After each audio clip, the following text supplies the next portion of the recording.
Let the mayhem begin. 5, 4, 3, 2, 1. Go. Go. Let the mayhem begin. Let's go. Let's go. Go. Let the mayhem begin. Let's go. Let's go. Yeah. You know what time it is. The biggest show on the platform. No drama, just heat.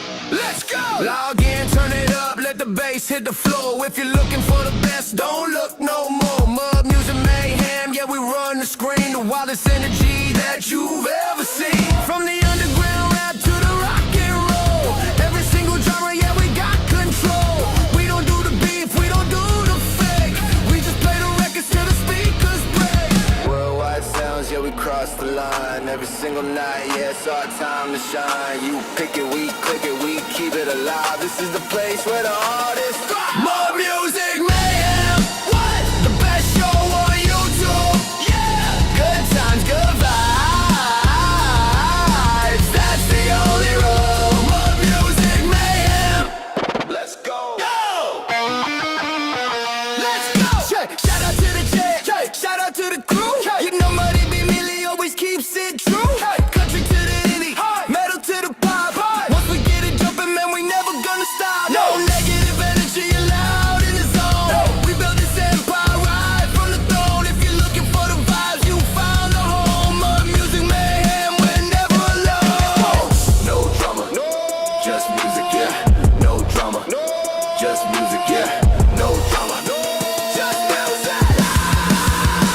Turn it up.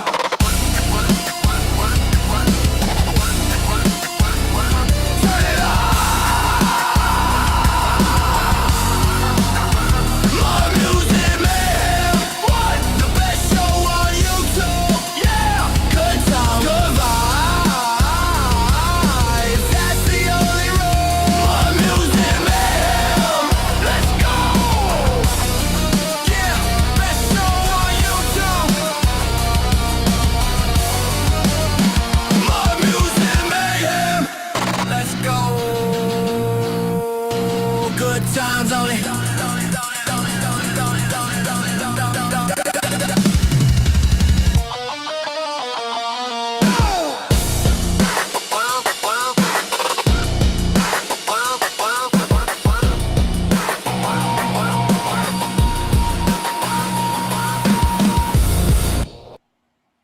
Start the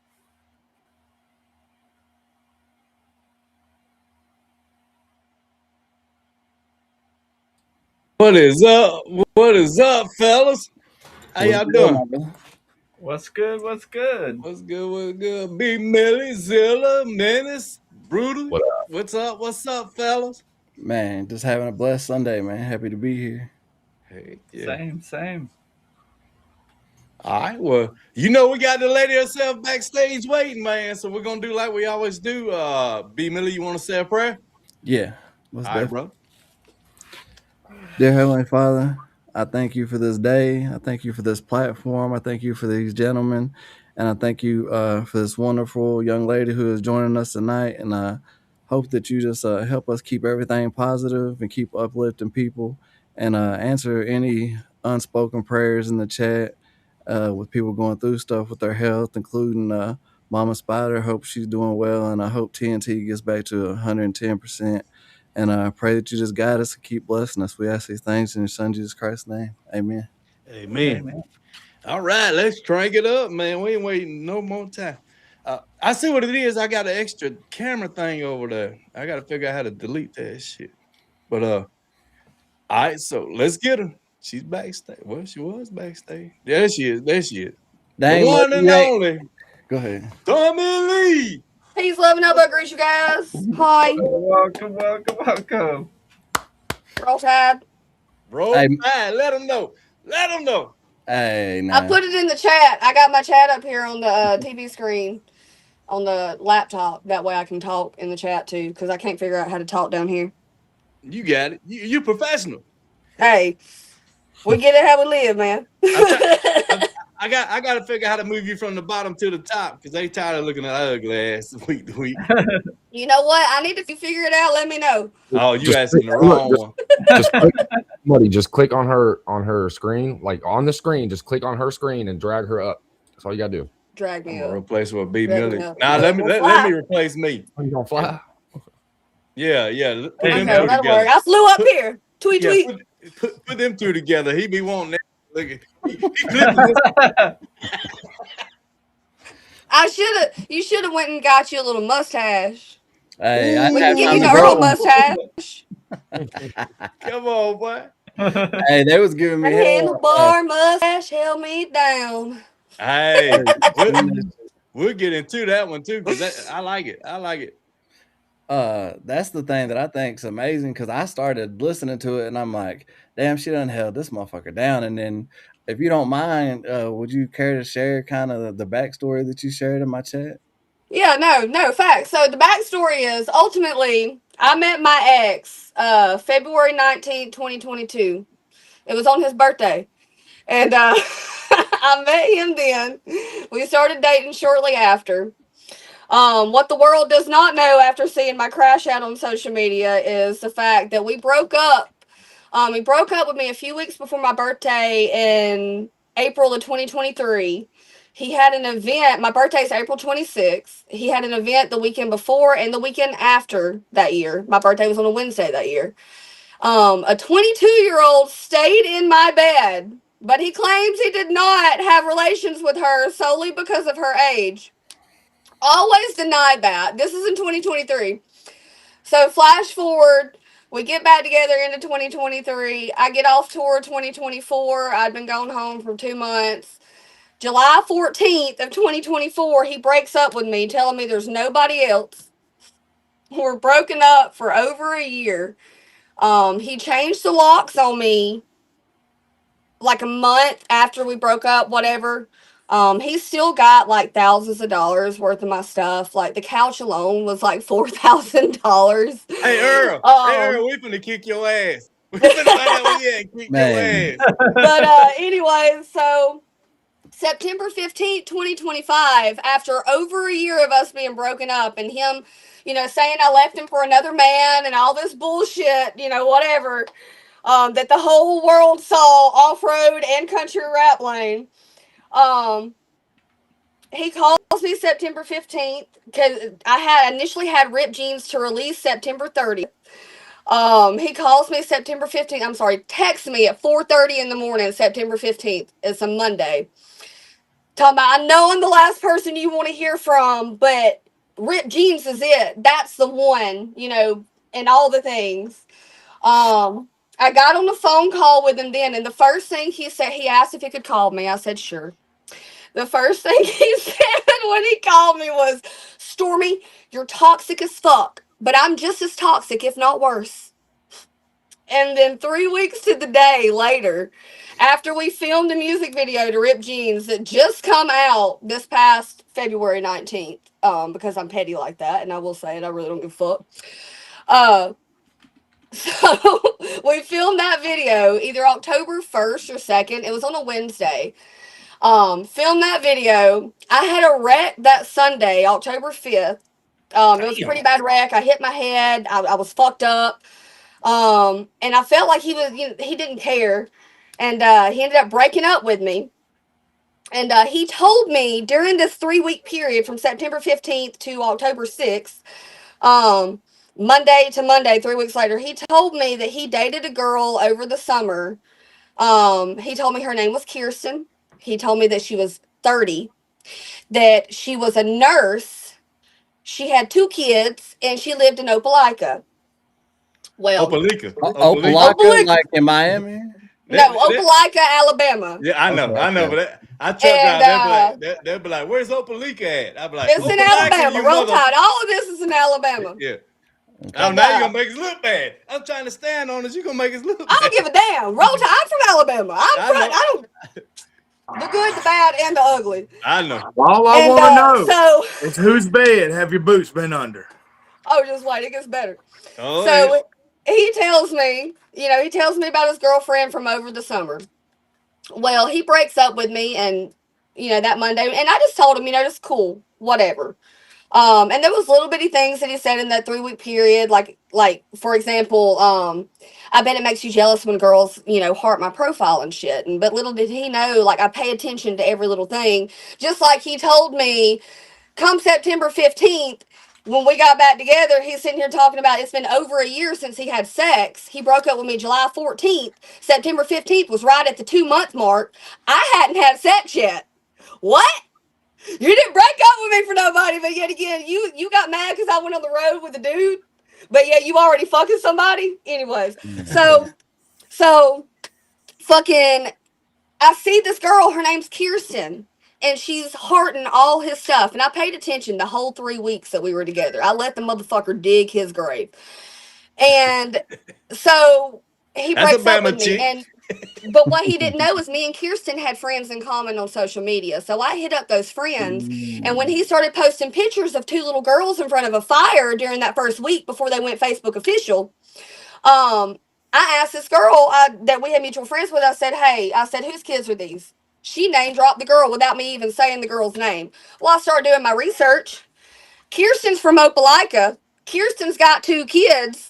But Kirsten's 20 fucking 3, and my ex just turned 40 fucking 3 February 19th a few fucking days ago. And you're going to sit there and tell me that you did not, back in 2023, 3 years ago, my dog, when you was 40, you didn't fuck the 22-year-old solely because of her age. During the 3 week period that the motherfucker made me look him in his eyes. Stormie, I did not fuck Skylar because she's 22. Because of her age. I tried to get her a hotel room because I didn't want anyone to think anything. Bitch, you a lie. I hope you see this. I hope she see this. I hope they see this. The fuck? Anyway, I looked so crazy the whole end of 2024 and all of 2025. Like, I don't give a damn anymore. Anyways, so then a week to the day later after he broke up with me, again, for the umpteenth time, because anytime I didn't do something right, this motherfucker broke up with me. Even though, anyways, it don't matter what I did for him. So, fucking, then they make it Facebook official a Monday, the Monday a week later, and then he blocks me on his personal page, but then tries to talk shit to me from his Dirt Reynolds page on my Stormie Leigh page. And I take screenshots where he says, oh, Kirsten was a different girl. That was a whole different girl. But then he deletes that comment. Like, yeah, bitch, you deleted that because you don't want that little girl to see it. The fuck? Like, And from what I understand, you're also going through his mom and sister also trolling you online. no, that is his little 23-year-old floozy. It's her Okay. and her mom that's trolling me on social media. Like, if I was not a threat, I would not know anything about them. They would not care about my social media. But for whatever reason, and he blocked me that Monday that they made everything Facebook official, but he only blocked me from his Mark Bryant page.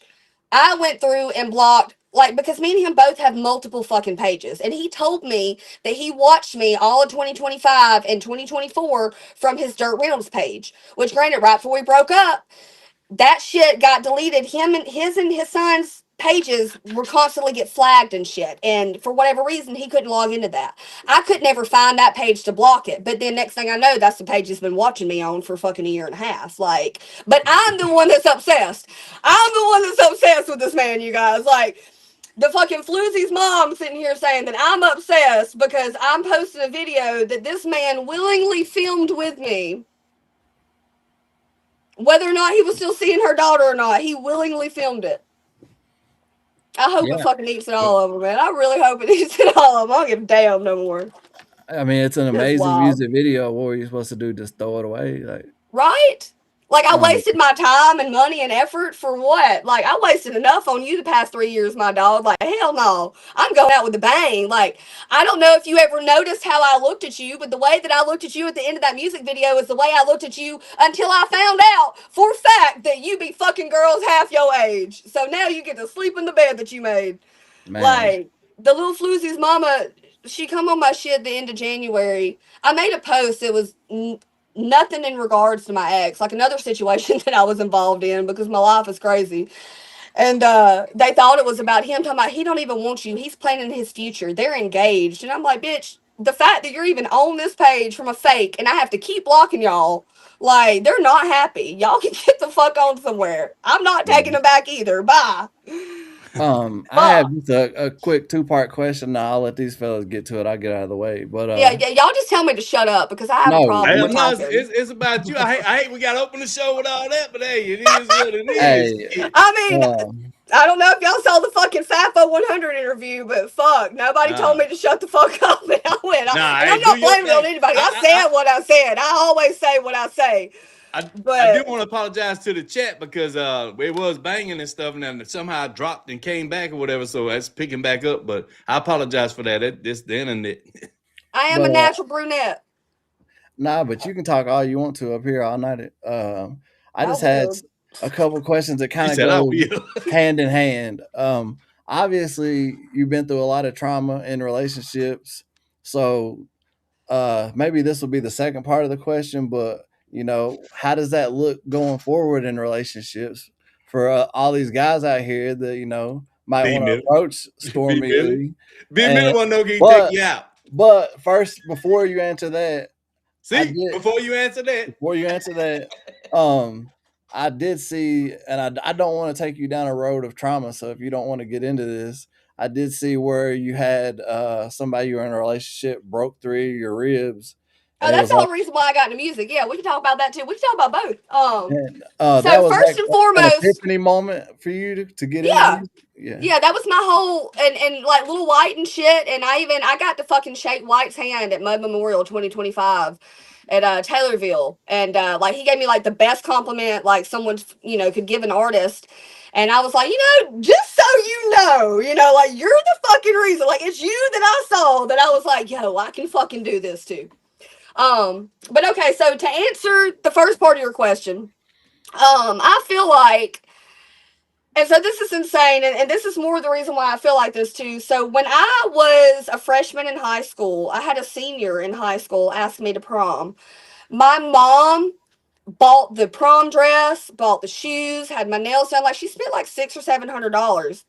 oh, And trust me, I got daughters. I know. yeah, well, then the dude apparently didn't get tickets and canceled like a week or 2 weeks before prom. So I never went. And it was super embarrassing. Um, so flash forward 20 years later, uh, this past November, December, uh, I reconnected with him. I just so happened to see him at a bar. He was the owner of the bar at the time. And fucking he looks up, he's like, Stormy? And I'm like, and I'm trying to be inconspicuous and I'm going through some shit. It's like my major crash out. Like I was talking to a dude when I went back to my ex in September, and then I felt like I fucked up for leaving that dude for my ex. But then it's like, damn, I got a really good music video out of it. So did I really fuck up? But I'm like really hard on myself then. So I'm crashing out. And then I see him. And so I'm just like, all right, you look familiar. I know your face. How do we know each other? Just nonchalant, like get to the fucking point. And he says his name. And I about fucking lose it because I ain't seen this motherfucker in 20 years, you guys. Like I hate to even say that because we're getting old, but I'm about to be 35. Like it is what it is. And fucking so I say that to say because he dipped again and ghosted again 20 years later, right? And so it's like, if anything, life has taught me, and my relationships have taught me that I don't need a partner to be who I am. I am Stormie Leigh. I have my personality. I have the things that I've accomplished. There are things about me that I am not willing to change to be with someone.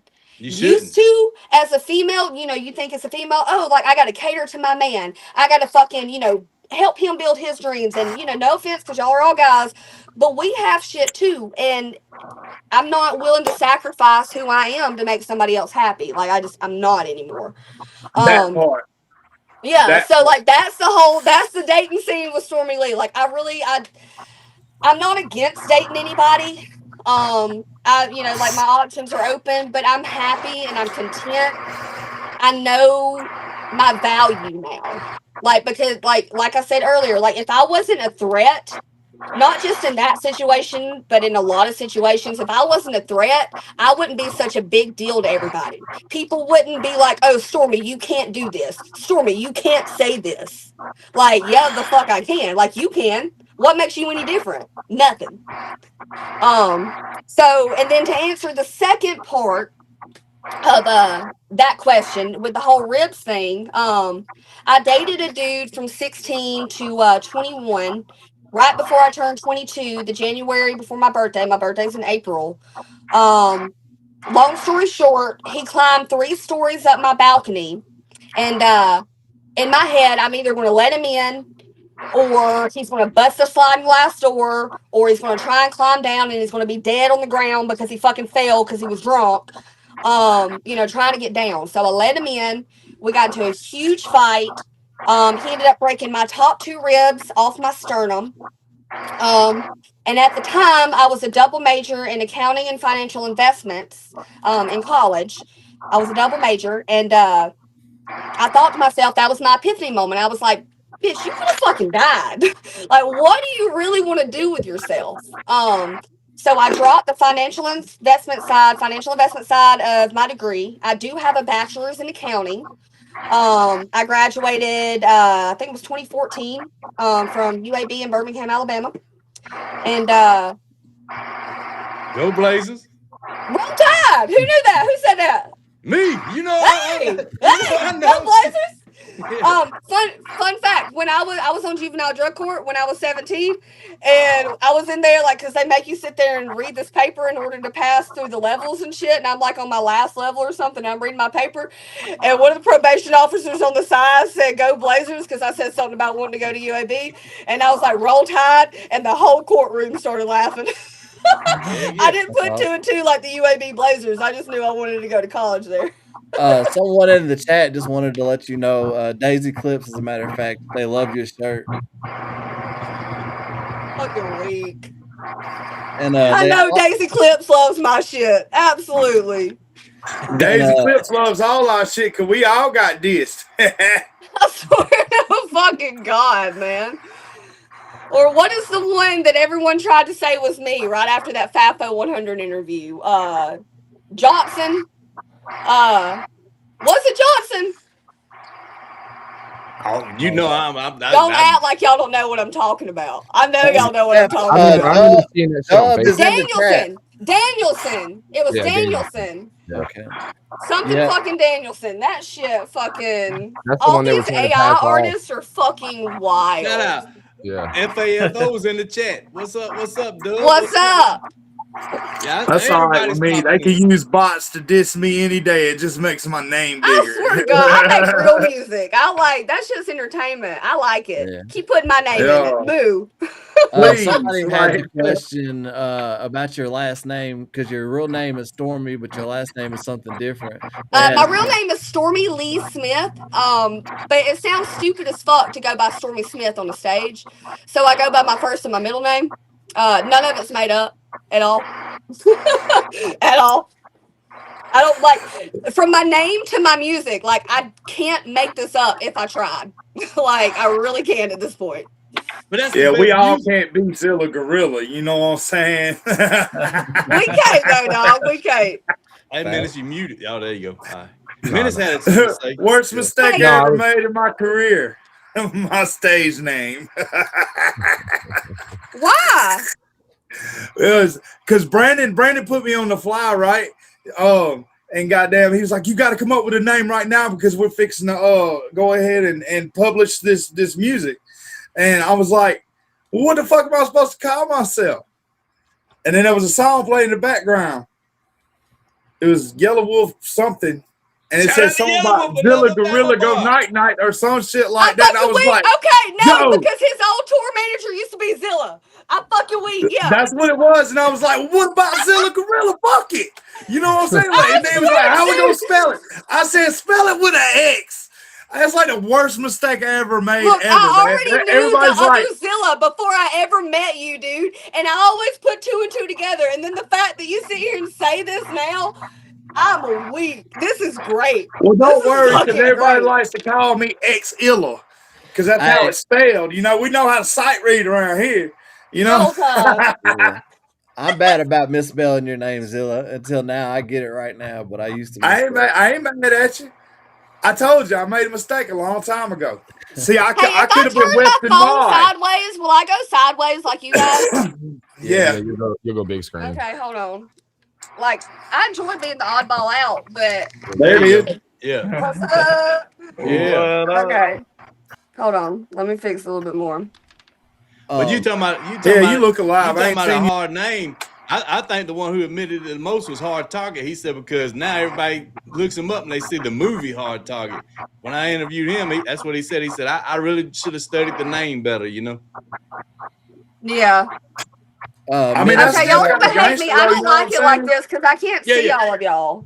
okay. I'm sorry. I tried. It's cool. I've got a ton of stuff to ask, but I'll let everybody else go. Yeah, y'all Ask, go ahead.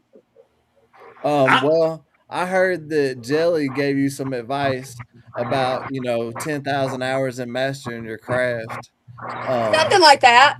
Jelly Roll told me. So Jelly Roll's the first artist I ever opened up for. Back in 2020 at Zydeco in Birmingham, Alabama. That was my EP release party was September 2nd, 2015. I opened up for him November 2nd, 2015.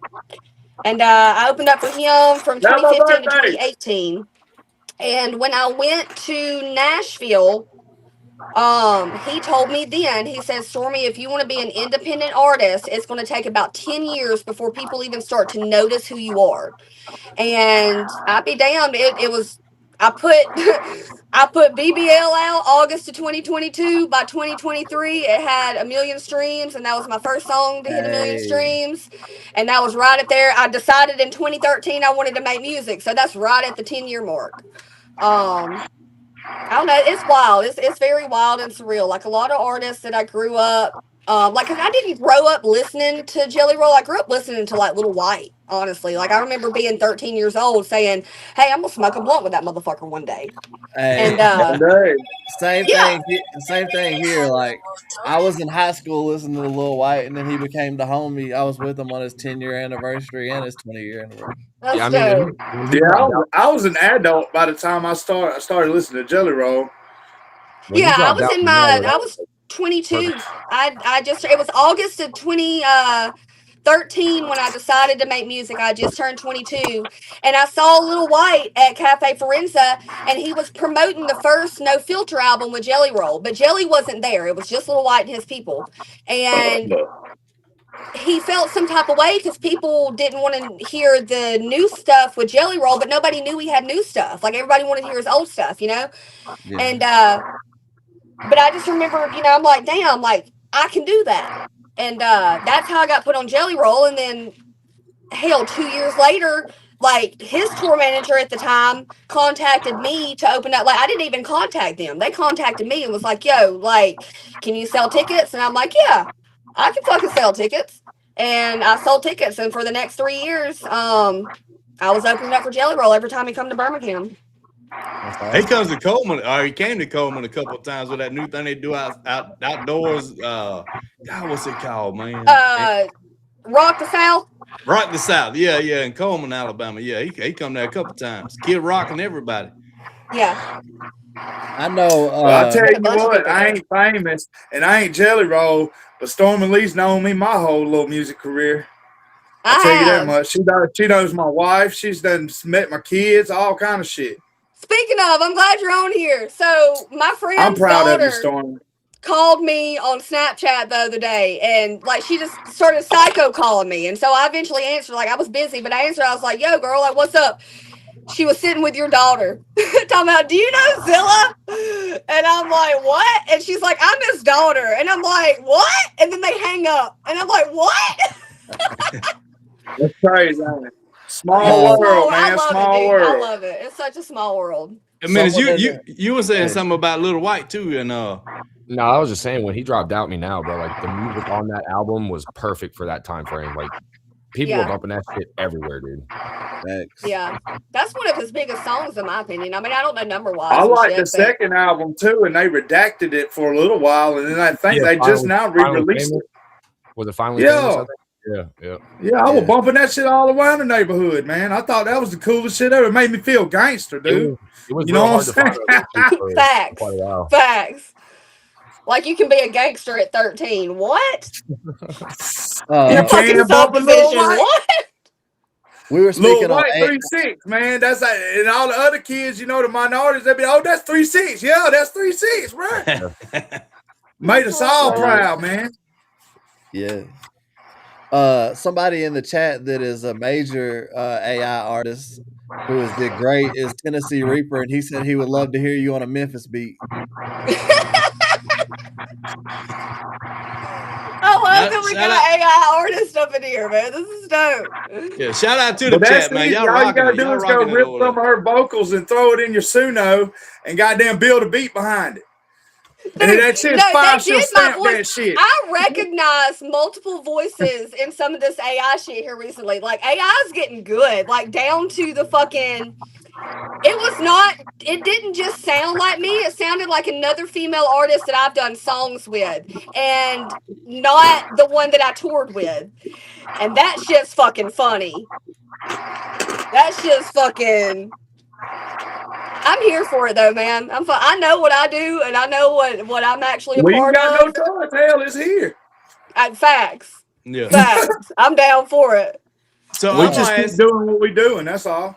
I'm gonna ask because they saying like you been from Alabama, they assume you like country. So what do you actually listen to? Like you busting Little White and all the like rap Led stuff. Zeppelin and shit. Yeah. I mean, I'm Y'all about to judge the fuck out of me. Never. I don't really listen to music that much, you guys. Hey, who says Yeah, I'm gonna that all judge the you then. time? I can go when I go out and I go to a bar. I know music. I can hear music. I can, whatever. If something's catchy, I can pick up on it real quick and learn it real quick.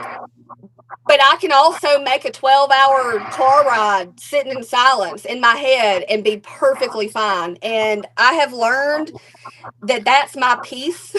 A lot of times, like as weird as that is, that's my peace. I just shut the fucking world out and I don't do anything. Because the music that I make is what I go through. It's how I express what I'm dealing with, the good, the bad, and the ugly.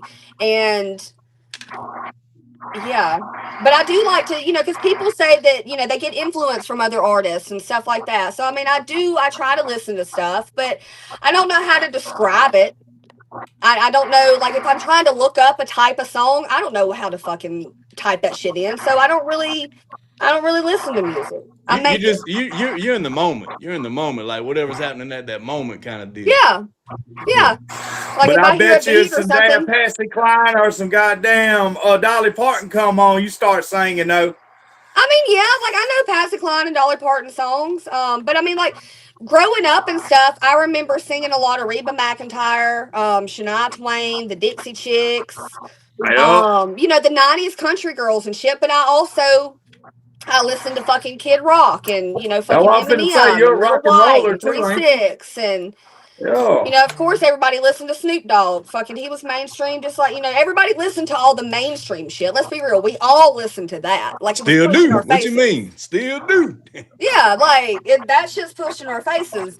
But as far as like underground stuff, like Corey Smith, I knew of Corey Smith when I was like 14 years old. Everybody else just within the past fucking 10 years got put on Corey Smith. I was put on Corey Smith at a very young age. Yeah. And he's also one of the pioneers of country rap, and I don't give a goddamn what nobody says. Something like that. I ain't never really heard him rapping his shit though. Does he rap? Oh yeah. Like he's got like the fast melodic shit, like kind of what I do, because I don't necessarily rap. I can do shit really fast and I can do melodies. Like I don't freestyle. Like people are gonna say, "Oh, Stormie Leigh can't rap because she can't freestyle." Bitch, suck my dick. That's bullshit. Like Yeah, that's bullshit. You're an artist. That's bullshit. facts. Like I can sit down and I can put something together that will technically destroy you. Get the fuck out of here. Needless to say, Stormie Leigh can rap.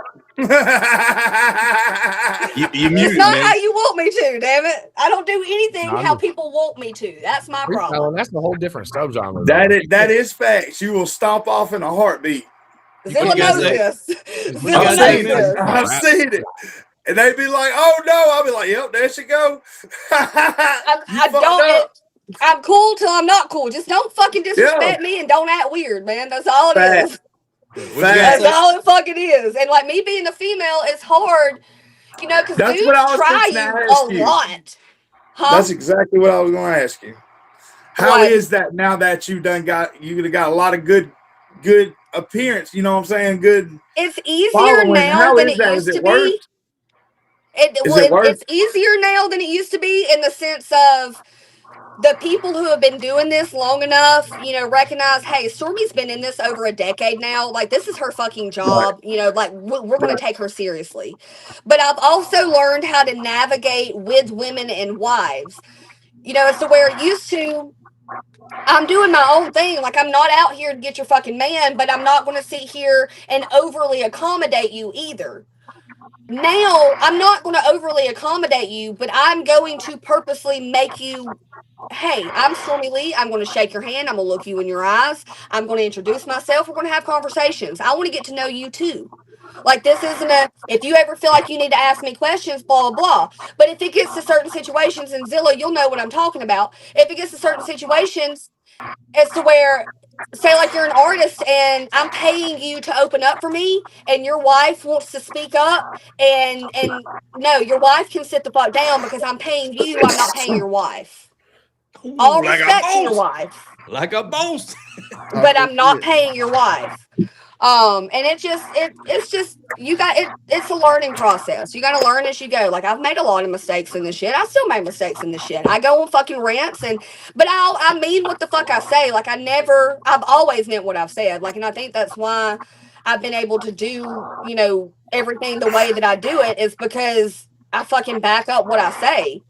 But I don't know. It's a learning process. Everything's a learning process. I enjoy it. You ain't got no cape and no costume either, so No, I don't. you're just you. I really don't. Like, that comes with the whole I All Ain't you Shit can ever brand. be is just who you are. That's a Yeah. question I had about your branding with that, like the I ain't shit thing, and then I know you got the Mud Bunny moonshine. Yeah. How has your accounting background helped you with being an independent artist and doing these brands? It's helped in the sense of, like, I can handle all my own bookkeeping, my taxes. I do like to outsource some things just because it don't really look right, if you're doing all that shit yourself. Like, not necessarily an audit, but an audit, so to speak, just in terms of, business shit, just how it looks on paper. It's not all under Stormie. Like, it's all under my name, but I've gotten now to when I do my taxes, I get someone else to do my taxes. That way they're like, hey, she's doing her bookkeeping and then she's having somebody do her shit. So it's not just me, doing whatever. And it helps with, like, I've had several labels and distribution companies over the years, try to come at me with some sort of label deal. And which, granted, you don't necessarily have to have an accounting degree, to study up on that shit. But I know how that shit works and how percentages work and how numbers work. And, getting the money back and shit, like, it helps me understand the business side of it. And I'm grateful for that. Cause I end up, my shit blows up, and I'm, a multi-million-dollar independent, artist. I don't want to do my own accounting work, but I don't want to blindly sit Hell here and trust no. someone to do my shit for me either, so Yeah. I'll be able to, just glance over shit and, hopefully catch it if I need to catch something. But I just feel like it makes me less of a dumbass. Regardless of the student loans that I accumulated with it, like, I'm less of a dumbass because of it. So Hell yeah. Something I speak on a lot to try to give advice to a lot of these guys who are in country rap is, and I want to hear your opinion on this, is I tell people don't feel the need to click up or have to be cool with all these people. Like, do you and make people like you for you. I'm literally the prime example of that. Yeah. The two women that I've tried to sit here and work with, and not necessarily group up, but make it, because I've always been about a team. Like, anybody that knows me, I like to have a team. I like to work with a team. But it's hard because when you get multiple artists, egos are involved, and when one person is doing better than the other person and the other person feels like they deserve it more, it becomes an issue. But I feel like I'm prime example of you don't need a team, and even if you try to do this and then people want to shit on you and act like you're the fucking problem, you're clearly not the problem when you can still do what you're doing and do it really good by yourself when they're having to do it with other people. So shit's fucking wild, man. I fully, if you're good enough, you don't need a team. That's how I feel about it.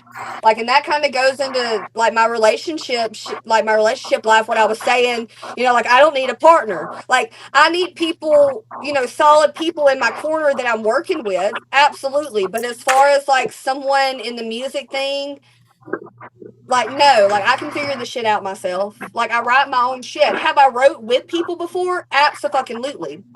Have I let like the Only You song that's got me and Ben Broswell on it? Shamu the Panda wrote that entire fucking song. And it was really fucking good. So I'm like, dude, fuck yeah. Like, let me fucking do this shit. I'm not past it because I enjoy music. And granted, like he wrote that shit about shit that I was going through. Like I was supposed to sit there and write to it. It was like 3 or 4 o'clock in the morning. I fell asleep and he ended up writing to it. So I'm like, yeah, like I feel this shit. But yeah, music is music. I enjoy the music aspect of it. But you don't necessarily, if you're good enough, you don't have to, like, for example, Rip Jeans. I wrote Rip Jeans. I recorded Rip Jeans by myself, sitting right here, standing in my booth right here, but the computer's right here in front of me that I sat here and mixed it a little bit on to send to KO to finish mixing and mastering. Like, I can outsource that shit easy. Granted, is it the same music that I may have made, with people before? Like, for example, me and Shamu the Panda sitting down, building a beat, building the whole song together, start to finish in one night? No, it's not the same.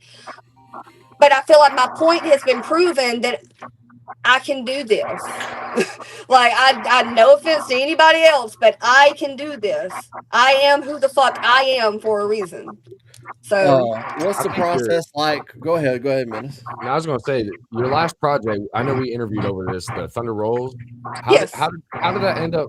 Like, did it chart or anything like that? How did it? I'm sorry, you was kind of breaking up. Do what? My bad. Did it chart? Did that album chart? I didn't even look at the charts. I do know that album started off almost the same way that the After the Storm album did with BBL. I had almost as many streams as I did, in the, based upon the singles and shit, the single releases, as I did when I released After the Storm.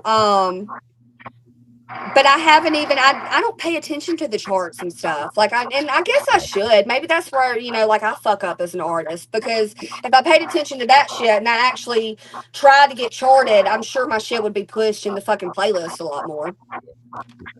Go on the app, song stats, and just type your name in, and it'll tell you everything that you've done. Well, I did the Muse AO, the Muse IA, whatever the fuck. Actually, I got a plaque. It's inside. I meant to bring it out here. I just bought one of them plaques from it. For like all my shit up to date or whatever. I think it was fucking. Right.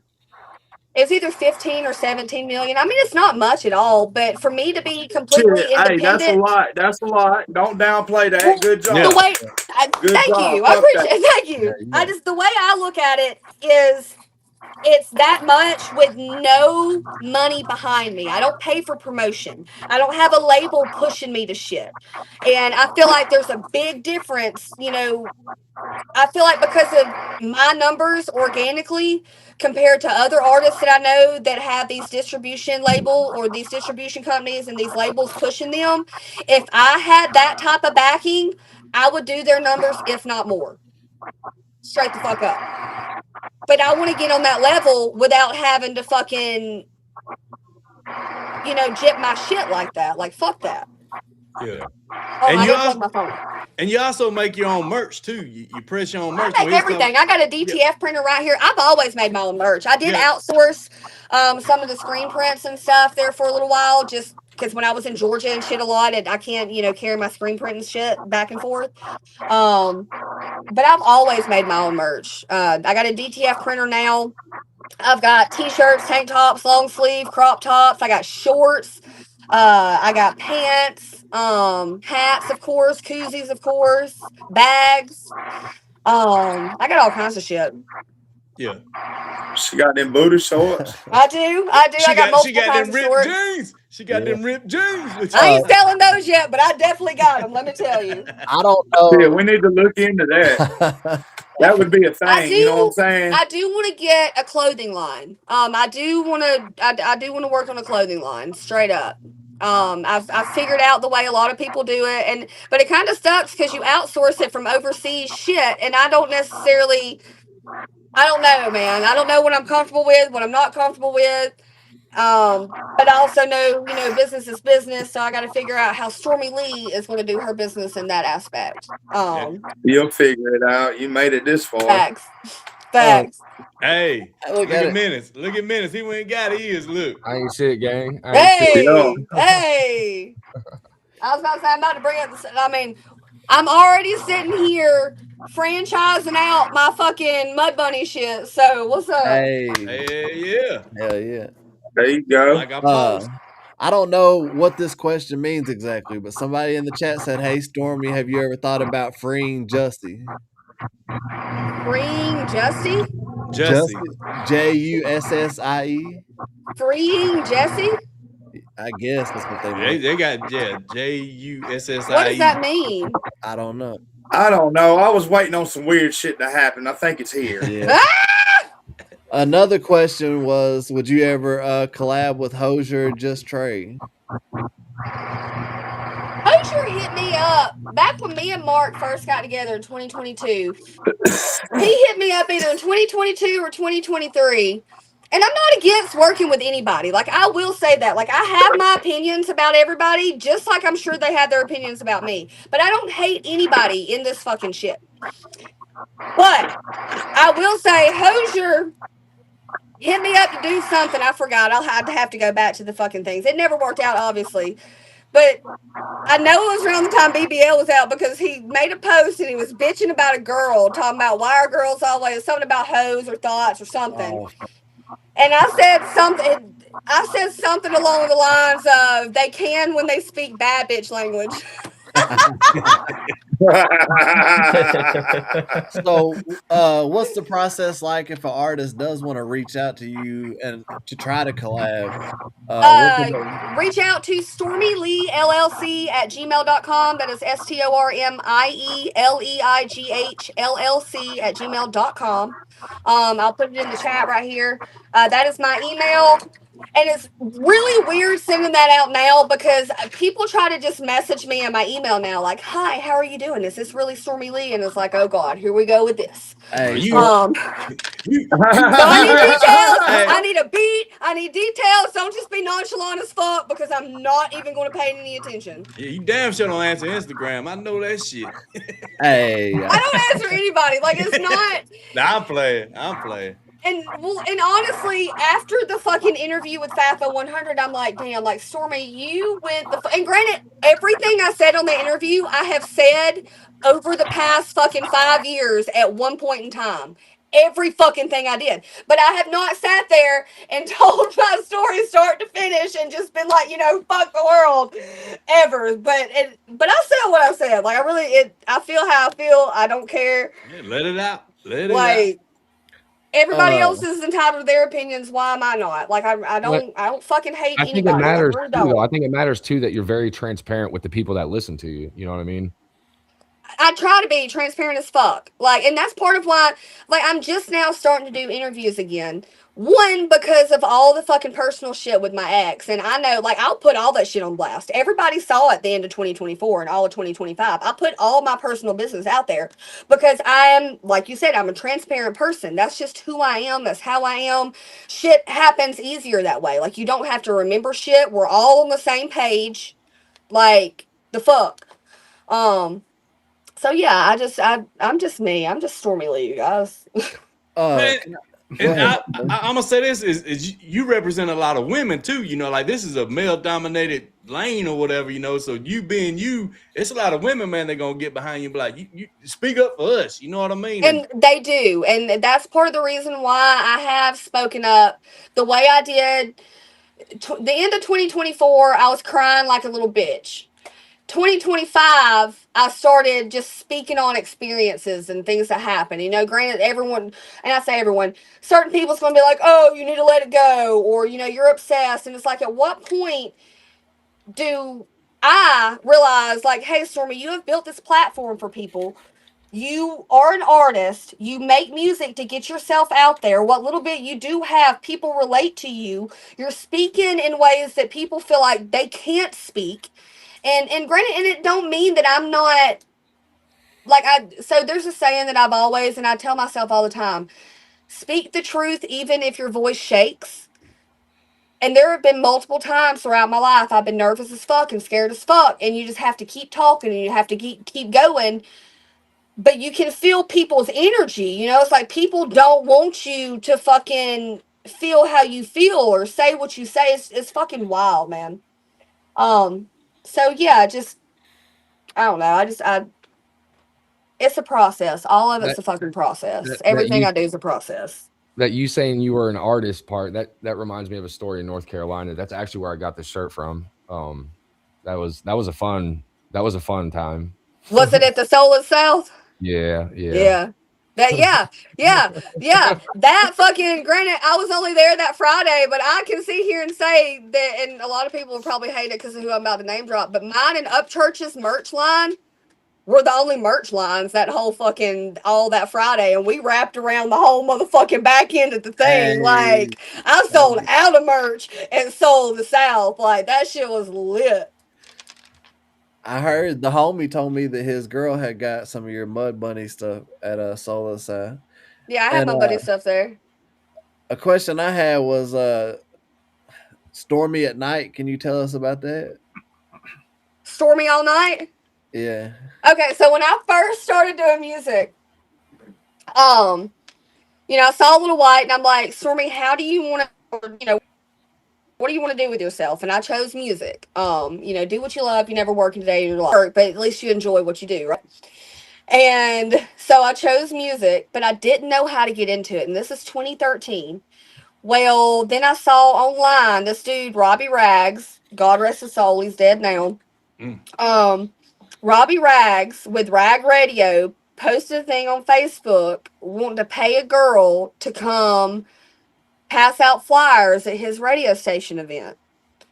So I message him, I show up, and I forgot what show it was. One of them I went to the 3-6 Mafia show. It was the Massacre tour when they played at the Iron Horse in Hoover, Alabama. And that was when I first decided to do music. And that's when I first met DJ Paul, and I realized, like, I saw him without his glasses, and I'm like, oh my God. Like, and he's like staring at me, and I'm staring at him, and we never spoke, but like we just stared, you know, we had a stare down.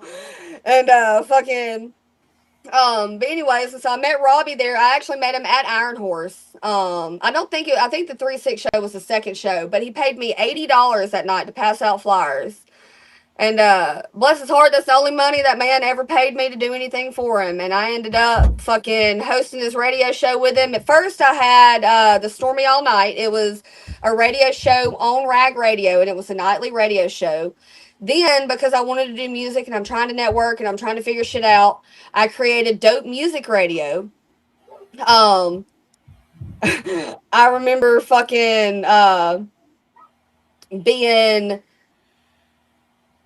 I was trying to interview Yellow Wolf one time, and one of his fucking security dudes was like, you're never going to get backstage to a Yellow Wolf concert. And then that was like in 2013, 2014. Then in 2016, I'm in Colorado, and I'm with a bunch of friends at a fucking Yellow Wolf concert, and we're all artists and shit at this point, and fucking we're backstage, and he fucking points to me talking about, go give her this bottle. And I don't, like, it was meant for like our group or whatever, but I don't think he even knew, you know, like what happened. But it just so happened to be the same security dude from a few years back. So I thought that was kind of dope. But anyways, and so Stormie All Night was on ragradio.com. And then I created Dope Music Radio, and that was for like the whole hip hop rap side. Because when I first started doing music, it wasn't necessarily rap, but I knew I wasn't singing. It was fast, very fast paced, and I rode the melody in ways that like singers don't necessarily ride. And so I called it soulful rapping, and that's where I got into the whole dope music radio and the hip hop shit. And then me and him ended up, and I paid him monthly for this radio station for the server space and all that. And we got into an argument, and he fucking changes my passwords to my radio station. And like, cause it had done got to where like I'm paying him for my radio station. It was my speakers and stuff that we're using at the Rag Radio show every Friday. And I ended up leaving, and I took my stuff, and he got mad, and so he changed, the passwords. But it's like, bitch, I pay you for this Dope Music Radio. It's not Rag Radio. I pay you for this. And so that pissed me off. And then he ended up selling the radio station to someone else that I knew for $6,000 fucking dollars. And I'm like, what the fuck? And it was like a real big ego. Like, it hurt my ego so bad. But then I started thinking, I'm like, Stormie, if he sold this out from under you for $6,000, that just lets you know that you can fucking flip money. Like, you're doing this for, like, you can make money in this. Because granted, I'm only paying him like $150 a month for this radio station. And I think, like I'm maybe a year and a half into it. So I'm not even $2,000 into it at this point. You know what I'm saying? And the fact that he sold it for $6,000. So I created Deal Radio, and I had a little pickle man. It was Deal Radio, DILL Radio, because your music's a big deal, DEAL. I had a little pickle man. He had a cowboy hat, a fucking Santa hat, fucking a little Halloween costume. Like, I had shit for all fucking seasons. And but then the more I got into it, and the more I got into it as an artist, it's really biased when you're an artist and you try to do a radio show or stuff like that. Like, I feel like it's just biased for me to do it and then try to be like, oh, well, you can or can't be on this radio station, or you know what I'm saying? No, because even for over here, that's what we do is push other artists. And this artist on this panel, you see, me, only about 2 of us ain't artists. Me and Brutally Honest are the ones that ain't. Yep. But, I've had an offer here recently to host something else, and I'm this close. The only thing holding me back is the fact that I'm an artist, but I really feel like, I really want to. That'll pull it though, you know what I mean? People come because of your name, but also you'll be shining on other people. So why not use what you built to help others? You know what I mean? Yeah, I might just need to do it, man. I feel like that's part of the growing up aspect of it. I feel like, is to, because I'm trying to figure out how to take this shit to the next level with everything that I've been doing for all these years, and I feel like that's part of it. I've been putting a lot of thought into it. I told them the other day, I watched their show over the weekend, and I was like, yo, like, I'm really fucking with it. Like, literally, the only thing keeping me from it is the fact that I'm an artist. But I see a lot of them on XM Radio, Sirius, whatever it is now, artists that got their own shows and stuff. So go for it. That'd be expand, I might just have to do it, man. I might just have to do it. Go on, get it. A question I had was, did music start with you playing the trumpet? Yeah, well, kinda. So I played the trumpet 6th, 7th, and 8th grade. I was in high school marching band in 8th grade because I was in second chair. But by the time I got in the 9th grade, I was super embarrassed, and like I was a very shy person growing up. But I feel like it was just more or less because of my home life. Like, I never really had encouragement. Anytime I would try to do something, it's like people would be like, hey, can you be quiet? And it's like, oh, okay, well, the fuck. And so when I got in 9th grade, I joined ROTC, not knowing that you had to wear a fucking uniform one day out of every week. And that fucked me up even worse than having to carry a trumpet, So it's like, damn. But yeah, I played trumpet. I actually bought a cheap one, within the past year, but, I don't know how the fuck I ever played it. Like, my lips are not as strong as what they used to be. Like, that, I can't even do it no more. It was rough, but I got it though. That's all. Yeah. From there, I see that. Did you work at Hooters?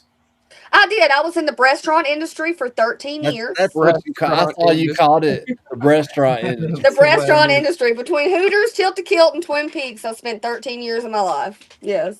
I always told myself if by the time I'm 30, I'm not making a full-time living off music, that I would use my fallback, my accounting degree.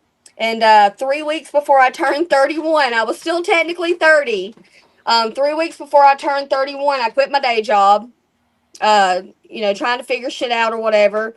And then I dropped BBL that following August, a few months later. And then by January of the next year, BBL already had 1 million streams. And it's like it literally took me throwing the fucking rag in and throwing everything in and saying it's all or nothing to do music. And then now it's been, in April, it'll be 4 years since I've had a day job. And see, that's what Hey. Deacon Blues preaches to every time he's up here or in the chat. He says that, man, always have a plan B because it becomes your plan A so fast. You know what I mean? So Well, and it does. Like, for example, right now, and I know everybody feels it, and social media money is not what it was 2 years ago. I was making $5,000-6,000 a month on fucking Facebook. Now, I'm making $1,000 to $2,000 a month on Facebook. So it's not what it was, and you do have to figure out. You never want to have your eggs all in one basket. And like Facebook is not my only source of income, and it never will be. Like, I will never have one source of income again.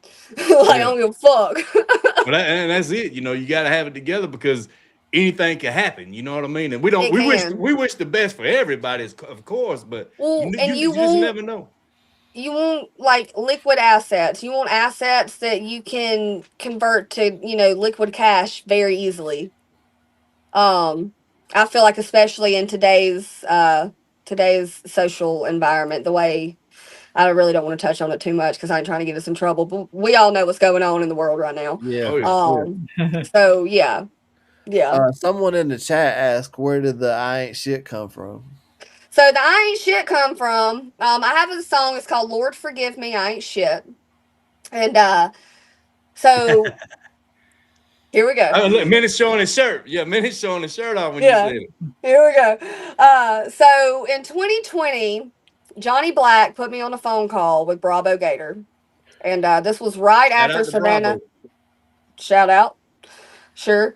Uh-oh. Because there was a See, comment there that we he go. said that I was like, shout out Hey. to I don't know, Savannah like too. I Shout don't out to hate any Savannah of too. them, but the things that happened, and I felt how I felt to ultimately make the decisions that I made, and I've built a brand out of it. So, all right, so I'm sitting down there, and I drive to Orlando. We're talking about plane tickets, whatever. The Titanic anchor chain. And plane tickets didn't work out, so I was like, fuck it. Like, I'll drive down there. So I left at midnight, and I pulled up at Bravo's house at like 8 or 9 the next morning. Well, that's on a Monday. Like, I left Monday night, I showed up Tuesday. That weekend before, literally just a couple days before, I'm at a bar with one of my girlfriends from college. She had just come in town. She moved out to Cali after we graduated. I get in a fight with my cousin's girlfriend. Okay. And long story short, I get in a fight with him. And I only say this part because I put it in the song, but one way or another, because the girl kneed me and then grabbed me by the hair, but I took her to the ground, and I ended up putting her in a chokehold. And I remember wrapping my legs around this little girl. Whoop that ass. Whoop that I'm ass. not a badass. I don't like to fight, but it's because when I fight, it's life or death when I fight. So like, what the fuck? So Oh, y'all, we ain't got no dimmer switch down here. I don't. I'm not a fighter. Don't fight me because it's some shit's liable to go down. But I remember stretching. I remember wrapping my legs around her and I stretched. And my back was in the curb. And I say that, stretched across the curb. I say that in the song.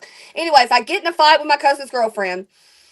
And my cousin's walking down the road in front of this bar in Montevallo talking about, you ain't shit. You're a wannabe rapper. You live with your dad. Blah, blah, blah, blah, blah. Well, fast forward, the next few days, I'm down in Orlando at Bravo's house. I sat in the studio session where Savannah was recording the Big Trucks song with Demon Jones and Dusty Lee. And Bravo showed me the whole, the whole board, whatever the fuck, giving me the whole spiel, what he's doing with Savannah, all that shit. And fucking the dude that I was dating at the time, I dated a dude for a few years before me and Mark got together. He went to jail on my way down there. And that was when me and him first started dating. He went to jail on my way down there. And so I'm dealing with all that. And I'm sitting there on my phone, and Savannah's sitting there, writing to Big Trucks. I went to the gas station. I got some cigars. I'm out of my element. I don't know anybody. I'm here by myself. Like, I literally just fucking I'm as vulnerable as I can be. But I just felt like I didn't like the attitude on the phone. And I'm the type, like, I'll pull up. So I pulled up. And fucking Bravo made a comment and said, he asked me if I had anything written. And I told him, I'm not on this song. I'm not going to write to the song. Or something along the lines. But what he said was, anytime you hear a beat and you're in the studio, you need to be writing. And that kind of pissed me off. Because for one, I'm not your artist. You don't tell me what to do. I didn't come out here to try to be your artist. I will work with you, not for you. And that's any fucking body.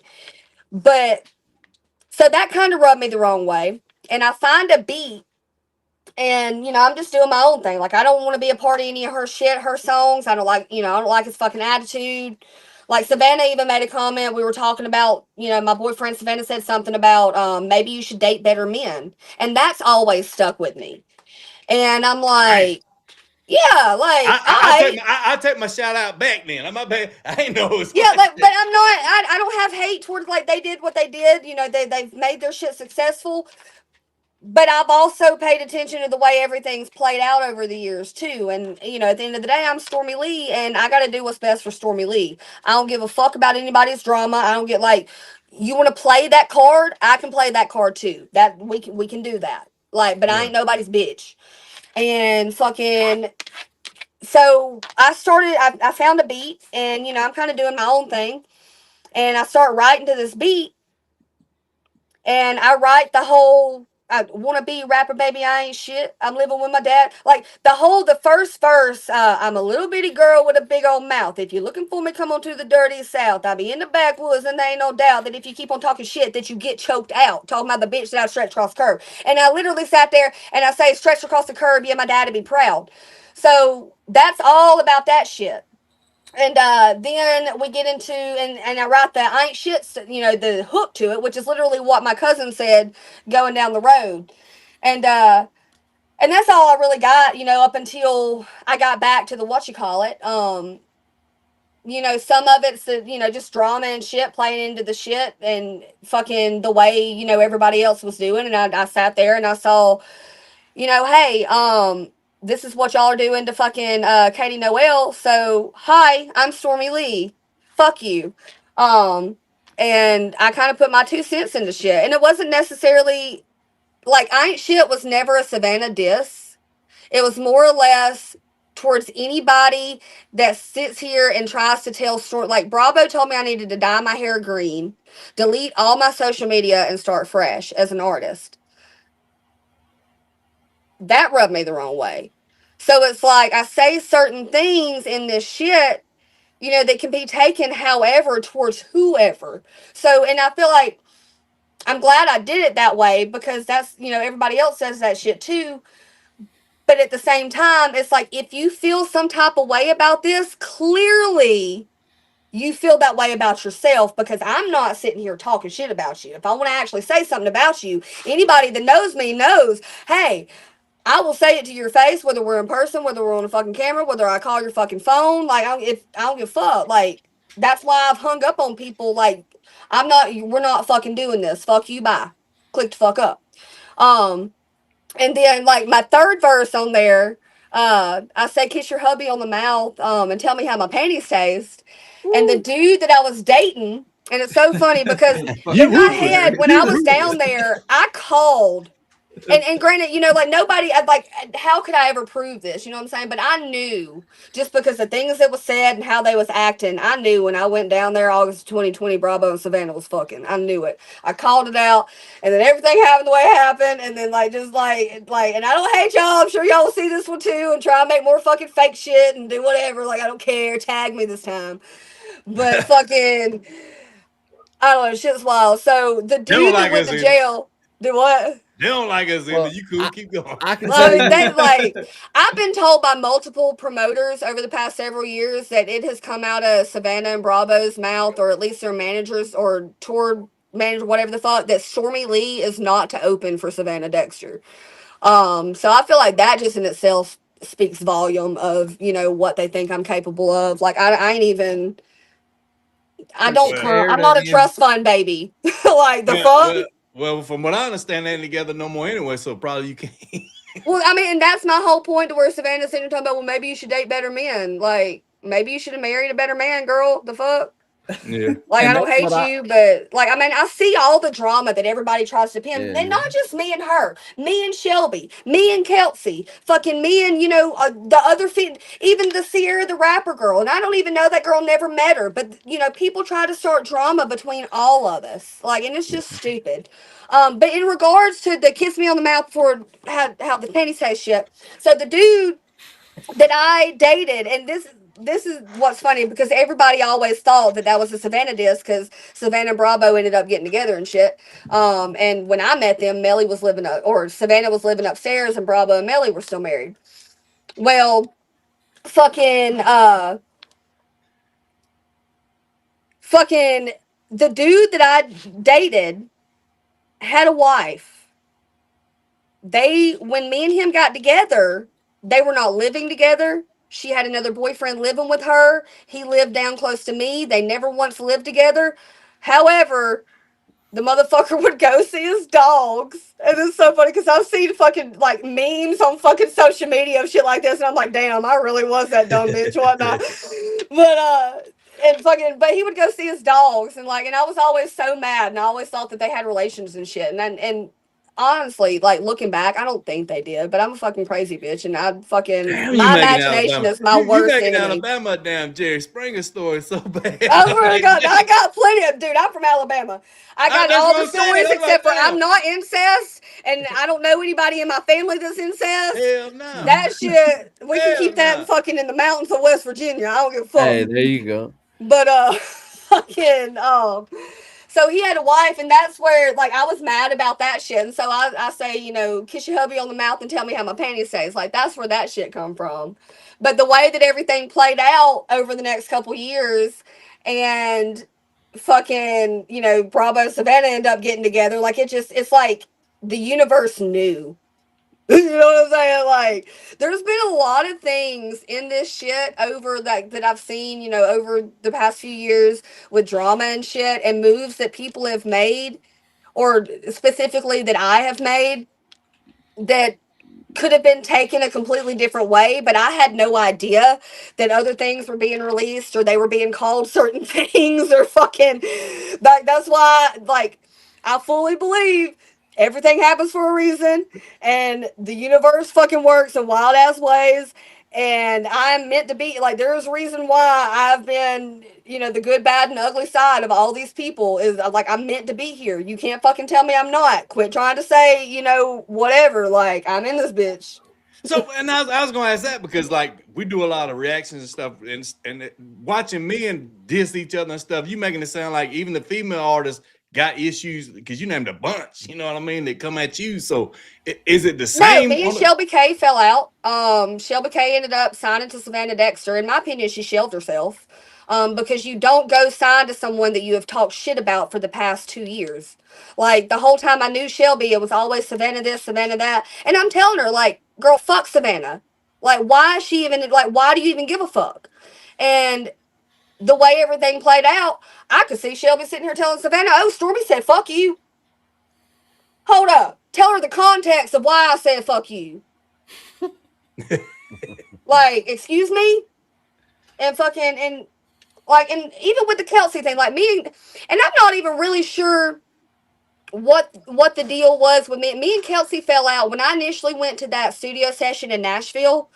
Ultimately trying to network with I didn't give a fuck about that fucking compilation album, whatever bullshit they had. I don't care about that shit. I have never cared about drama. I just know how it works and how there's a reason why celebrities are celebrities. You know what I'm saying? So if they can do it, so can I. But I never really cared about the fucking drama. And I don't know where the fuck I was going. Oh no, with the fucking Kelsey shit. When I went to the Nashville studio session, I was trying to network with producers. Because me and Sham, fell out into 2023 going into the tour. Like, it was hard for me to get the last couple songs off Sham for the fucking EP that I did with Kelsey. And so by the time we fell out, like, I'm just trying to fucking figure out, my next moves and shit. And granted, I'm going through the breakup. Like, me and Mark broke up in July. I was a whole bitch about it. Like, I'm very dramatic. Like, it is what it is. Like, anybody that knows me knows, like, I'm a very, I guess dramatic is the easiest way to fucking, or the nicest way to put it. Like, I get hurt easily. Like, I have feelings. And the older I get, the more I realize, like, I have a lot of fucking feelings. And I used to think the shit didn't bother me, but it does. And I'm not going to sit here and act like certain shit don't anymore. But Kelsey told me, and we related because she said that Adam Calhoun told her to take the purple out of her hair, get someone in country rap to co-sign her, and then drop a Savannah Dexter diss. Damn. And by the time the Nashville studio session happened, that's exactly everything she did. The purple was going out. When I met her in 2023, she had purple in her hair. She had purple in her hair during the Real Recognize Real video.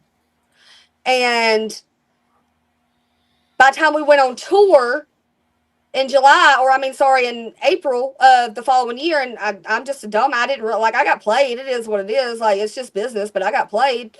By the time we go on tour, Stormie Leigh is now co-signing her into country rap.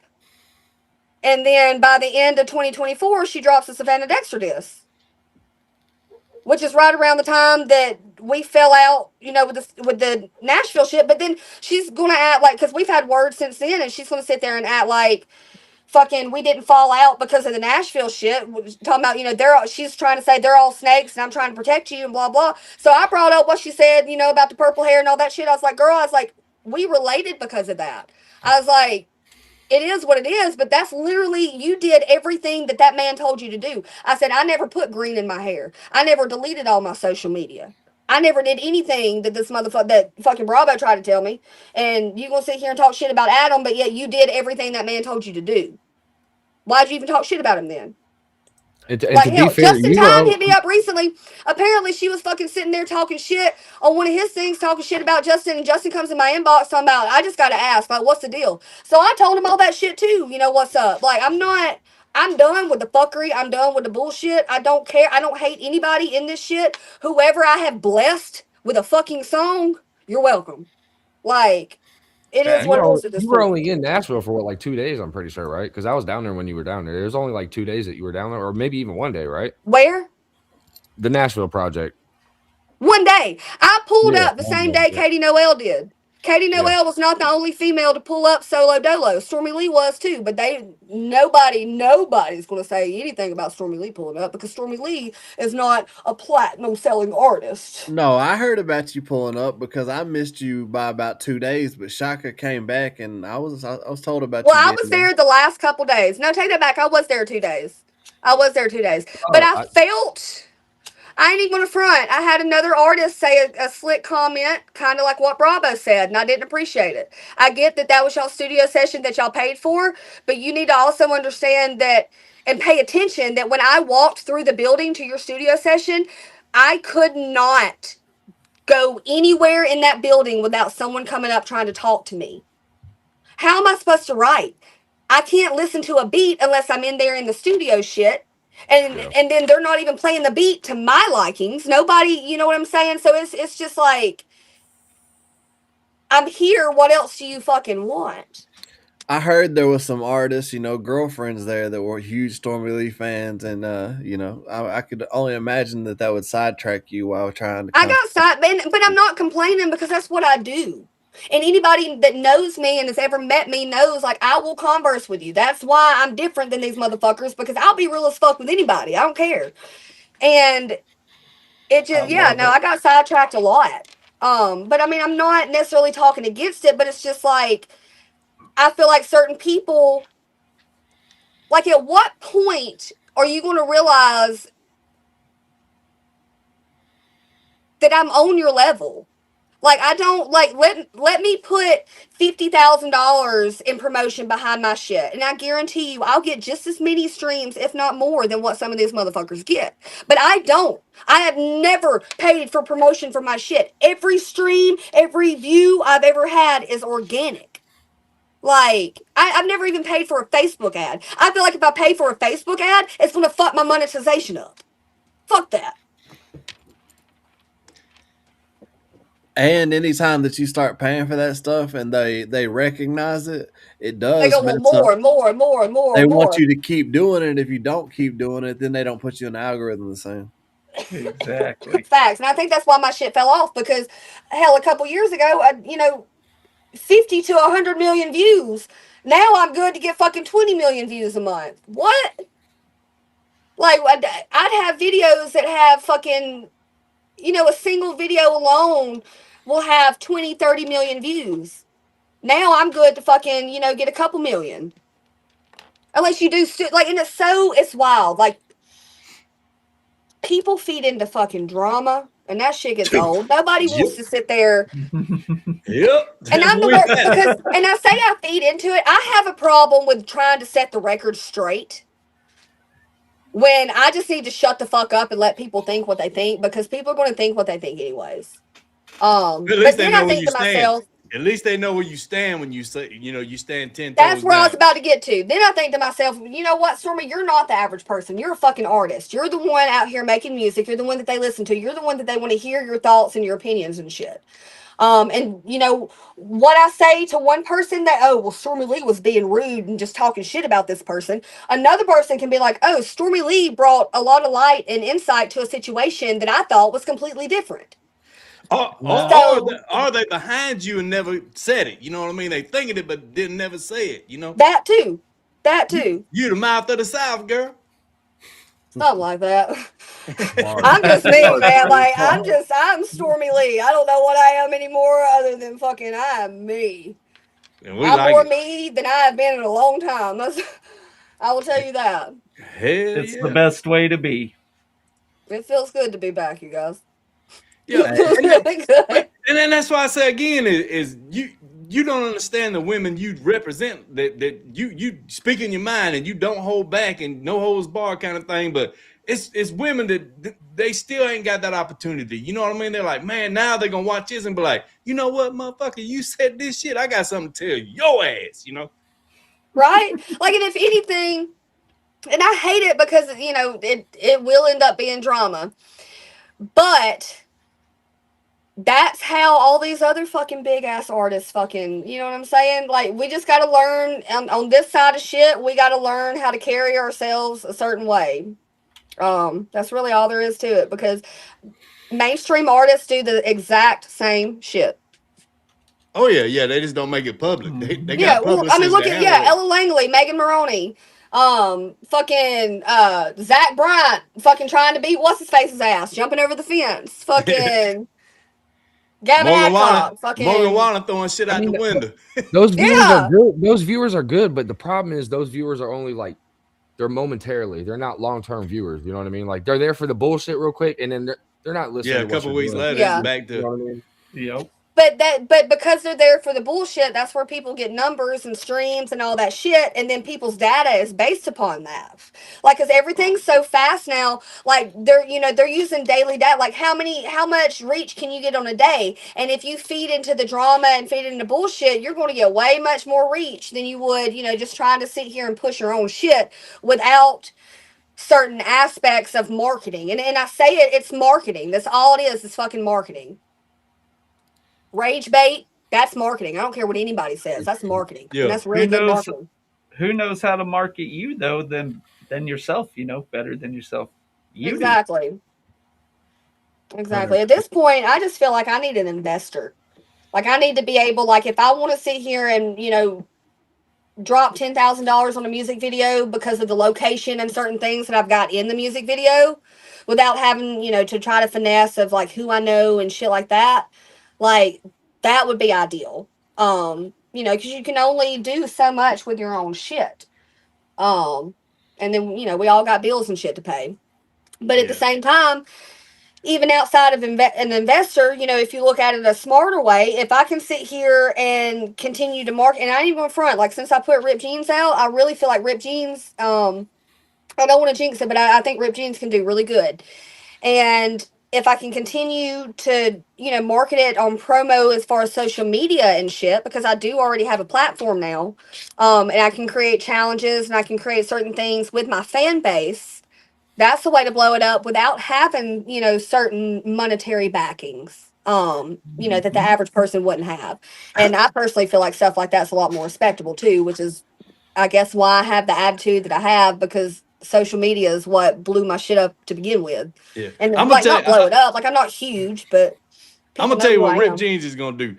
Like when Duck Dynasty came out, everybody started growing these long beards and stuff. It made some ugly motherfuckers look good finally. You know what I mean? But one day Yes. they're gonna have to shave that hot ass shit off. But I see Rip Jeans now. Everybody gonna have that handlebar mustache shit look. I swear to God, You man. started that shit. I swear to God. The handlebar mustache held me down. Hey, I'll give everybody a tech tip though. So whenever you guys do upload a song and you're throwing like all this other social media ways at that song, just make sure it's all linked and funneled to that same link on your YouTube. Yeah, That way yeah. you get the views from everywhere, no matter where they're watching it on, what platform. Facts. SEO is a big thing. I have Yep. paid attention to SEO since I first created my website back in 2014. It that can make you and break you when it comes to social media, not just like with YouTube, but just anything. Like even when you, like if you upload your music video clips and stuff like that on your phone, not so much, but when you do it on a computer like Premiere and stuff like that, like your phone will still have a trace, but when you're on Premiere, even if you chop that video up, it's traceable through every single social media platform. And if someone steals your shit without your permission or uses it in any, and this is what other artists do, and so I'm letting y'all know the tea right now. So if anybody uses it that says something about you that you don't want or something like that, which we all know me, I milk the game. Say what you want about me. I hope you do. Put it on out there. Yes, I did it. I might do it again. But certain artists will, that's how they can put bans on your pages and your links and stuff like that. So for those of you who are speaking upon certain people, that is why. Quit using clips to their shit and just speak your fucking mind. Facts. Amen. Well, And another thing with the social media that I don't know if a lot of people realize, but if you're shooting reels and you're posting from your phone with that, if you're using the outdated iPhone or Galaxy phone, whatever it is, Instagram or Facebook notices that, and they Mm-hmm. they won't push it the same. And we tested that. We tested it at the time. The newest phone was the iPhone 15 Pro Max, and we tested it between a 14 and a 15. The same video on a 15 got double the views because it was on a newer iPhone. Also, when you do a video like a reel or something, a lot of people use like one program and then like mass upload it to all their platforms. Use the actual platform to upload that reel. It makes a huge difference in how they push it. I promise. Yes. That it does. well, Minutes, you had one of the songs pulled up, and I don't see it over there again. So if you want, Oh yeah, I got it right here. This is my favorite Stormy, song. we're gonna play a little bit of music too, man. Show people what you Shit, do. I'm down with it. Whatever y'all want to do, let me know. All right. We were letting you vent, baby. You were hot and heavy. We wasn't shit, girl. You woo. I don't know, man. All right, well, It's this back one, there, buddy. You got pulled up. yeah. Let's see, and then speak it up. What is it? This is Over the Edge off the Thunder Rolls album. Hey, on the edge. Oh God. Yeah, shit, so bro. this is, before we get started, this is when Stormie Leigh started really I wrote this song The first time me and Mark broke up, and this was when I really started feeling my feelings and getting into, like, I'm still a bad bitch. Don't get me wrong. I'll you while I'm crying, but yeah, this has got the feels in it. All right, Let's you ready? go. John Diamond made the beat and I'm gon' kill it. Chef Sam cooking up the dope shit.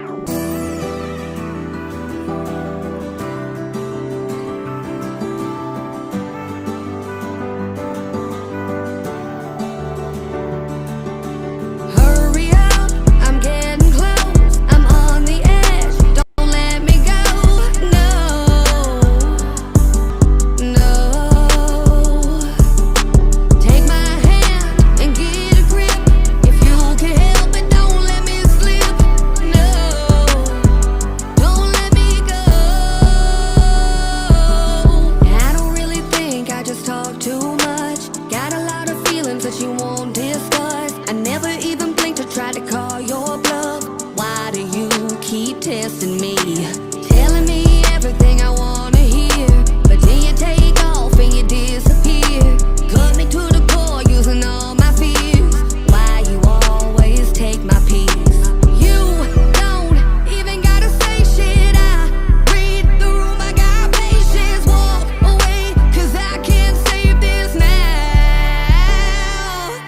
Hurry up, I'm getting close. I'm on the edge, don't let me go. No, no. Take my hand and get a grip. If you can help it, don't let me slip. No, don't let me go. Tangled up inside your web. By now I should be dead, but here I am, arms open once again. You say that another girl was in my bed. Now you're telling me that too much was said. What am I to think you want me in my head? Why you always testing me? You don't even gotta say shit. I read the room, I got patience. Walk away, cause I can't save this now. Hurry up, I'm getting close. I'm on the edge, don't let me go. No, no. Take my hand and get a grip. If you can help it, don't let me slip. No, don't let me go.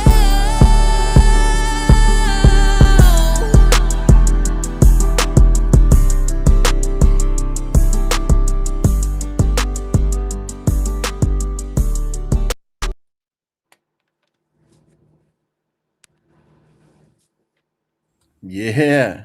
Hey, that's a go, bro. Yeah, That's they a said hit. Thank you. That's a hit. Thank you. I'm saying. Yeah, like, and if people actually pay attention, I first touched on talking about telling me another girl was in my bed. That was about the 22-year-old.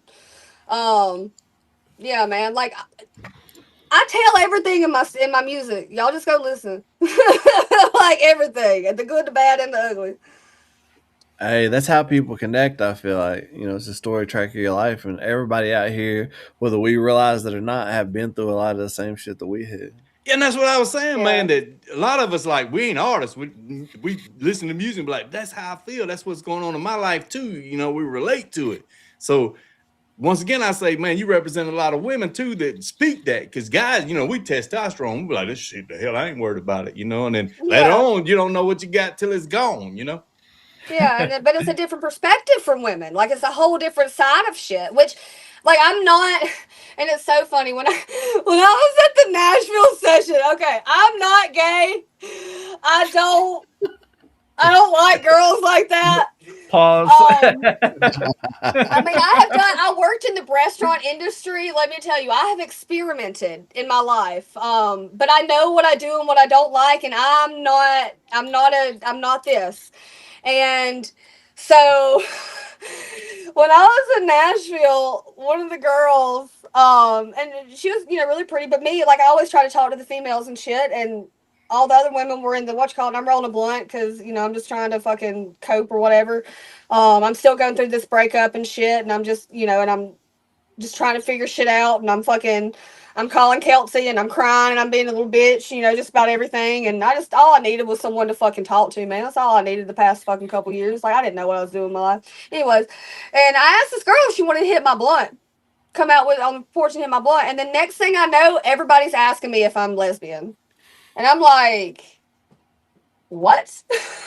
Like, you can't even hold the fuck, smoke? because I asked, but the only thing I can think of is because I asked this girl if she wanted to come outside and smoke my blunt. So either she tried talking shit and she needs to learn girl code, or the dude got jealous and thought that I was about to take his fucking girl.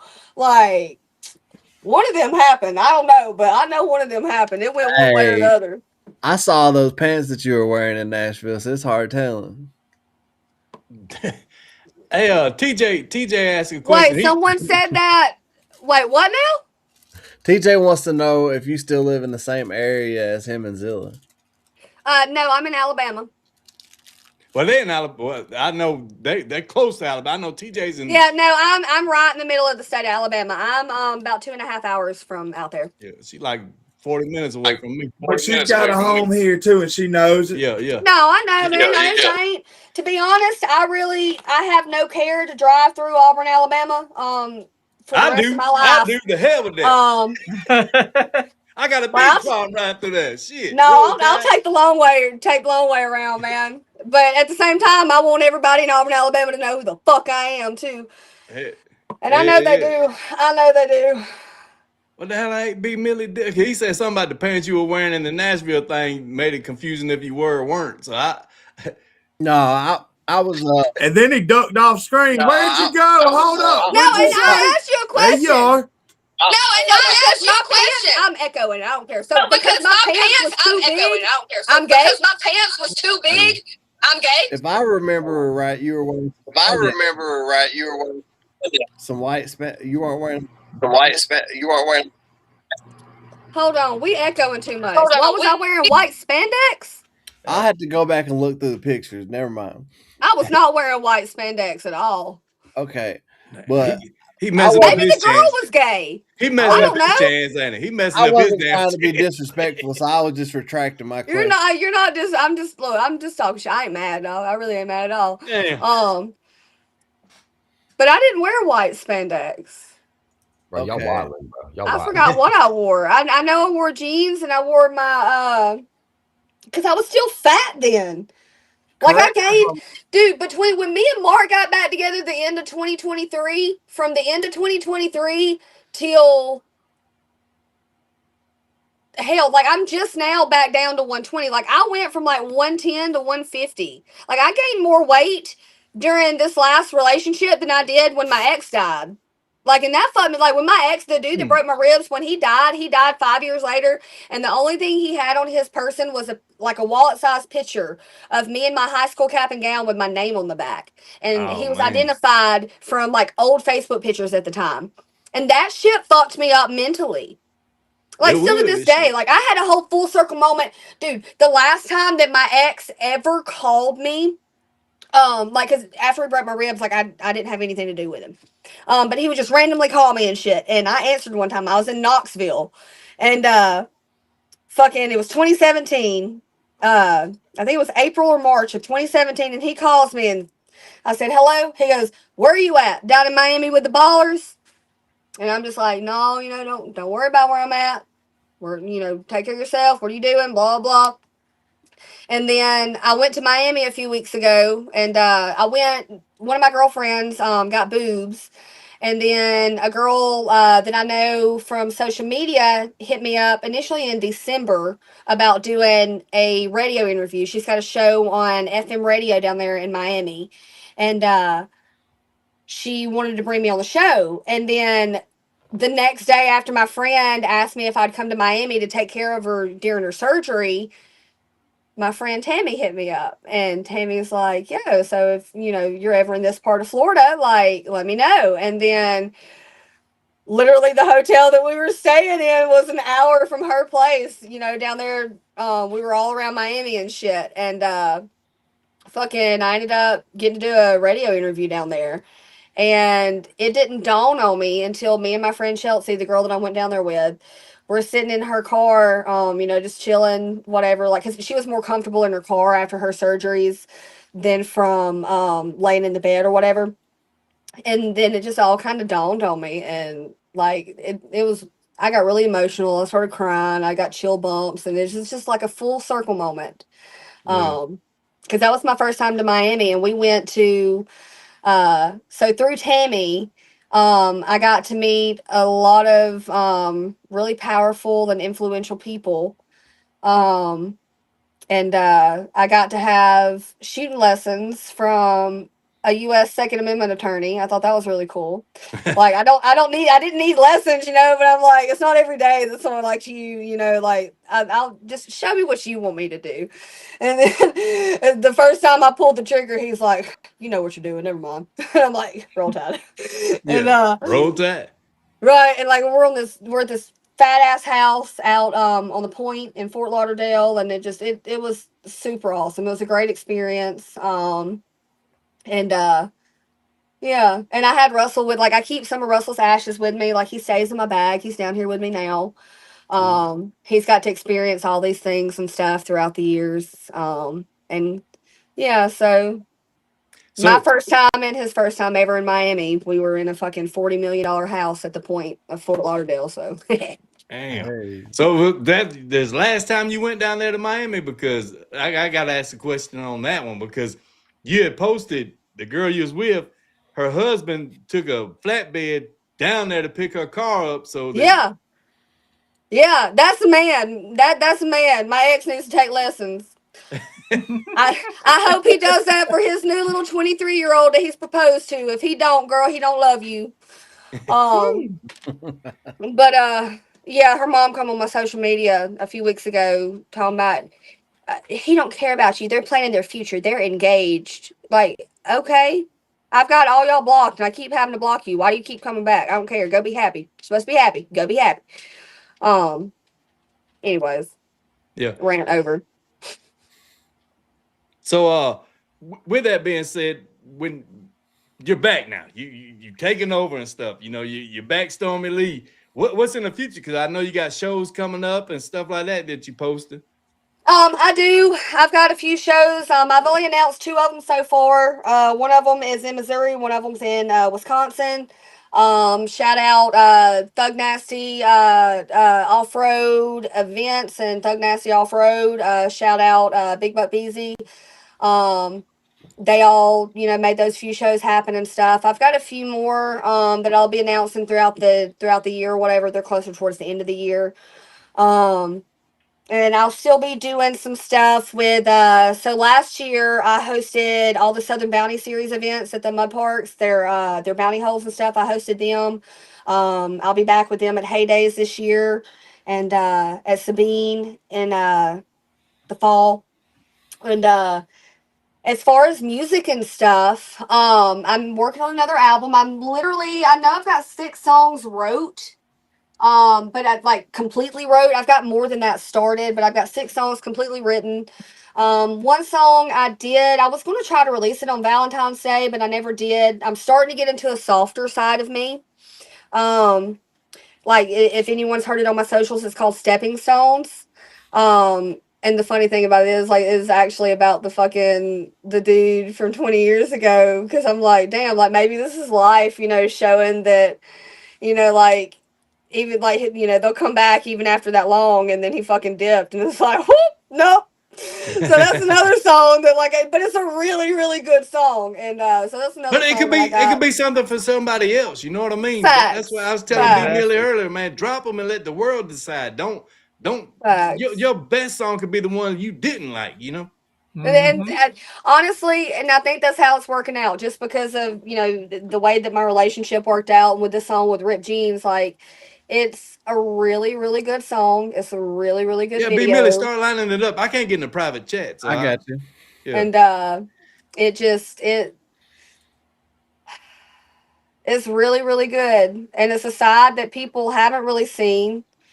But just given the fact, I have someone in that music video that, like I don't necessarily have regrets with, like, but it just, I think what did it for me was when he actually, made the relationship with a 23-year-old like public and Facebook official, because it's like that, like everything you've told me the past couple years about what type of person you are is a lie. Like, girls be saying online, like that final ick, like one day you just wake up and like it really just like that's Girl, real. Like one day girl, you wake up and it just really don't affect you the way that it used to. Like, girl, you said it loud and proud. You said just because she's 18, she's still half your age or some shit like that. I was yeah, like, damn. like that says more men. Like, cause it's a little bit different when you get in your 30s and you're dating, late 40s into 50s. Like, you've had a little bit more life experience in your 30s, a lot more. Like, I had a lot of life experience in my 20s. I don't know about y'all, but Oh, I had a girl. lot of life experience. I don't have children. Like, no, I don't. And honestly, I feel like the only thing that people can say that that do, and this is going to come out wrong, but I really don't care. Like, you got fucked, girl. You got fucked. That's all you can say. If you have kids and be like, oh, you don't have, like, you spread your legs, and then you had responsibility. I, on the other hand, have traveled the fucking. I've not got to yet travel the world. That's fucking coming. I've never gotten a passport. I've been to Puerto Rico, but you don't have to have a passport to go to Puerto Rico. Man. But yeah, no, it irks my nerves when you see these dudes. It speaks more on a 40-something-year-old man fucking an 18 to 23-year-old than it does about that 18, because I was that 18 to 23-year-old. And that's why, like, I'm not going to date a dude that goes into restaurants or strip clubs and shit like that. Like, I'm not, because I know what type of men they are. So now you have let me know, because you fucked them young ass girls and you're now in a relationship with one, and you didn't want to have kids with me, but she's got 2 kids. Hey, to be fair, that's not fair to all men, because the only time I've ever been to Hooters is when my wife was pregnant, and the only place that had Yeah. deep fried pickles was Hooters. So I got to go to Hooters for my And- wife's first pregnancy And, the and, I, entire 9 months, bro, and I was not mad at it at all. Oh, All man. right. and I grew up. So when I grew up. You can look at the menu all you want, long as you eat at home. So you just had the wrong You know one. what? Maybe that's my problem. Maybe I haven't ever experienced a man that can't eat from the menu. My men, for whatever reason, can't wait till they get home. They want to eat at home. They want their cake and they want to eat it too. Damn it! Like what? Yeah, you got Like, the am I that wrong one. cool of a person? Really? Wrong one. Wrong You The just one. had the fuck? wrong one. Hey, I know many guys in the chat, and I back their sentiment is what crazy guy would ever cheat on Stormie? Like, that's crazy. I could I never don't know. imagine. No, probably not. For like, I do over. But I gotta be fair. Are you that harder to get along with? Because it's I guess both. so. Like, I really might be the problem. Like, I really like. I ain't I gonna say will you're the say. problem, but I've been with my wife 10 years, and we get along great, then we don't get along for a minute, and then we get along. You know what I mean? So See, but I feel like that's anybody. yeah, But for yeah. whatever reason, people can't. When shit gets hard, it's like people want to confide in other people, to make them feel good. For whatever reason, I don't know, man. I don't know. It's the type of man. It's What? fully. It's who I was and the environment that I was and the way I carried myself. Is to why I've attracted that type of men. Like, But no doubt about that. I'm starting to get that vibe tonight. Is you put yourself away to make them pleased, and now you realizing all it got you was burnt. You know what I mean? So Facts. now you're Major like, facts. the hell with y'all. I'm Mhm. Storming. You gonna like me for this, or you ain't the one. See, and I used to have that attitude, but I don't think I ever actually believed it. Like Zilla, when we first met, like I had that fucking, that's where the whole bad bitch language shit come from. Like I just had a certain aspect about me and the way I carried myself, and I didn't give no fucks. But I still wasn't, I don't think I was really confident in myself. But like seeing, like I have never wanted to unalive myself more in my Mm. almost 35 years than during going through the breakup shit with my ex recently. Like the first time, that's why I stayed up at the studio, because I knew if I was to come here by myself and my dad's at work every day, I'm liable to do something because I'm sitting here by myself. Dang. And so I stayed up at the studio. But at the same time, I was a little bitch with that shit because anytime someone come through the door, I'm, like I'm squalling. I don't know what to do with myself. Like, and I'm uncontrollably squalling. Like, but I just needed somebody to sit there with me. And I will say fucking rapper sat there with me. Like, that was my fucking rock, man. He would just sit there and just let me fucking cry. He'd fucking, put on his headphones and fucking build a beat or something. Like, just all I needed was just someone to fucking be with me. And it was rough. And then when he broke up with me again in 2024 and changed the locks, that was the start of, I thought it was my crash out when I went on the road, but that was just the start of it. But the whole time I'm on the road, like I felt like a zombie. Like I saw my homie, uh, I saw Tony Ramos and his wife Crystal, and they come up to me at an event. I think we were like in Arkansas or something. And he's like, Stormie, he's like, Are you good? Are you good? Are you okay? He's like, something's not right. He's like, You're not yourself. I can tell something's wrong, And that's when I started, just kind of explaining everything that had happened and how I was feeling. And I never felt so alone. Um, but I think it takes going to that place as a person when you realize what you're actually capable of. Yeah. And it's hard. It still hurts. Like I kind of want to cry, thinking about it and talking about it. Well, I don't want you to do that, But girl. Well, I then mean, yeah, they'll no, be out here like you messing her we're makeup good. up and Like I all mean, that it's kind of just shit. We ain't. emotion. You know what I'm saying? Just emotion. I feel it.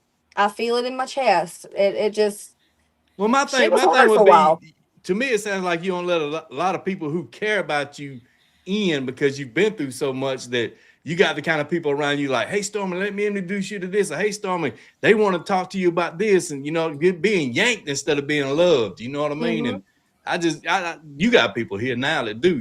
So that would And be I'm me. learning that. That's a struggle. Like you literally hit the nail on the head is because I've been tugged in so many different directions and I've allowed myself to be tugged in so many different directions, I don't recognize genuine love. Yeah. I like and it but we're learning. I mean it's all an I experience for all of us. and some of it end up being snakes in the long run too. You know what I mean? But Facts. you got to open up just a little bit, and It's a stuff like Yep. dirty that. business, bro. It's a dirty fucking business. It is. At the end of the day, it is a dirty fucking business. Yep.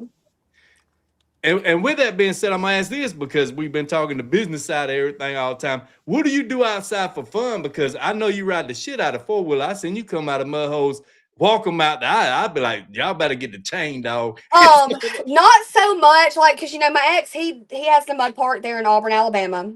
And so I was pretty much the face of his mud park for a few years, and then he started his son's social media because once we got back together in 2023, that's his legacy. The way I have my music, his son's his legacy, and so we started his son a Facebook page, and he ended up making his son the face of his shit and stuff, and I've got friends that I ride with, like the girl I went to Miami with. I know her through off road shit. But not having a home park, I don't really ride nowhere near like I used to. I've never really like I'm not a racer when it comes to these bounty holes and stuff the way other people do. Anytime I've ever done anything like that, it was solely because I'm Stormie Leigh with the Moolander. And I know it's for publicity. Like I don't have my shit's not like I got a primary clutch, but my fooler's not my motor isn't built the way some of these other people's like Yeah, I they can't put stem money. a hole. They put money Um, in that mall. dude. And but yeah, and I've got plans like I do got shows at Mud Parks this year. I will have the cow out there. And I got plans, rides and stuff that I'm doing outside of shows, just for fun time. And we do have a creek and stuff, and I do ride my cow, around here because I live in the Buddha fuck Alabama, middle of nowhere. And Well, your creek run down this way. Trust me, we got one in the backyard too. facts, facts, and but yeah, or other than that, like here lately, so my cousin, that Way Too Gone song that I have, Billy Mays, that's my little cousin, and he lives here on the property with us. They got a little tiny home over there, and he plays. APA, and then he'll be in like a lot of pool tournaments and stuff. So I'll go watch him play and stuff sometimes. I suck at pool. I'm gonna tell you that I suck at pool. I Man. like to play. I do The like to more play. I drink, the more better I get. You know what I mean? But don't make me call it because everything's look. Yeah. I like to play pool. Definitely. Well, you want to jam some of your music, give you a break, let you relax for a little bit. Shit, I'm down with it. Let's do it. All right, Big Millie, you got one pulled up? I got you. I got ripped jeans right here. The new Roll Tide, y'all share the fuck out of this song. See, yeah, hell yeah, let's run it up for her. Everybody in the chat, go share the link to this song, Ripped Jeans. Yeah, please, everybody in both chats, all chats. We got how many chats in here? What, all 3, of 4? I don't know, but run that shit up because Yeah, I y'all. did a reaction today, so now I can watch it. Yeah. He ain't got to see sexy Stormie Leigh yet. Shit. Hey, I did earlier, bro. I did earlier. I give him that. I give him that because he did every time we play it. Hey man, I gotta step away because I ain't reacted to it yet. I said I've been watching it 3 or 4 times. I'm gonna play it just because I'm gonna watch it again on my shit. I told you, bro. I was like, no, don't spoil it for me. Someone Y'all requested need that Jesus. shit. I have to do Play it. the goddamn song. Y'all need Jesus, bro. Hey, all right, man. Yes, sir, boss. Yes, sir, boss. This is Ripped Jeans by Stormie Leigh. Let's go. Roll Tide.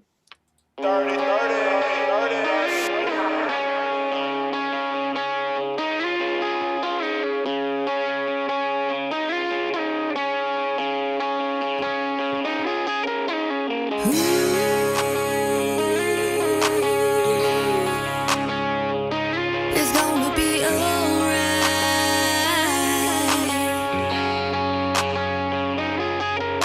That handlebar mustache held me down. My ripped jeans, someone's hand-me-downs. We tried.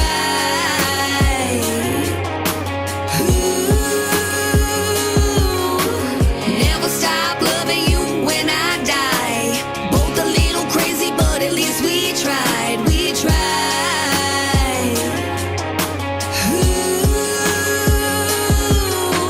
What about the tables there at the park? Had me on my knees, did I leave you scarred? You called me pretty, you called me sweet, told me I'd get a diamond ring. What about out there at the pond? Just me and you doing what we want. We were both naked, now we know those little bitty fish bite more than toes.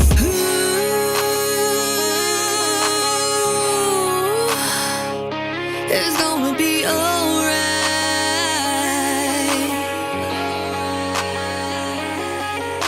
That handlebar mustache held me down.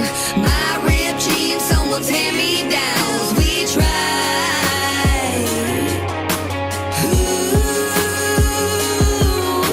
Never stop loving you when I die. Both a little crazy, but at least we tried. We tried.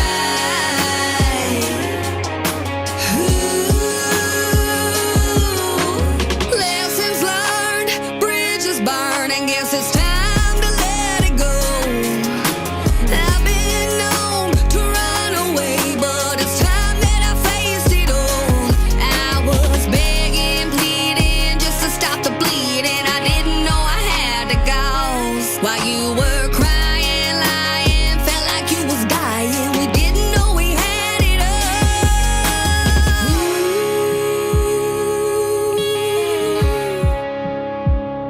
It's gonna be alright.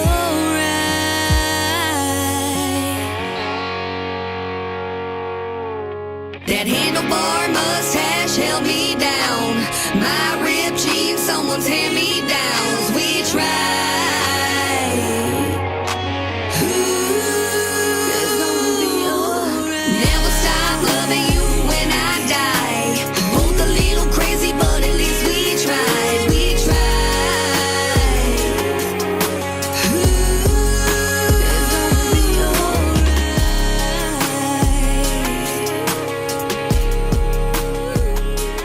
It's gonna be alright.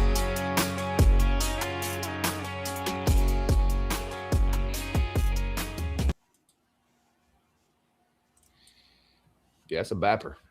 Hey, and I did figure out what I was talking about. It was the homie's girlfriend that took a picture with you, and she was a huge fan, and she was wearing white spandex pants. Ah. Yeah, he trying to correct himself. He trying to correct He, himself. Ah. he was Yeah. worried about them white spandex pants. He Yeah. was worried, bro. Look Yeah. at him. Yeah. Right here Yeah. in the Look. studio. Well, I will say, in unregards to that, I thought it was really funny because Mark told me, he said, if it don't work out this time, please don't take it to social media. Oh Lord! Now we're gonna have But another. then you filmed the whole music video with me, dog. Y'all, Fuck that did, shit. y'all did Take one that about a shit to railroad the track or music. something.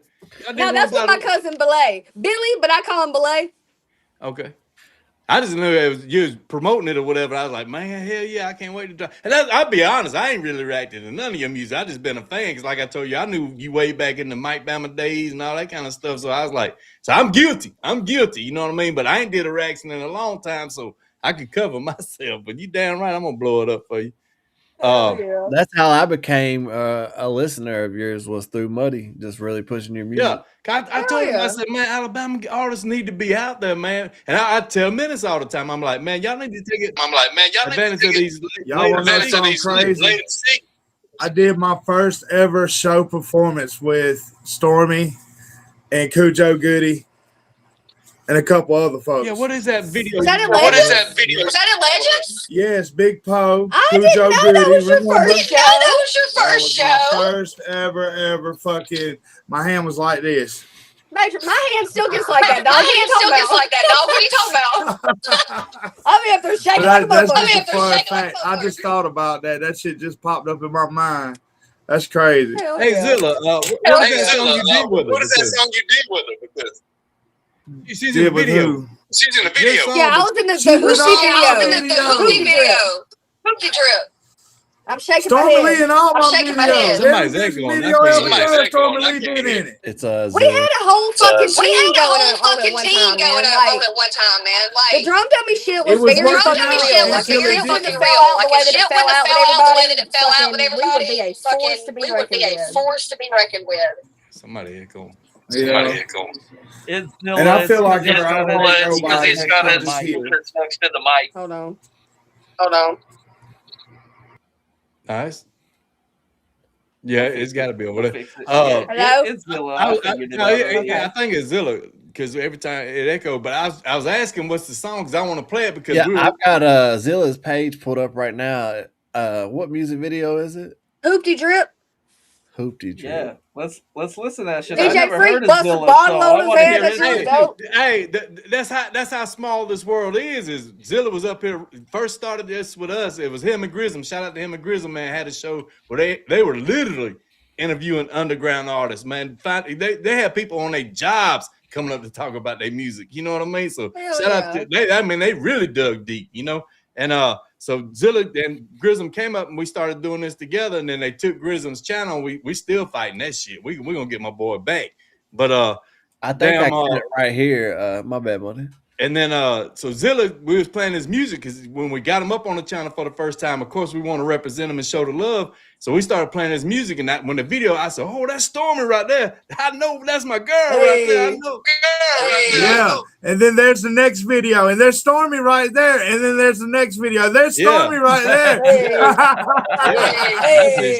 And then I started telling B Millie, man, this girl right here is blowing up in Bama, man. The world needs to find her. And then Menace sat down and chopped it up with you, you know. And I was like, I'm finally glad she's getting a shine, man, because once again, everybody that come from, shout out to Mendo, shout out to TJ Sanders, all the artists that in Alabama that's doing it, grinding, doing it, but the women are getting overlooked. And I'm like, there's talent here, dog. It's talent, you know. If it's good music, it's good music, bro. I don't give a fuck. Facts.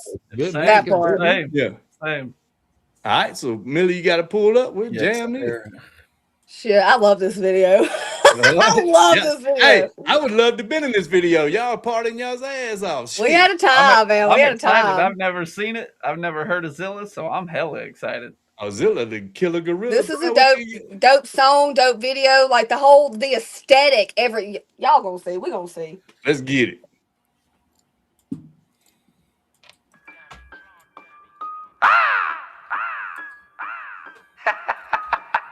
We got a gorilla from hell, Zilla gorilla from hell. Yeah. We got a gorilla from hell, Zilla gorilla from hell. It's all about the hoop, they in my drip. Lick a bottle, I'ma take a sip. Drunk as hell, walking with a lean. Security tripping, fucking bitch, I'm getting in. Bitch, I'ma get in the club with no charge. Hit the bar and then go hard. 3 bottles in a 6-pack. Is that all you drink? Bitch, so far, got a couple $100 tab pussy. Liquor feeling like an ambush. Fuck on your bitch, we been playing pussy dick. Poke a hole in your air cushion. No broke ass. I ain't hating on the low class. I just wanna see a motherfucker that ain't making it, and even if it's in a hoe's ass. Pimp stroke dad, then keep stroking. Hide and seek, pimp emoji. Heap dick, she deep throat. Make a bitch need Ricola. Ricola. Bitch, I hopped about the hoop, then I'ma drip. Liquor bottle on me, take a sip. Drunk as hell, walking with a lean. Security tripping, fucking bitch, I'm getting in. Still a gorilla from hell, been thuggin'. Step in the club, we all me muggin'. Bottle of liquor that we been chuggin'. Fat fucker today, be lovin'. Bust it down, she bust it open. Grabbing the pussy, it gush when I hold it. Rub it real fast, I rub it slow motion. Bring out the bag, the reefer I'm rollin'. Hit on a swivel, I'm always patrolling. Play with the nose, she know that I'm holding. Ready to fuck, Zilla been chosen. Licking the pussy, she holding it open. Kitty so tight, consider it golden. Beating it up, she's having convulsions. Pulling it out, she splash like the ocean. Zilla gorilla, bitch. Bitch, I hopped about the hoop, then I'ma drip. Liquor bottle on me, take a sip. Drunk as hell, walking with a lean. Security tripping, fucking bitch, I'm getting in. Hey, like a kitchen knife, you like a thumbtack. Put the tongue on your wifey, she gon' come back. And if a hubby walking on us, then he gonna spaz. I even use a bath towel for the cum rag. Say, turn that say in the door, say delicious. I'm about to swim with the fishes. I'm about to give you the business cream all inside my goatee, bitch. I might need a tissue. Matter of fact, come and lick that off. Tickle my pickle, cause the liquor make my dick get soft. And that'll get me off. If I been hitting with a condom, goddamn, girl, I can't believe I hit that raw. And if I hit that wrong, then let me hit that bottle. Goddamn, girl, I know that I can hit that right. 6-pack of Yingling and Ying Ying. We back on, goddamn, she ride out like a dirt bike. Bitch, I hopped about the hoop, then I'ma drip. Liquor bottle on me, take a sip. Drunk as hell, walking with a lean. Security tripping, fucking bitch, I'm getting in.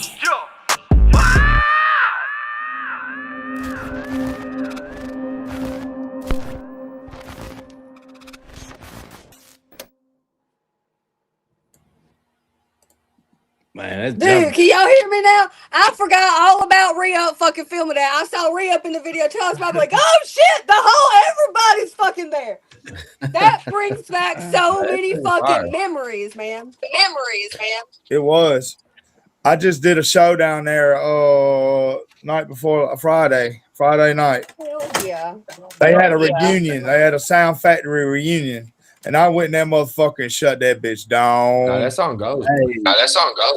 I did. And it's crazy looking back at what we used to do and how far we've come. Stormie, I got pictures from 2001, 2002. That's when we filmed Like, that it's video. crazy how long it's been. I think Stormie It's wild, man. And I don't know. I gotta find out where the fuck you are, because I gotta shoot another video, you know what I'm saying? Oh, facts. You know I'll drive. You already know me. I'll drive. Yeah. I got some country rap songs that I'm fucking with and pushing. So I just did a song with my son. He's 18. Yeah. Well, I feel like you could do like some rock shit. I like rock shit. I like it all, really. I got some rock shit. I'm always gonna rap on. You know, I'm a rapper. I'm a rapper. Yeah. That's one. You know, that's one thing I can say about Zilla. Dudes into all kind of music. They come up here and be sharing this shit. Yeah, the echoes. I got some screaming shit. I got some singing shit. I got some rapping shit. I got some country rapping shit. It's all the same to me, though. I'm just rapping. I feel that. That's why I sing or rap ain't shit. Yeah, I feel the same way. Why are we echoing? I don't know. Everybody down there is echoing. No, it's got to be you. I'm mute my mic. Watch. It's Zilla, guys. Yeah, it's probably me. Oh, see, it is. If fuck you me. put on headphones, bro. Well, see, I would put on headphones if I had them near me. I do not. That's cool. Why does your shit affect us? The power of Zilla Gorilla.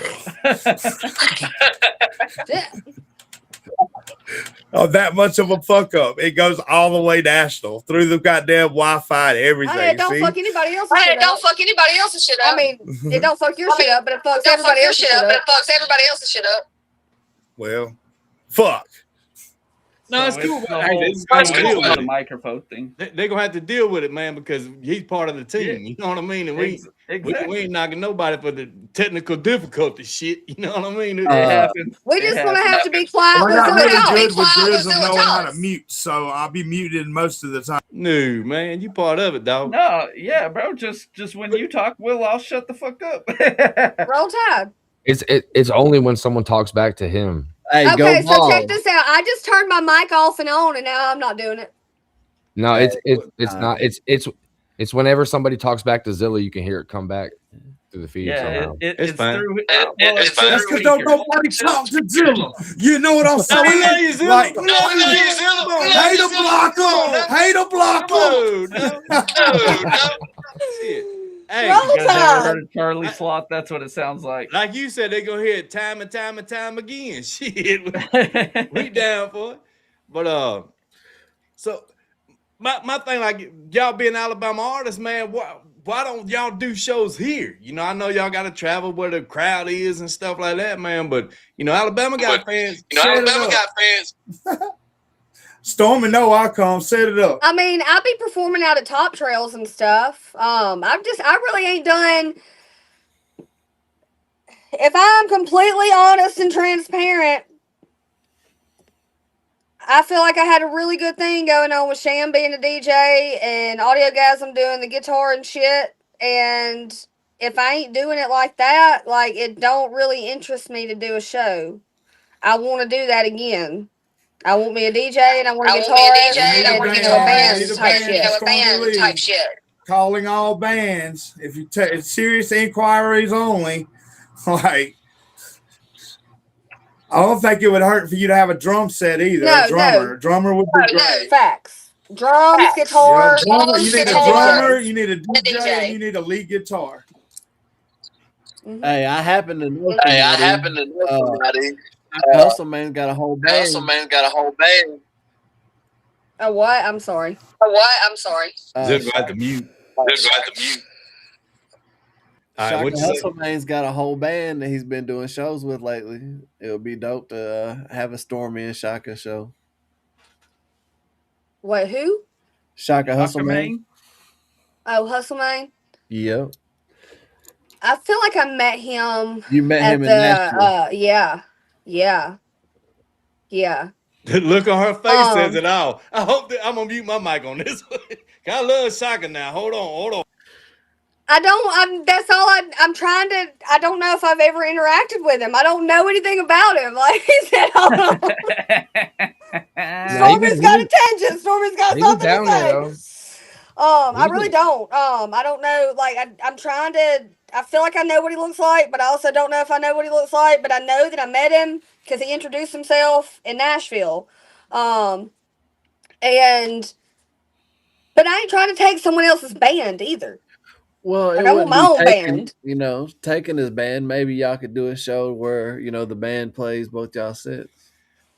I'm gonna tell you this, Stormie, straight up. I can't call it no better. He's got a guitar. It's like, damn, you won't believe that dude played the hell out of guitar, man. I ain't gonna front. Audiogasm's a damn good guitarist, and last time I talked to him, he got a different job, and he can do some shows on the road, and that will always be my first go to. But I always need backups. Yeah, I definitely need backups. But at the same time, like that would be like I wouldn't be past doing something, you know, if his band was comfortable, you know, doing 2 sets like that, because ultimately that's a lot. Yeah. Yeah. You know, I mean, they'd make more money in the long run, you know what I'm saying? Because they'd be paid by both of us for our sets, I would assume.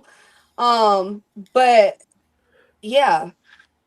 My thing being too, I appreciate y'all doing the live band stuff because I watch a lot of shows and they just pretty much up there karaoke in their damn songs. And I'm like, dude, that's you paying $15-$20. That's damn near Bon Jovi money. You know what I mean? And I want to do, okay, not even front. That is part of why I don't ever, like, I will either have a song with backing tracks or I will just have the full song that I'm playing with.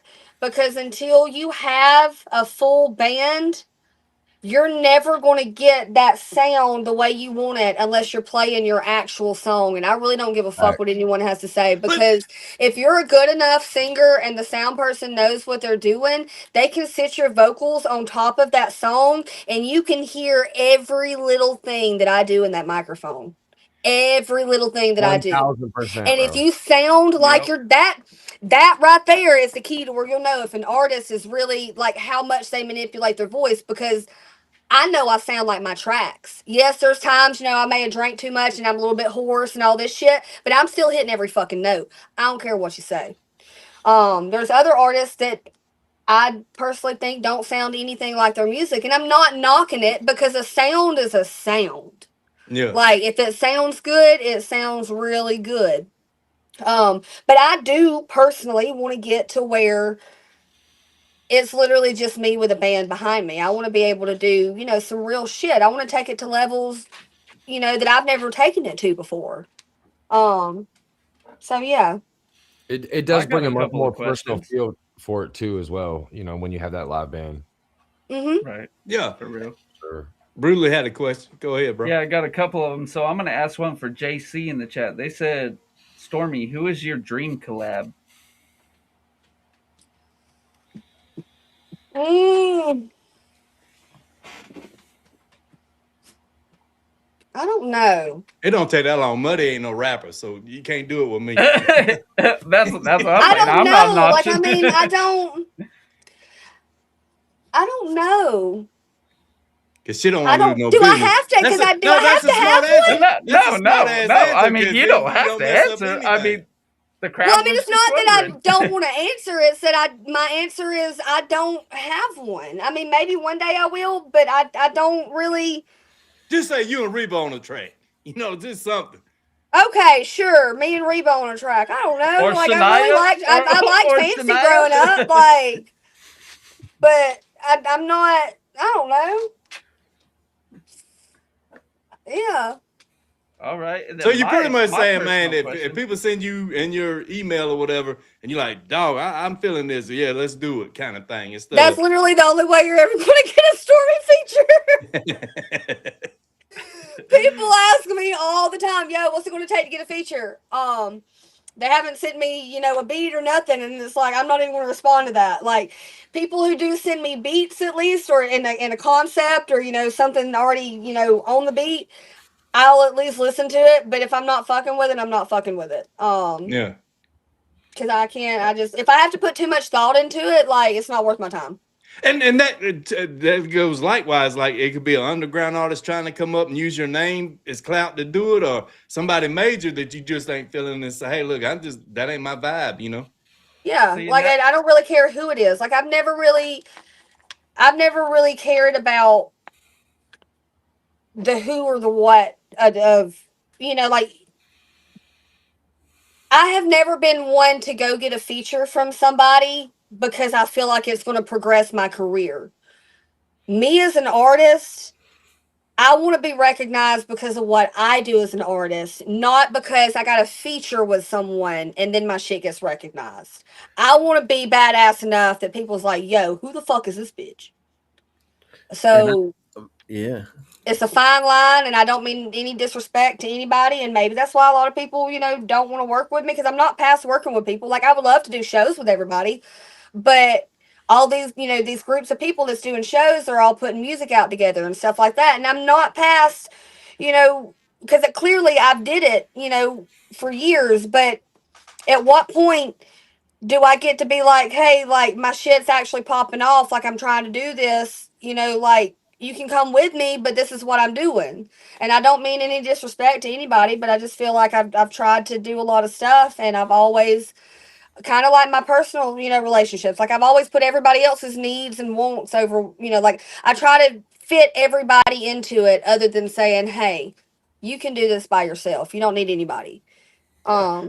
But at the same time, too, you got your own sound that you're just releasing too. You know what I mean? Like you said, you've always put something else with it or whatever. That now you really get this. It's coming the real Stormie. You know what I mean? Yeah, it's like I'm the one record. Like I don't have someone else pressing the record button for me now. Like I will sometimes go out to Atlanta to the studio and have KO record me. Like that's what we did with the Way Too Gone song. But like my whole album, I think one song on the Thunder Rolls album I actually recorded in studio out there. The rest of them I just sent off to them. Granted, with a lot of those songs, like looking back now, we were still developing the sound with what I was trying to get to. I feel like, just to not necessarily duplicate what I'd already done, but just create that to a different level. I can see the progress over that album and within each song, and I'm like, damn, like you probably should have worked a little bit more on it. So it's like I kind of look at that album the way I look at a lot of my older music, like because some of my shit to begin with I cringe at, like Pedigree, I cringe. I fucking cringe. But how does that make you feel though? Like looking back at like the shit you first created, like where you first started at and to where you've come now, like doesn't that kind of give you a sense of pride a little bit? Like, hey, look, this is where I started. Now I'm here. It does. It makes me feel really good, but at the same time, like, because Hey, Stormie, I'm gonna tell you real quick. You grown. If you want to protect yourself or whatever you want to do, that's your image. But you can smoke on here. We all grown. Everybody else is doing it. Well, I'm not trying to ban it and shit and get in trouble. Like, we ain't worried about that. Yeah, I mean, y'all might not be, but I don't give a fuck. But I just know, like, I'm not trying to like demonetize. I'm just asking you over there anybody, standing like, and all this shit. And I'm like, girl, do your thing. So I do it on Facebook a lot. Oh, my bad. I gotta say it's your image, you know. I don't even know what I was saying. I appreciate that though. Zilla, you up? Because it's echo. Huh? I thought you had something to say. Oh no. Oh, this echo. My No, bad. you good. I thought you, because when you pop up, dog, we already know you got a question. Yeah, we're gonna shut up. Yeah. But what you said earlier, I love to hear because I was one of those artists that whenever I was younger, I was reaching out to the Jellies and the Lil Whites and the Bravos doing collabs, thinking, hey, this is gonna help me grow a fan base. And it did help more people get attention, but until I was able to get people that like me for me by myself, it didn't matter. So I will say this though, like one of my craziest songs that I have was just a freak accident collab, bro. Like I was performing at some club in Columbus, Ohio, and Blind Fury was there, and he heard my song and he was like, "Hey, I want to remix this. Is that cool?" And I'm like, I mean, yeah, absolutely, dog. You know what I'm saying? Shit like that happens though, but that's a little bit different than an artist just a random artist you don't know coming in your email or on Facebook and stuff. Like you're actually talking face to face. Facts. Yeah, and like he said, he made it point in his live the other night too.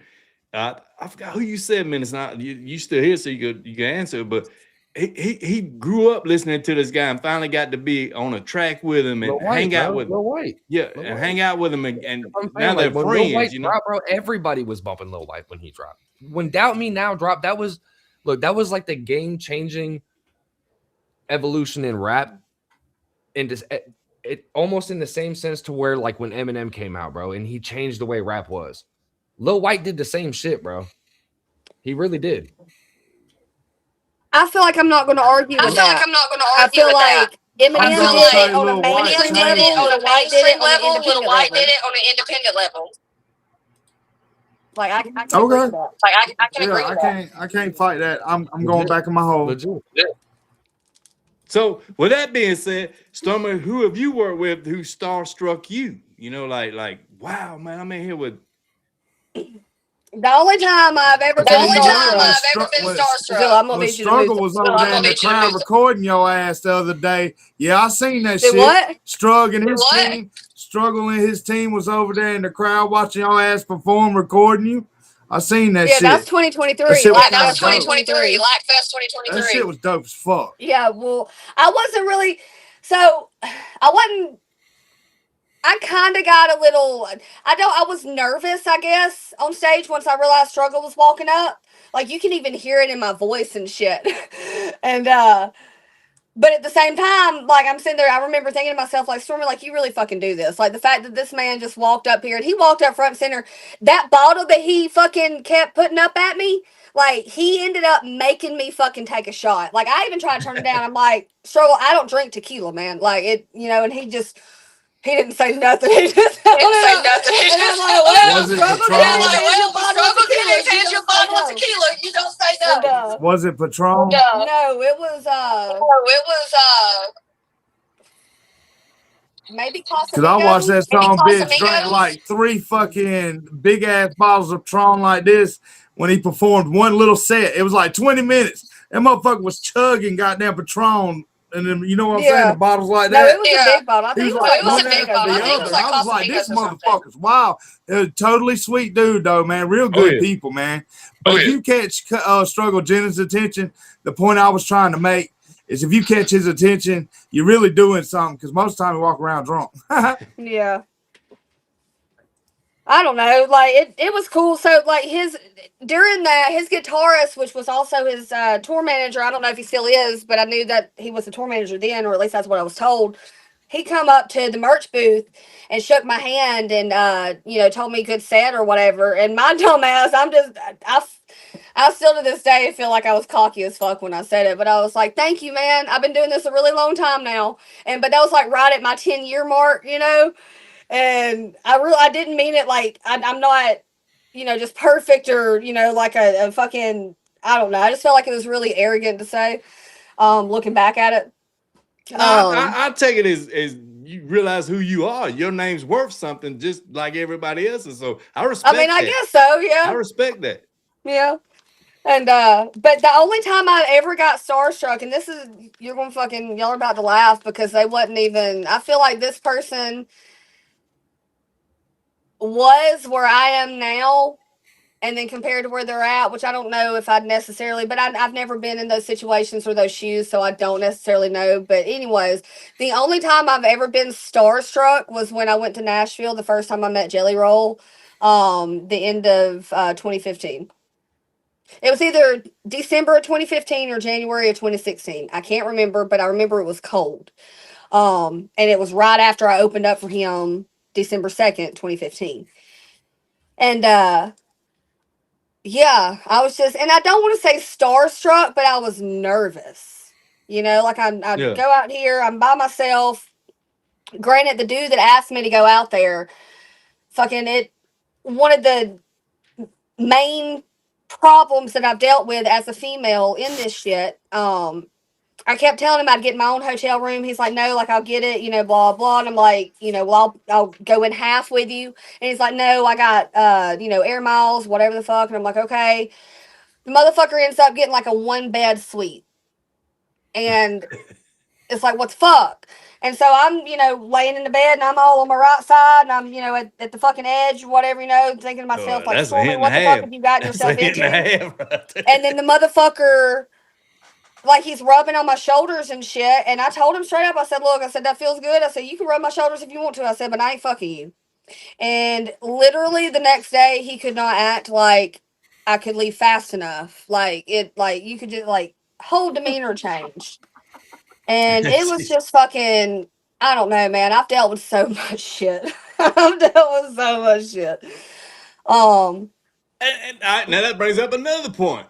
You being in the business, how many of these people do try that on you? Like, hey, There's a lot of thirsty motherfuckers around here, boy. I'll tell you that. Yeah. I can say Jelly Roll never tried me one time. Every time I ever seen him, he always shook my hand. Hey, Stormie, how are you doing? But I also haven't seen him in person since 2018, last time I opened up for him. And but to me, Jelly seems like one of them dudes like y'all grew up together kind of deal. Like y'all were in the beginning that if he did see you now, he would still know who you are, no matter how big he is. All right, now you make there's a lot that goes into that. Ultimately, Well, when things went south with me and Shelby K, I made a comment on social media and I said, and I quote, I'm not scared of Savannah Dexter or her little rabbit. And it was right after Savannah put out the Fuck You Too song or something, whatever one she had Bunny in the video. And Shelby's sitting there telling me, you know, the song's about her, the song, and I'm sitting here like, you know, I kind of felt the song might be about me, but this also goes back into, you know, everybody thinks everything's fucking about them, right? Like we're not all that fucking special, so that's where egos and shit I feel like come in. Well, fucking, so I made that comment, and that was September of 2022. And I remember Shelby calling me, Zilla, you might have been at that show up there in North Georgia, the house party that the police came when Sham jumped in the pool. Shelby called me while I was there, and she initially brought up my comment, what I said, and she said that Bunny is mad about it. And I said, well, Shelby, if Bunny is mad about what I said, why is she calling you or contacting you about something I said? And she said, I don't know, but she is. And I'm like, well, give her my phone number and tell her to call me. And then Shelby said she wanted to put me on a phone call with Sarah Ross, Doris Ann, and Lexi Lane.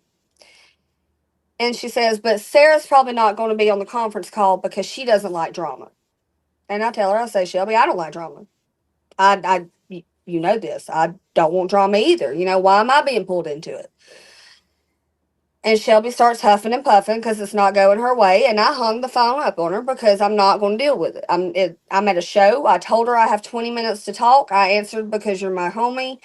You know, we just did the BBL song or whatever together, blah, blah, blah. And, but I hung up on her and that shit pissed me off. And literally a week later, so Shelby put out a video talking about her experiences with Savannah, like the next day or the next couple days. And then deleted that video and then drove down to Orlando and signed to Savannah's label. I don't know if Savannah's ever signed another female. Like, I don't keep up with other artists like that. But I do know, like, that's what happened with all that drama and shit. And so that was September of 2022. Following into December of 2022, Jelly Roll put out the Son of a Sinner open verse challenge, public open verse challenge. Keyword public. I did the open verse challenge, and next thing I know, and it was so wild because it was right there at New Year's, and I remember walking outside. There was buzzards. I've got videos on my social media. Buzzards all over the Rav, all in the tree above it, just all over my shit. And I looked it up, and the sign and the omen is like death and rebirth and shit, you know? And I'm like, holy fucking shit. Like, and it's fucking New Year's Day. I'm like, holy fucking shit. Well, so that's when I put out the Son of a Sinner duet. And I put it out. I put it on TikTok, Facebook, Instagram. It got like 100,000, not even 100,000 views on TikTok. On Facebook, it had like 100 and something, maybe 200 and something. And Instagram didn't hardly do shit. Instagram's always been, I've only got like 10,000 followers on Instagram. Well, That's more than me. I've been trying on Instagram forever, man. I got like 500,000 on fucking Facebook, but I can't get Instagram to do shit. But fucking next thing I know, I get an Instagram message. Bunny is in my Instagram as requesting a message, and it's a screenshot of what I said, what Shelby called me about back in September, and this is now like January 3rd, I don't know, I got the screenshots with the dates and shit somewhere. And but it's January of 2023, and she sends the screenshot of what I said, and then she says a whole bunch of shit. And in regards to me doing the Jelly Roll open verse saying that I'm not going to, I'm not getting views off of her husband, blah, blah, blah, blah, blah. And so I call Sham and I'm like, what the fuck? I talked to him about it and I decide with Sham, I'm not going to respond until in the morning. I call my ex, I call Mark. And, with him too, just don't respond till in the morning. Don't, do not respond with emotions. And so 20 minutes or so goes by. I get off the phone with them and I go and I get on Facebook. And she commented on Facebook under the Jelly Roll duet everything she said except for the screenshot of what I said. That's usually how it goes. That's usually how it goes. It's like reading the Bible, getting the verse you want, not the surrounding of it. You know what I mean? Well, I posted the screenshot of what I said, and I told her straight up. I said what I said. You're not about to bully me. Like you could have kept this in the fucking inbox. Like, and she tried in the inbox, and it's funny because she come in my inbox on Instagram, but you're going to make a public post on Facebook, and then in my inbox on Instagram, you're talking about the views that I have on TikTok. Like, what? Make it make sense. And so we have words back and forth, and she like, and I've got a voice recording where she's sitting here talking about like, do you think my husband would really support someone who doesn't support his wife? My husband's sitting right here, which I don't hear anything, but that's not to say that he wasn't sitting right there. You know what I'm saying? But and anyways, and after she flaunts her following and all her shit in my face and stuff, the last thing she said was, talking about we'll know how to move accordingly. And I was blocked everything Jelly Roll on social media except for Instagram, the one that I don't have hardly any followers on. And I just thought that shit was the funniest shit in the world. So yeah, no, like I'd be rather interested, and especially like because I've spoken on it before, just not in detail as what I have here lately. So I'd be really interested to see how that plays out. But I still, and I even told her in the thing, like, this is my experience with you. This is my experience with your husband. I opened up for your husband 3 years before I ever met you. This is my experience with you. And I'm not going to go into all that. Because right, like I still feel how I feel, and I was told what I was told by certain people that was with them. And that is what it is. But at the end of the day, I don't know. It is what it is. Like, I'm not mad about anything. Jelly Roll is the first artist I ever opened up for. Nothing can ever change that. Little White is the reason why I got into music. The No Filter album by Little White and Jelly Roll is what put me on Jelly Roll. Like, I can't help that my life played out this way. Yeah. I can't help that at all. Well, with that being said, and what you're going through and saying now, looking back, what would you tell the 11-year-old Stormie to the grown woman Stormie now, knowing what you know? To speak up.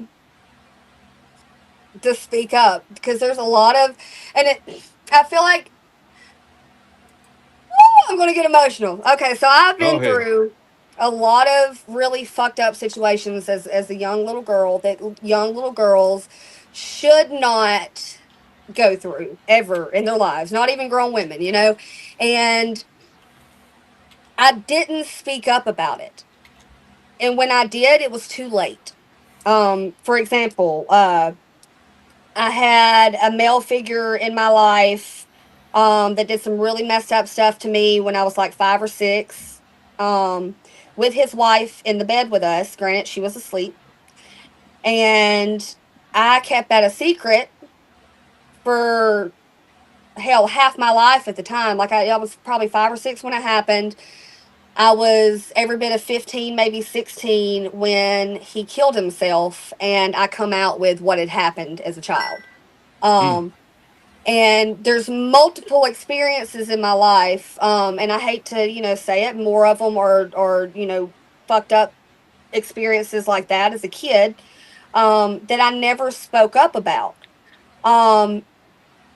And yeah, so speak up. Like I feel like that's why I'm very opinionated now that I'm an adult. I speak up about certain things. I try to be able to have conversations about things that, the hard conversations, that, most people can't. And, like y'all said, like being an artist, it's a platform. People look up to me because my music, because it's relatable. And I feel like, there's a lot more that's, relatable than what they realize. And it just, because we're all humans in this. And I'm not fucking mainstream. I'm not going to sugarcoat shit. I'm not going to, it's an ugly world. And I'm not saying everybody is bad by any shape, form, or fashion, but a lot of things need to be talked about. So I'd tell 11-year-old Stormie to speak the fuck up. Yeah. Well, somebody in the private chat said it'd be a good time to play the song, but I can't get in the private chat. I can see when y'all pop it up, but I can't get it in. Somehow I'm locked out of my own shit. But I had "Hating on Me" by Stormie Leigh pulled up. I Come love on, that one. all right, where is it? Let's get it. There you go.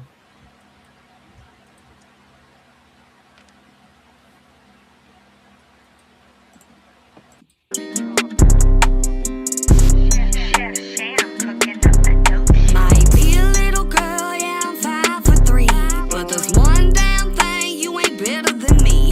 Cut both our arms and I bet we bleed. Need to get it through your head, we on the same team.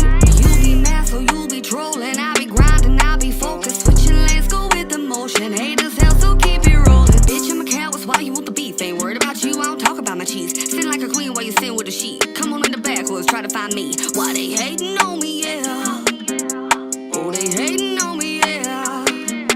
Bitches hating on me, yeah. Oh, they hating on me, yeah. Bitches hating on me, yeah. Oh, they hating on me, yeah. Bitches, I know something you don't. You can tell by how I put my shit on. Might have been born just plain white trash, but I got that tea they sipping on, yeah. Again, there ain't a bitch in the world that's better than me. But don't get it wrong, there ain't a bitch on the planet I'm better than either. I'm just chillin' and toking my reefer. If you feelin' stressed, come take a hit. I got the gas, I got a lighter. I'm on the road, but I ain't shit. I keep crown in my cup, doing donuts in the rab. If you want me, you can catch me in the mud. How about that? I can't even think to hate, cause I'm too busy with my bag and a check with some digits. I ain't worried about these bitches hating on me, yeah. Oh, they hating on me, yeah. Bitches hating on me, yeah. Oh, they hating on me, yeah. Bitches.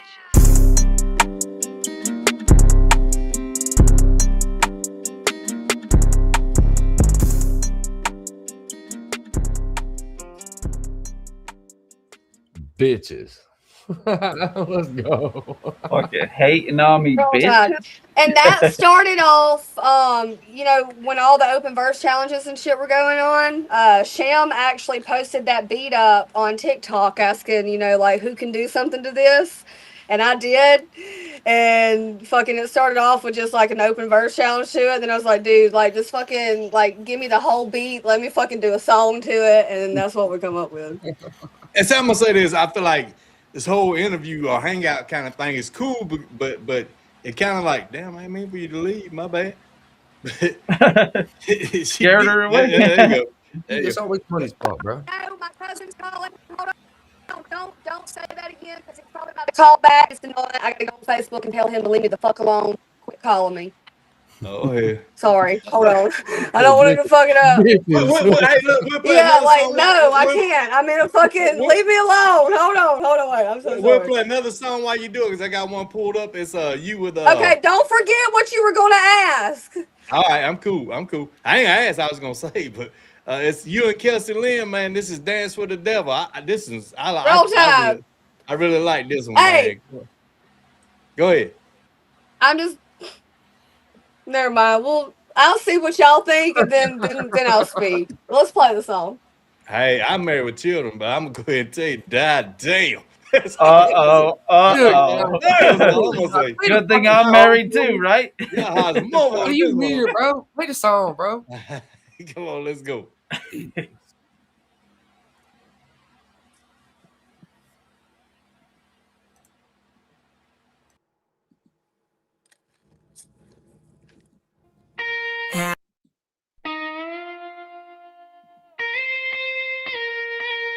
Hey, Johnny got the sauce, boy.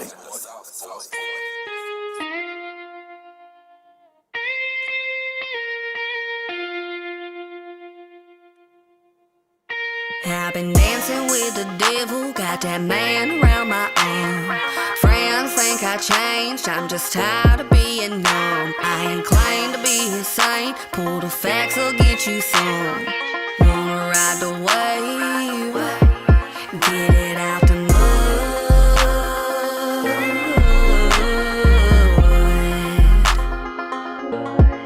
Get it out the mud.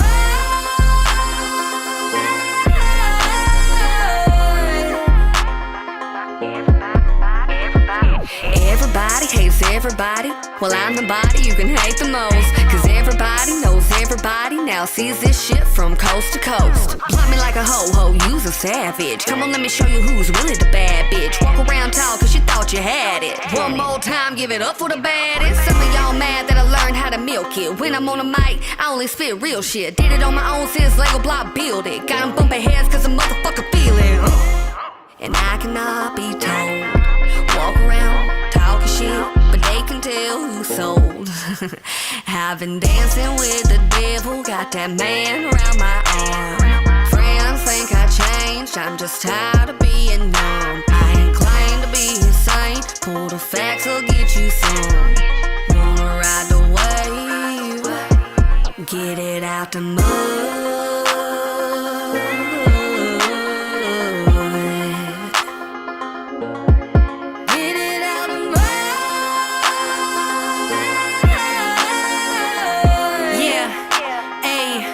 Yeah, they ain't really bout it, fakest ones talk the loudest. Independent shit, fuck the ones who ever doubted. Claiming that the real but have a team inside the pocket. The grind is in our genes, no one's gonna stop it. Oh, you think you're savage, you ain't never wrote a verse. So I'm bodying you bitches, lay 'em down inside the hearse. Preaching to the public, so I'm taking them to church. Baby, we are not the same, cause I write my own words. Bad bitch shit, didn't think that we would buzz back. Scratch that, no cap, crunch, I'm like a six pack. If you want the smoke, this is how I'm gonna roll it. Fuck a hating bitch, only riches when they're trolling. Sign stupid deals so they get a little motion. Switching their position when they finally hit their lowest. And they're looking for attention, hoping that we're gonna notice. We don't really give a shit because the money is the focus. Ain't no competition, gonna have to do better. Put the rap to rest, stick to them love letters. Tried to rain down, but I'll soak up any weather. Don't you ever throw the dirt cause you ain't ready for the pressure. This is real hustle and I promise this is vital. Mayweather with the flow, I'm taking everybody's title. Yeah, it's been a minute, now I'm making my arrival. See, I've always been a boss, I'll put it on the Bible. I've been dancing with the devil, got that man around my arm. Friends think I changed, I'm just tired of being numb. I ain't claim to be insane, pull the facts, will get you some.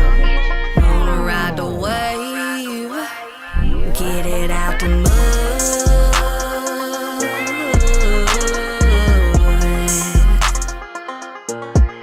Get it out the mud.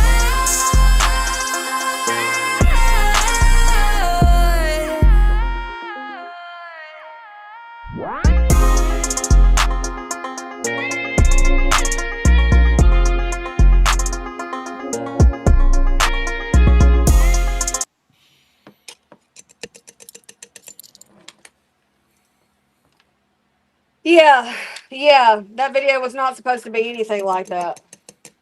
That shit went crazy though. No, it did. We filmed that video when we were on tour, but we were we were trying to do the off-road shit too, and we talked about like filming more shit with it. And I personally had an issue with my weight, and I repeatedly, just and granted, I'm not fucking fat. I was 150 pounds, but I'm used to being like 110, 120 max. So like I have a right to feel how I feel. I really don't give a fuck. Yeah, but see, whoa. Women say that. Man, y'all fine as hell. Women, y'all eat yourself up over the damn weight thing, man. Hell no. Well, when you're used to not having your fucking belly poke out more than your ass, I mean, it's an issue. But I'm a anyways, so fat I ass never truck driver. edited the video. And then me and Kelsey were talking about, doing more shit because we filmed it in 2024. But then we fell out after, we started really falling out after the fucking Nashville fucking studio session. And I'm sitting here like, I'm fat anyways. Like, fuck it. Like, I'm not even going to edit the video because the whole thing was she was going to have Real Recognize Real on her channel and I was going to have Dance with the Devil on mine, like music videos and shit. And, fucking, and then I'm sitting there around the time I'm sitting here, I'm thinking to myself, like Stormie, like literally what you just said, like you don't really look fucking bad. It's all in your head, blah, blah. And I start fucking editing the video again because I'd already fucking started. So I started working on it again. And then literally, I shit you not, it's so the universe is fucking wild. The universe knew. Within like 3 days of me starting to edit the video, someone tags me in the Dance with the Devil music video from Kelsey's page. She had edited the video and set it up for release and was promoting it, and I had no fucking clue. Can I ask like what about the Nashville project sparked some kind of like beef? I don't understand what, because like, everyone down there were snakes. She said, "I've got it. It's all in text message too." I just played the jam. I liked it. I ain't know. I remember you saying earlier like that kind of thing, but your music's your music, And I mean, I'll be real. Like for the most part, I was down there for quite a bit of the time, and I mean, it was really just people making music. That's what really. Like it was no. I don't know. Like I said, like I kind of felt a little bombarded. Like I never really had space. Like people just kept coming up to me. But that's nobody else's shit on top of, the personal shit that I was dealing with and stuff too. Like as much, cause I was in my head about a lot of personal shit then. The breakup and shit, everything I was dealing with Mark, like, cause when I broke up with Mark, or I'm sorry, I never broke up with Mark. When Mark broke up with me, I went on the road with a dude, and granted, I never fucking met him. I met him one time at a fucking event or whatever, and then he hit me up, and like the initial thing was for us to promote. He had an off-road brand. I, did music and off-road shit. I had my Moolander. Well, I ended up fucking flipping my Moolander. I was supposed to have my motor rebuilt and shit, but I ended up, not focusing on that money. And I went on the road, but the way that my ex played it was that I left him for another man, and that was not the case at all. But the way everyone in the off-road industry and shit was treating it was, like Stormie fucked Mark over. And so I'm dealing with a lot of personal shit in my head about it. And when I was out there, like it just, like I was sitting there calling Kelsey crying, and like she's sitting there getting mad at me, like, why in the fuck are you even there? Like, and it just, I don't know. I was in complete fucking meltdown mode for a whole.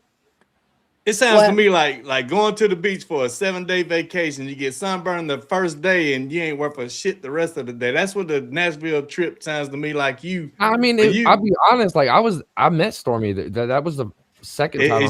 You just had too much going on for you to enjoy it, And I ain't speaking out on none of it because I ain't no artist. You know what I mean? I only did like 8 bar verses. I didn't do shit. But like like I said, I couldn't really focus to write because everybody's wanting to say something or, something. But 2, if it wasn't for that, like I'm thinking about everything else. So like it's not, and and I'm not like really blaming, because if anyone's to blame, it's myself, because you're supposed to be in control of your own mental and shit, right? But I just was going through a lot of fucking shit, and I was full blown crash out mode at that point. Yeah, we're just now coming out of it. Yeah, because I know like Minnie's been there, B Millie been there, and I ain't talking about everybody else because I don't know them, but their experience there was great. They were like, it was cool. And I know a lot of other people's experiences was. And I just hated that it was bad for you. That's why I used the sunburn analogy, because I've been to the beach. You get sunburned the first day, and the rest of the week sucks like hell. Because you're like, I just want to leave here. Yeah, which, and I was probably in my feelings too, because there was at one point, like I'm sitting there, because I'm waiting my turn too. Like I'm not trying to just, like this isn't my session. I didn't pay for it. Like I'm here, I'm networking. I'm not going to just butt myself into this. Like I've got my own confidence, but this isn't my show, and I understand that. And at one point in time, and I'd waited fucking hours to sit there and, lay down fucking, a measly little 8 bars. And Broadnax said, something talking about Stormie, has been working on this all night. And I'm sitting here like, and granted, he probably didn't mean anything by it. You know what I'm saying? Like, but it kind of triggered me. And I'm sitting here and I kind of spoke up and I said, I ain't been working on this all night long. Like, it don't take me all night to do 8 bars, dog. Like, but it's just, the way that it was said. But then I'm sitting here thinking, like, damn, like, you kind of put your foot in your mouth, like, this isn't your shit. Like, don't speak up like that.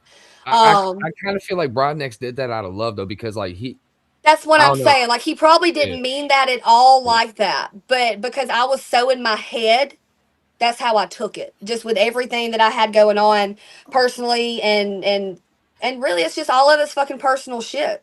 All of it was, even the shit between me and Kelsey, like that was personal bullshit. Yeah. Well, I'm asking like everybody, just been from the outside looking in. Where are the tracks? Where are the stuff that was built there? Where are they?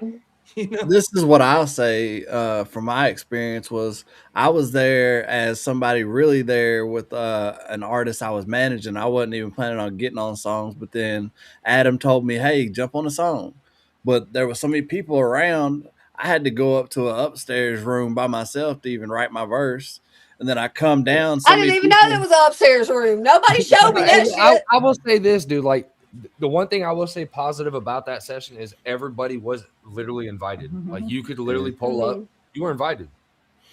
You were not going to get turned down. Now, did that make more of a cluster in the end when it came to like the control room and like learning how to like produce the songs? I think so. I think that was a big distraction, huge distraction. I agree with you. But I came back in and Shaka's like, hey, bro, get in there and lay your verse down. But then there was 2 or 3 people waiting to do different shit. And I'm just like, bro, like, I'm here for you. Let me just fall back and chill. But at the same time, I came back inspired from it by, networking with so many people that I recorded 3 songs the day I got home. Just being inspired from, the vibe from it. But the songs It was do the exist. vibe. And that's the thing. The songs are there. I don't know why they haven't been released. So I should have went there as a reactor. I should have went there as a reactor, man, because Nashville ain't but 4 hours away from me, Well, you was invited to the last show, but you never pulled up, buddy. I know, man. Shout out to Minutes, man. Shout out to Minutes, man. He got shows in Ohio coming up, man. And once damn near. Don't worry about that. No, damn near by my birthday, man. And that'd be awesome to meet my dog, man, for my birthday. But I got a beach trip. Speaking of the sunburn, I want to go work on my definitely tans. I would highly recommend you go to the beach before coming to see me in concert. I would highly recommend. You're a damn lie, man. I want to see you. I want to see you. But what I was gonna get to earlier was I feel like everything that's asking you opens up a Stormie diary. You know what I mean? And we want you to let it out, but at the same time, we're here to showboat you and enjoy you. And we ain't well, I say just tell me to shut up, y'all. No. we will never say that. We will never say that. But there's questions that were over there we ain't getting to and stuff, and we can't scroll back and find them or whatever, man. Because this chat's your fans and people that want to know more about you. And that's what we were getting at. I'm getting at is as the host of this is we just they want to know you. I feel like we try. Yeah, there was somebody. You definitely doing it. Go ahead. See, you definitely. Hey, yeah, it's been enjoyable to say. I feel like I've got to learn who Stormie Leigh is tonight for real. I got a question for Stormie. All right, and I've asked her this last time, so I want to know how far she's came from this question from the last time.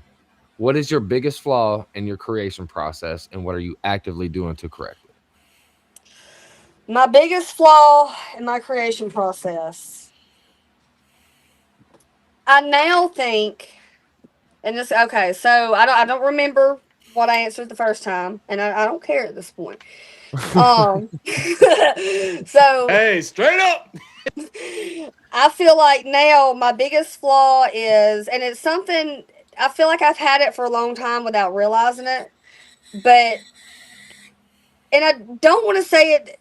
Okay, it's giving a fuck what other people think, but it's not necessarily giving a fuck. Like, because anybody that knows me, I really don't care what people think about me. But then I think my biggest flaw as an artist is not actually speaking my mind about certain things that I'm scared to speak up about. The good, the bad, or the ugly.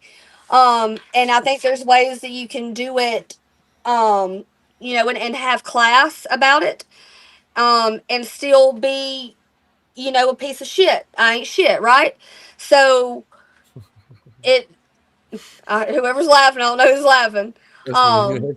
I ain't but shit either. I think that's my biggest flaw is just giving a fuck what certain people think about what I do or what I say or how I carry myself and shit like that. And what I'm doing to fix that is I am working on, I don't want to necessarily say proper because I don't think that's the right word. But I'm working on better ways of expressing myself without, for example, the the way I have done this interview tonight is nowhere near the way that I did the FAFO 100 interview. I got carried away. Did I say everything I said? Absolutely. Did I mean everything I said? Absolutely. But there was probably a better way to go about doing that.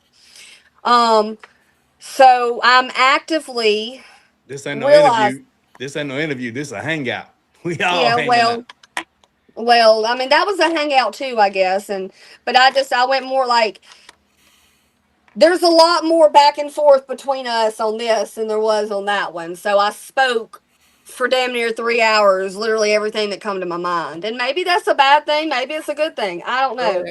Um, That's my question though. Like the fact that you did that, you obviously don't regret it. I mean, I because you're don't Stormy regret it Leigh, not because at all.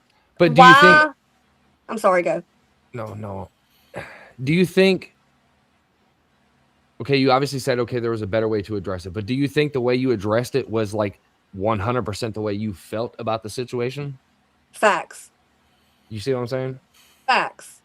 And I think in the long run, I should be able, and not necessarily should be able to. I think in the long run, I expressed myself as real as anybody could get about how I felt about anything in regards to my journey as an artist.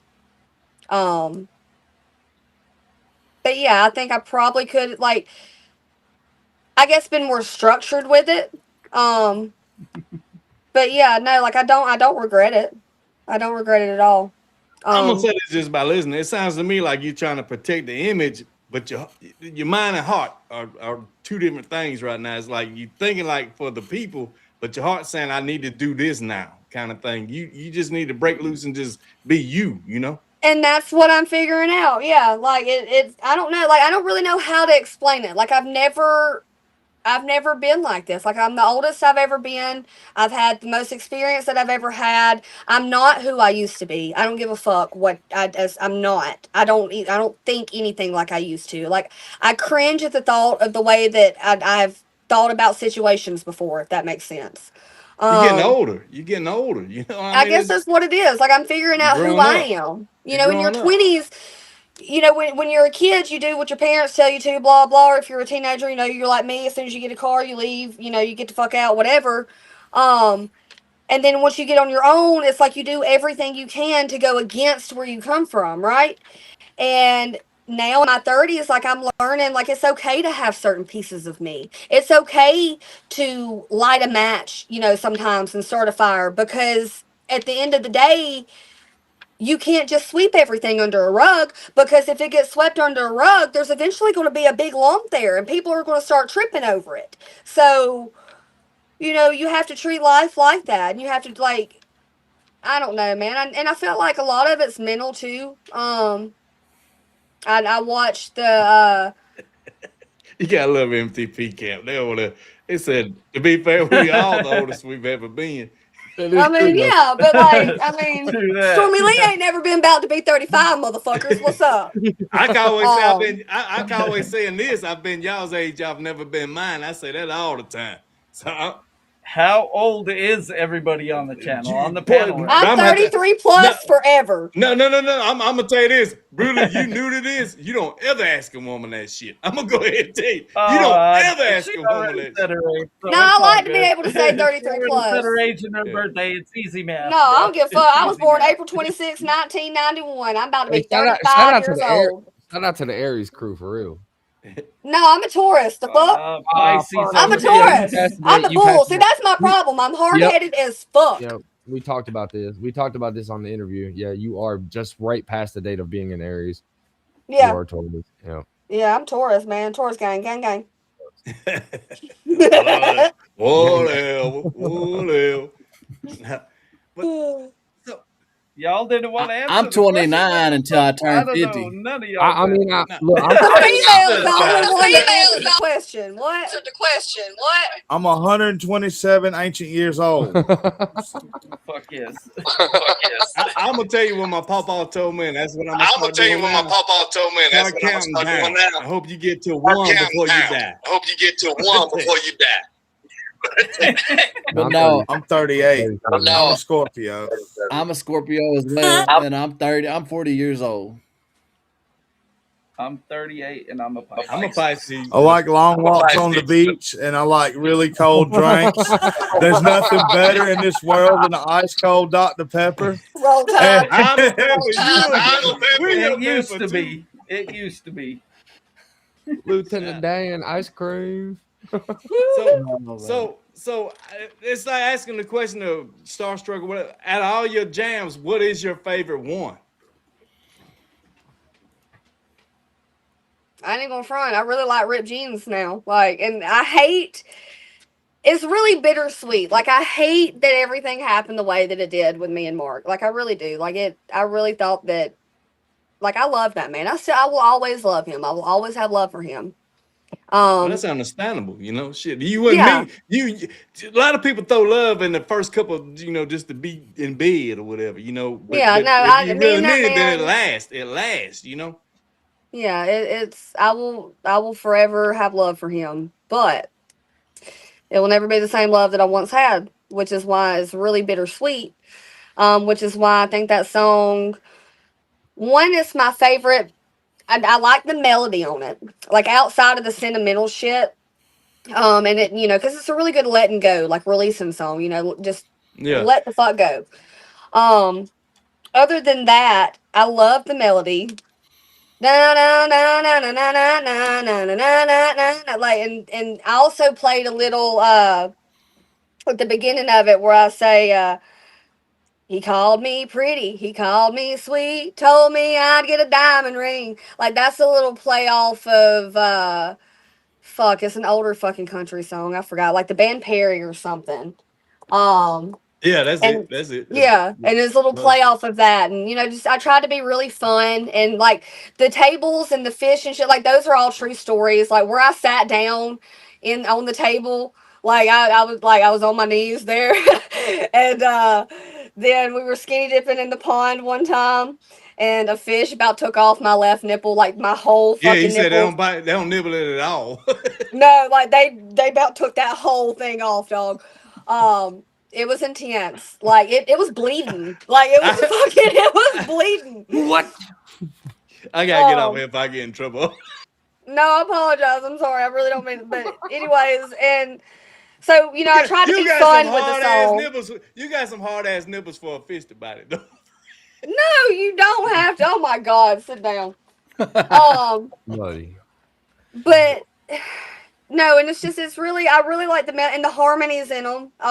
If you listen to that second verse, the second hook, I kind of build and stack the harmonies. I took everything. I'm really proud of it too, because I took everything that I've learned over the years, of like working with Sham and stuff, and the way that we would like build melodies and stuff like that. I did it in that song. And but I did my own, you know what I'm saying? And I come up with my own shit. And like Hashem used to help me with my melodies and stuff. I always had an issue with going, like I'd go one octave above and one octave below type shit. And he would too, but then he would like change up certain notes. And so like he opened me up into exploring, how to do shit like that. And I will say, as an artist, like you always want to, study up on your craft and learn as much as you can. Are you talking about like the vocals and shit? Hold on. Yo, my phone's dying. Later. Peace, love, and Outback Grease Love Dog. y'all. Zilla, big dog. Thank you so much. Thank you so much. Okay. Man, that's my dog. That's Say my that one more dog. time. Now, I was talking about are you talking about like how to build and stack your vocals and shit? Is that what you're kind of speaking about right now? Stacking harmonies. Yeah, Yeah. Yeah, Okay. like I really like the harmonies that I did in there. And it's an overall, it's a fun song. I really like I like everything about that song. That's my favorite song right now. But in all honesty, you're probably liable to ask me, the same question a year from now, and whatever song I just released, I'm liable to say that's my favorite song. So That's how it there's works. that. Like if I have to choose from older songs though, um Hating on Me's a fun one. I like the way that I ride the beat in that. And I really like Baptized by Wolves. That one was I took like 5 different songs and made that song. I gotta ask, with the writing process, at what point in time, and this is not trying to be sexual, it's a part of the song that stands out. At what point in the writing process did the handlebar mustache hold me down come in at? Okay, so the handlebar mustache held me down. So the way I'm talking about held me down, I'm not talking about sexually or physically. Like a dude sits there and talks about his old lady holds him down type shit. Yeah. Same concept. Like he held me down. He kept me from wanting to, like, when I met Mark, I was full gung ho, traveling, doing shows, all this shit. He made me want to settle down. He made me want to have a family. You know what I'm saying? Like he held me the fuck down. Um, yeah. At what point Yeah. in time, like whenever you were recording the song, did you come up with that and be like, "Oh damn, I got something with that line"? That's the very first line I come up with. Hell yeah, I built the song around that. that's awesome. Yep. I damn And sure it's did. awesome too because, like you said, it's not meant sexual, but it has different meanings for different people when they hear it. They're gonna think, what I'm saying, so that's cool. Yeah. Well, Yeah. Bruno's gonna put a question in the chat, but even though he's up here and could ask it himself, I just didn't want to interrupt the whole conversation. I was like, "Fuck it, if she sees it, she sees it. It's all good." It's all good. I don't Oh. see nothing. What you want, dog? The question is, would you work with an artist outside of your genre? Absolutely, because I don't consider myself one specific genre. I don't ever want to label myself one specific genre. I would love to, like at this point, I'm trying to expand to work with different producers, to be able to expand my genre. So yeah, there's that. what is your genre? Stormie Leigh. Make good music, bro. It's Beautiful. make good fucking music. Amen. I don't know, Yeah. when I release my shit, I'll release it sometimes as hip hop rap with country as a secondary. Sometimes I'll release them as country pop. Like I released Handlebar Mustache. I'm sorry, Ripped Jeans. Is country and pop. There's no rap in there at all. Yeah. But like Baptized by Wolves, I think I released as like rock and Come pop on, line or it up, Beatty something. man. Line it up. Let's play some of our music, man. Shine. I guess. But I was hearing some stuff, some attitude in some of your rap earlier that made me want to hear you do more rapping. I ain't gonna front. I feel like I'm about to I'm about to do a lot more shit, you guys. All I know is I Oh, I'm sorry. Go ahead.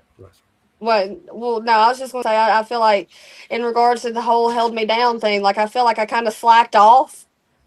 Because I normally put out an album every 2 years, but then I release a bunch of singles in between that, and then I felt like I slacked off, and then I put this last album out, but then now within hell 6 7 months after my last album, I'm already halfway done writing my next album, so we're speeding up the process. All right, well, Golden Guy said Stormie Leigh on a hardcore track sounds interesting.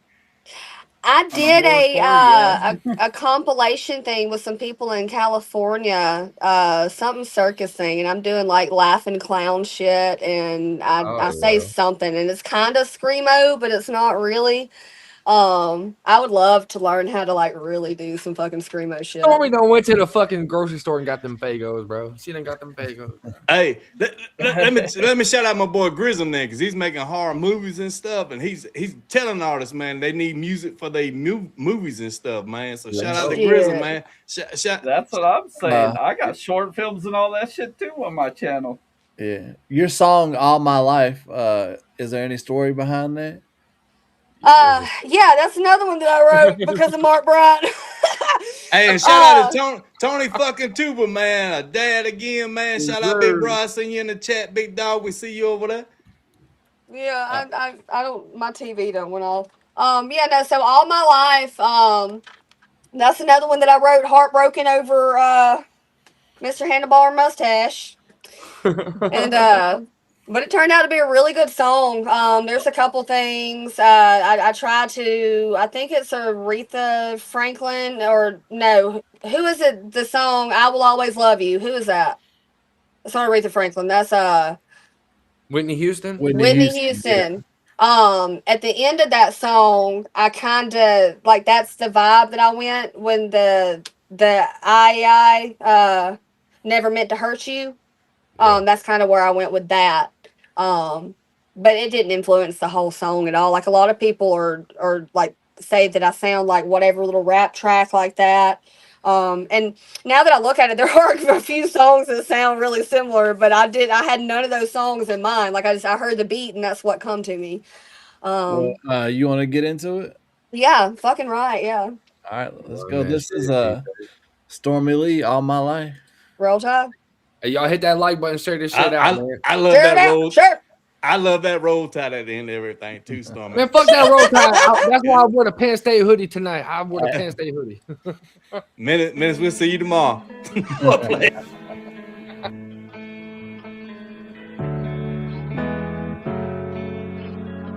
Audio Gasm.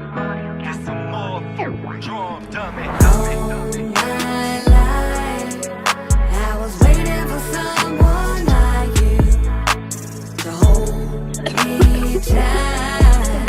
After everything I've been through, days turn to weeks, but I can't forget you. Picking up the pieces, I can see that you hurt you. Never meant to hurt you. Said that you was moving on, babe. You're supposed to be happy. I can see it in your eyes, you're not. All your friends calling me, asking what the hell happened, 'cause you just say it didn't work out. Now I'm all alone, crying all these tears, but I'll stand on my 2 feet. I've waited all my life, but this ain't right. I really wanted love, but you played into your fears. Was I really that much? Please tell me what it is. All my life, I was waiting for someone like you to hold me tight.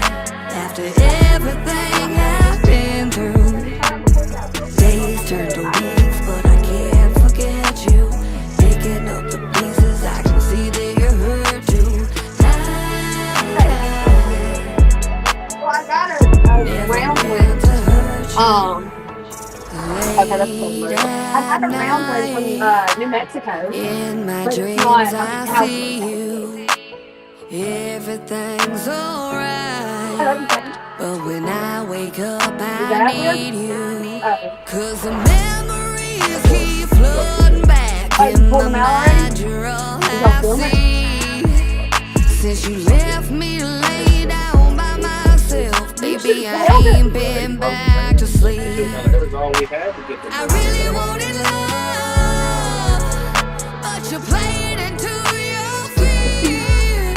Was I really that much? Please tell me what it is. All my life, I was waiting for someone like you to hold me tight.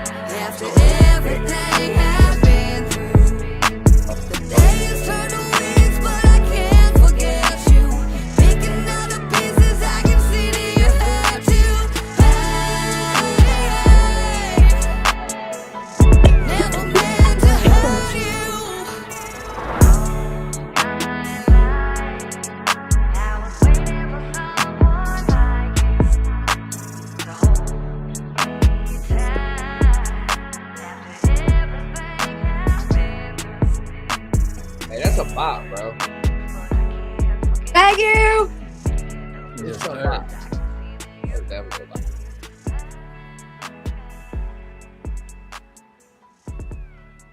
I don't know how in the hell somebody can fuck up with somebody. I'm married with kids, respectfully saying that, but I'm like, damn, wake up to that with coffee in the morning. Sure. Hold on, Muddy. You gotta share this one up. Let's go. We gonna run it right to this next one. Let's go. Run it up. Where are you? Hold on, let me.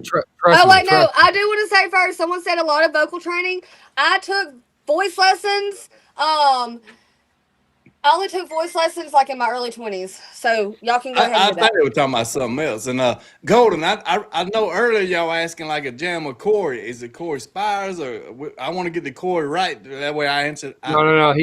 Look, I think if Stormie and Corey Haynes did the track together, bro, that shit. Corey Haynes, yeah, and Corey Spires, both, man. Trailer Made or Outlaw Nation for real. Yeah. Hey, and matter of fact, Corey Haynes is from Auburn, Alabama. So yeah, that'd be dope. I feel like that name sounds familiar. Both those names sounds familiar. Corey Haynes, bro, she got a crazy voice, dude. And Corey Spires. Shout out to both. And they spell it the same way. All right, so Minnie's got this one. Let's go. Hey, this Stormie. Hold on. It's called Eat It Too. You want to talk about this one for a second? Let me back it out then. This sounds like a story. Come on. So, my ex changed the locks, right? And he's still got like a $4,000 couch in there in his house, and I don't even want it back. He's probably done the nasty with the floozy on there. Like, I'm good. I don't even want it. But so that's the couch that I'm talking about. That we both know is mine. And when we first broke up, like, he told me twice that there was nobody else. And like, I'm not an idiot. Like, he always had a way of like telling on himself. Like, the first time he ever broke up with me, he's like, I don't want to break up and get back together. But yet again, that's what we did like the entire relationship. But anyways, so when we first broke up, one of what used to be his best friend, one of his friends or whatever that apparently was going back and forth between both of us, would tell me everything he said and then would tell him everything I said. His friend confirmed that he was sleeping with his baby mama. And his friend also, so I'm sorry, anyways, back up. So the weekend that he broke up with me, because I got us on 3 damn weeks, it was 3 weeks after he broke up with me that he had his baby mama stay the weekend. And granted, I get it was her son's birthday, but it's like she don't ever come for anything. Like, she's staying the whole weekend for his birthday. Well, I still had keys to the house at this point. When I got to the house, this motherfucker's pubes is all over on the side of the thing. Like, his face didn't have that much hair. I don't give a damn what you say. I don't care. You shaved your pubes for your baby mama to come over, but yet you ain't fucking her. How dumb do you think I am? Your baby mama hates me for what? For why? Because of you. So damn. Oh my god. I never go back and watch myself, but I'm damn sure going back tomorrow. This song pisses me off, man. Share that shit up, money. Let's go. Hey, fucking yeah, let's go. I wish him nothing but the best. Yes. Yeah, fuck him. Started.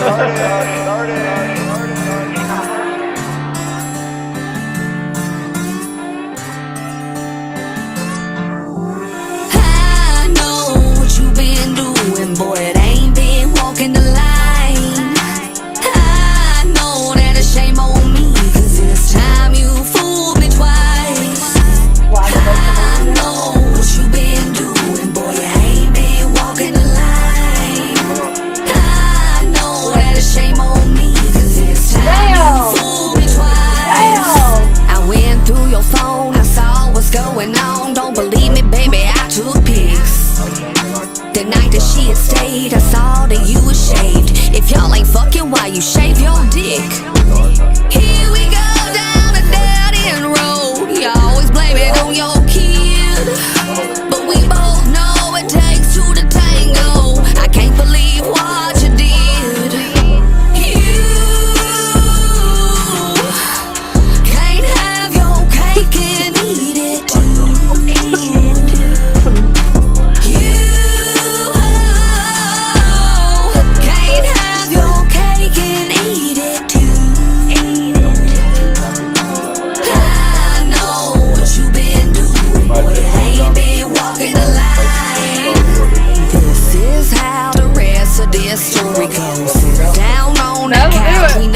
you. I can't You fucking left, do it. having to it better though. All my problems worked out just fine. No more stress, I've been feeling better now. Weight's been lifted off of my chest. Ain't no telling where this road will take me. Know that I'll always wish you the best, but you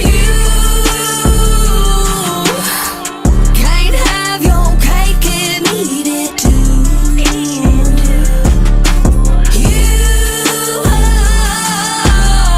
Can't have your cake and eat it too. I know what you been doing, boy. I ain't been walking the line. I know that it's shame on me, 'cause this time you fooled me twice. Can y'all hear me yet? Hell Man. yeah, I'm not we gonna can. lie. Okay, so We heard you the whole time. You Hell didn't yeah, even we mute did. your mic. hey, so I forgot right before he broke up with me, I went through his phone and him and his baby mama was talking about going to the beach and he was like, I just need to get away. And she's like, when are you going? We'll meet you down there. And I'm like, talking about we'll stay at the condo. What do you mean the condo? What? Jesus. Can I ask this though? Don't you feel like in a relationship, if you feel like you have to go through the phone, there's already a problem? You're right. All I'm gonna say is the Right. first time I did this song with Stormie Leigh, I heard this song. I was like, "Yo, Stormie, hold on, you got to explain this shit." And she did, and I was like, "Oh my god!" But I will say that was the first and only time I ever went through his phone. And I respect that. I just know So in my past Hey. relationships, if I ever felt the need to do that, then I already Yeah. knew it was an issue. Like, There was no, problems but it was before you literally searched his like phone. 3 days later. Maybe a week later. It was probably like a week later, that he broke up with me. So it was, but he broke up with me all the fucking time, man. Like I got broken up with like every other day for the littlest things, and then next thing you know, we're back together, and it's like, at what point does this fucking end? I wanted to know why. Like, why do you keep breaking up There's with never me? a why. There's never a why. I'm breaking Oh up no, it with was a Mo. why.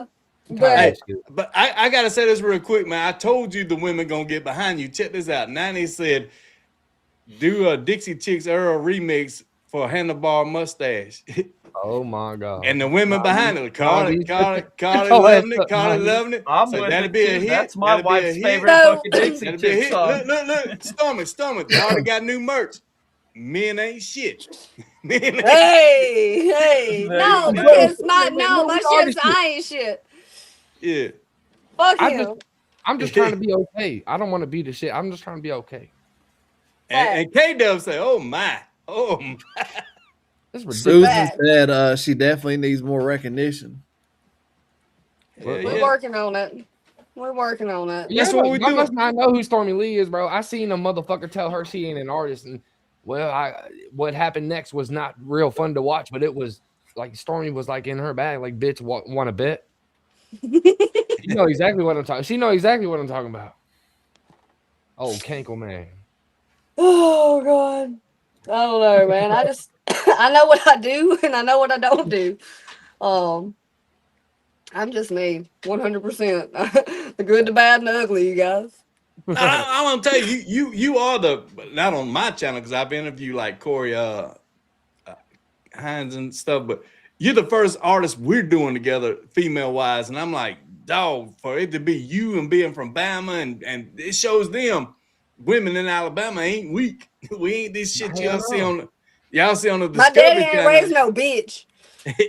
Yeah, y'all ain't seeing this shit on the Discovery Channel. Like, oh no, they under the stove and they this and that. No, we got a boss here, man, who makes music, does her videos, does her merch, does everything, pushes her own show stuff. You know, that's the point I want to get across through the night. Hey, we're gonna keep rocking though, but I'm just saying, man, for you to be the boss you are, that's why I wanted you here. Is man, I'm amazed by you. I was told by this gentleman here, Menace, that you were the definition of an independent artist, but also, there's there's caliber of females whenever you just get into it, just being honest, and you're an independent woman. Like that's independent artist, independent woman. Here's You're what a I businesswoman. will Like, say. Show me one time Stormie Leigh ever asked for anything. Show me one time. But You won't find it. You won't I'll find wait. it.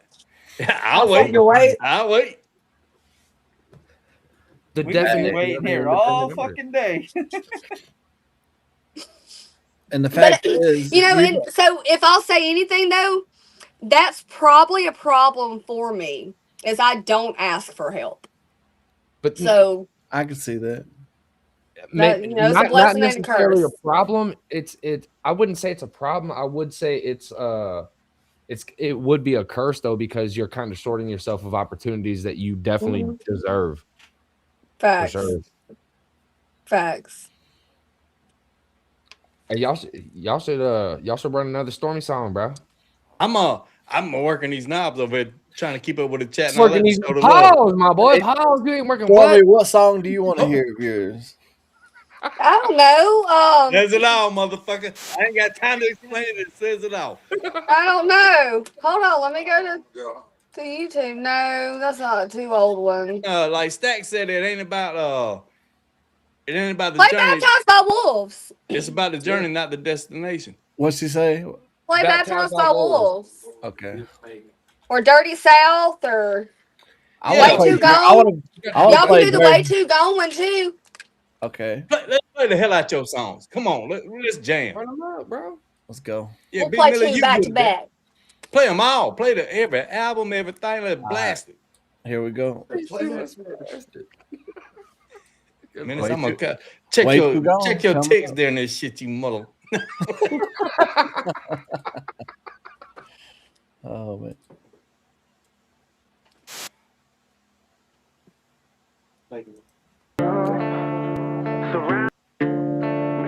Playing Way Too Gone. Dude, can we get some trash bags? Hey, Stormy, you might want to mute your mic. Maybe I'm That grocery list blind. kind of Maybe long. I've been Just broke mute her, too buddy. many Just mute her. times. Sitting here surrounded by all these bottles. Maybe I should play me some Desperado. Maybe I should get drunk and get lost in my pain. I gotta get way too gone just to get you gone. I'm holding my head above waters, I'm tripping, I'm falling, and I ain't got no way out. It's like all these demons find reasons to hunt me down, try to keep me on the ground. No, I ain't going back to the person I was before. That's a man you don't wanna meet. I felt my heart turn cold and hollow. I turned away from the things that ain't good for me. I'm gone.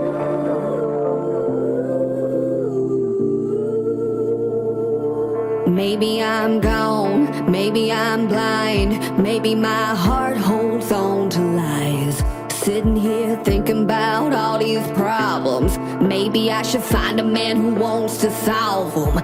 Maybe I should get drunk and hit up an old flang. I gotta get way too gone just to get you gone. I'm holding my head above waters, I'm tripping, I'm falling, and I ain't got no way out. It's like all these demons find reasons to hunt me down, trying to keep me on the ground.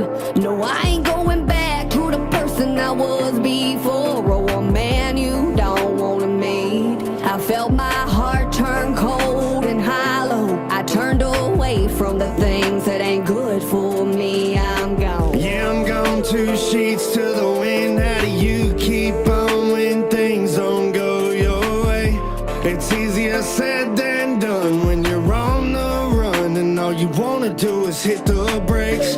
Don't let your heartbreak make you who you are, and be careful what you say.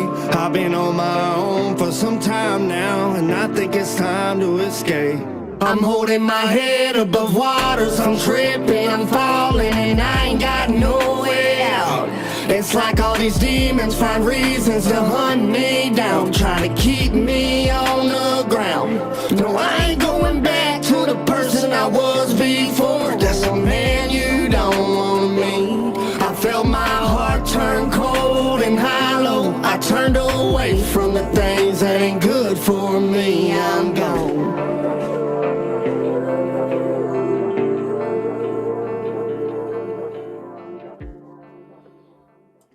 Okay, so I'm not talking about trash bags anymore, but that was my little cousin, Belay. Billy Mays. Y'all can call him Billy Mays, but he's Belay to me. It's cool. Hey, fellas, No. I can't see the private chat. I can see when y'all drop something, but I can't get in it. I don't know what the hell I was done just done. saying, I've got all 3 songs pulled up. This is Yeah, and then Roll Tide. what's called Sam said play Whiskey and Lions too.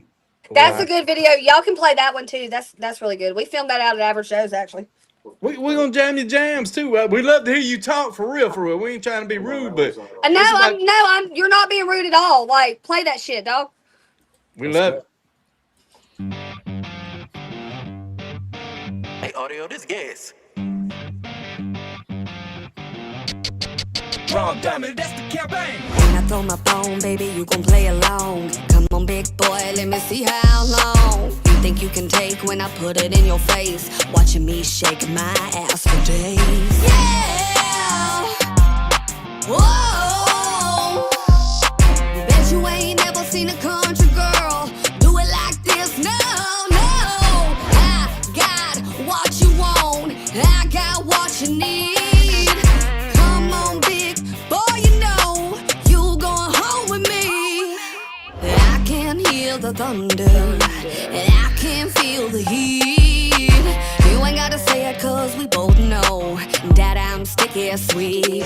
So roll with me on to the backwoods. We'll get high as hell, boy, can't you tell I was baptized by wolves.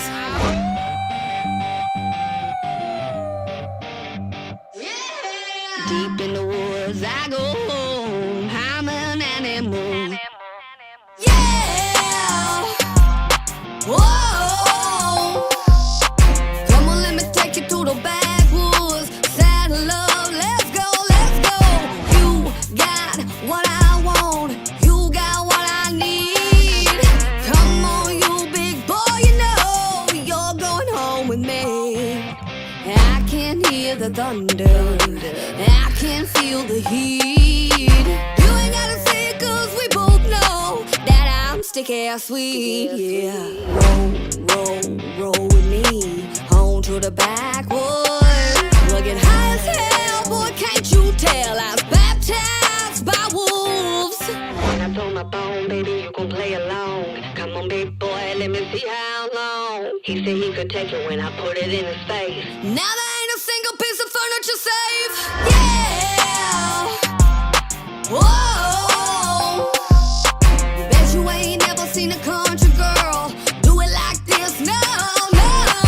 I got what you want, I got what you need. Come on, big boy, you know you going home with me. I can hear the thunder, and I can feel the heat. You ain't gotta say it, cause we both know that I'm sticky as sweet.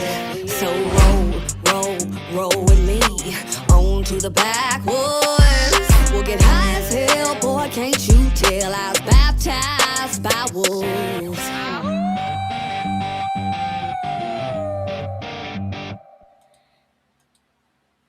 Man, Yeah, I don't know what the hell happened. It started saying I was reconnected, then I had to give mic access and shit again, and I don't know. Shit was wild. that was an amazing music video. Thank Yeah, you. That but- song, I combined like 5 different songs to create that song. The song was amazing too. Yeah, I pointed one of them out for sure. Yeah, he said that might be my favorite. Afro Man.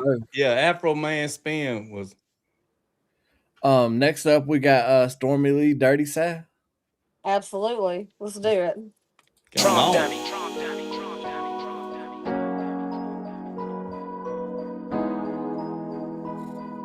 I'm gonna be chauvinist and keep this shit up there the whole time. Welcome down south to deep Alabama, where we say yes sir and we say yes ma'am. If you don't like that, then we don't give a damn. This is how we do it, united we stand. Where the blind man sees and the dead man's soul. Deaf man hears what you wanna know. You better get right with yourself, you know. The end's coming faster than what we do. Roll tight till I die. Look at you, you wanna ride. Hold tight and grip my thigh. Come on, baby, you're my type. I don't give a fuck if you don't really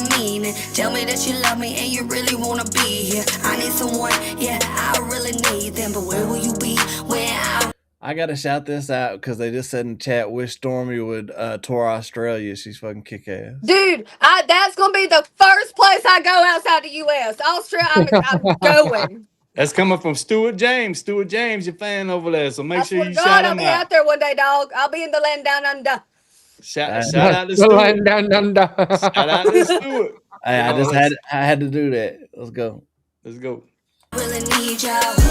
Boy, walk that line. Give it to me one more time. We know how this goes. Driving down them dark dirt roads. Throw it out the window if we get pulled over. Switching the seats so the driver is sober. We don't compete cause you know that we soldiers. Way down deep from the south we'll show you. Chilling in the backwoods out where that moon shines. The dirty south will get you. She'll get you every time.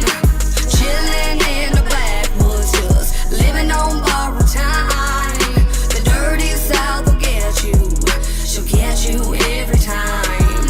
You broke my heart, now pick up the pieces. About slit my wrist, coming up with the thesis of why you left. You left me in pieces. My brain can't shuffle through all the reasons. Wonder why I stayed, put myself through shit. Wonder why I prayed like I'd get over it. But I can't see the day that I repent my sins. Guess that's my problem, I'm a loyal bitch. It's 6 feet under the ground. Where is my loyalty supposed to go now? I feel your eyes lurking in the crowd. But when I open my, you know I found.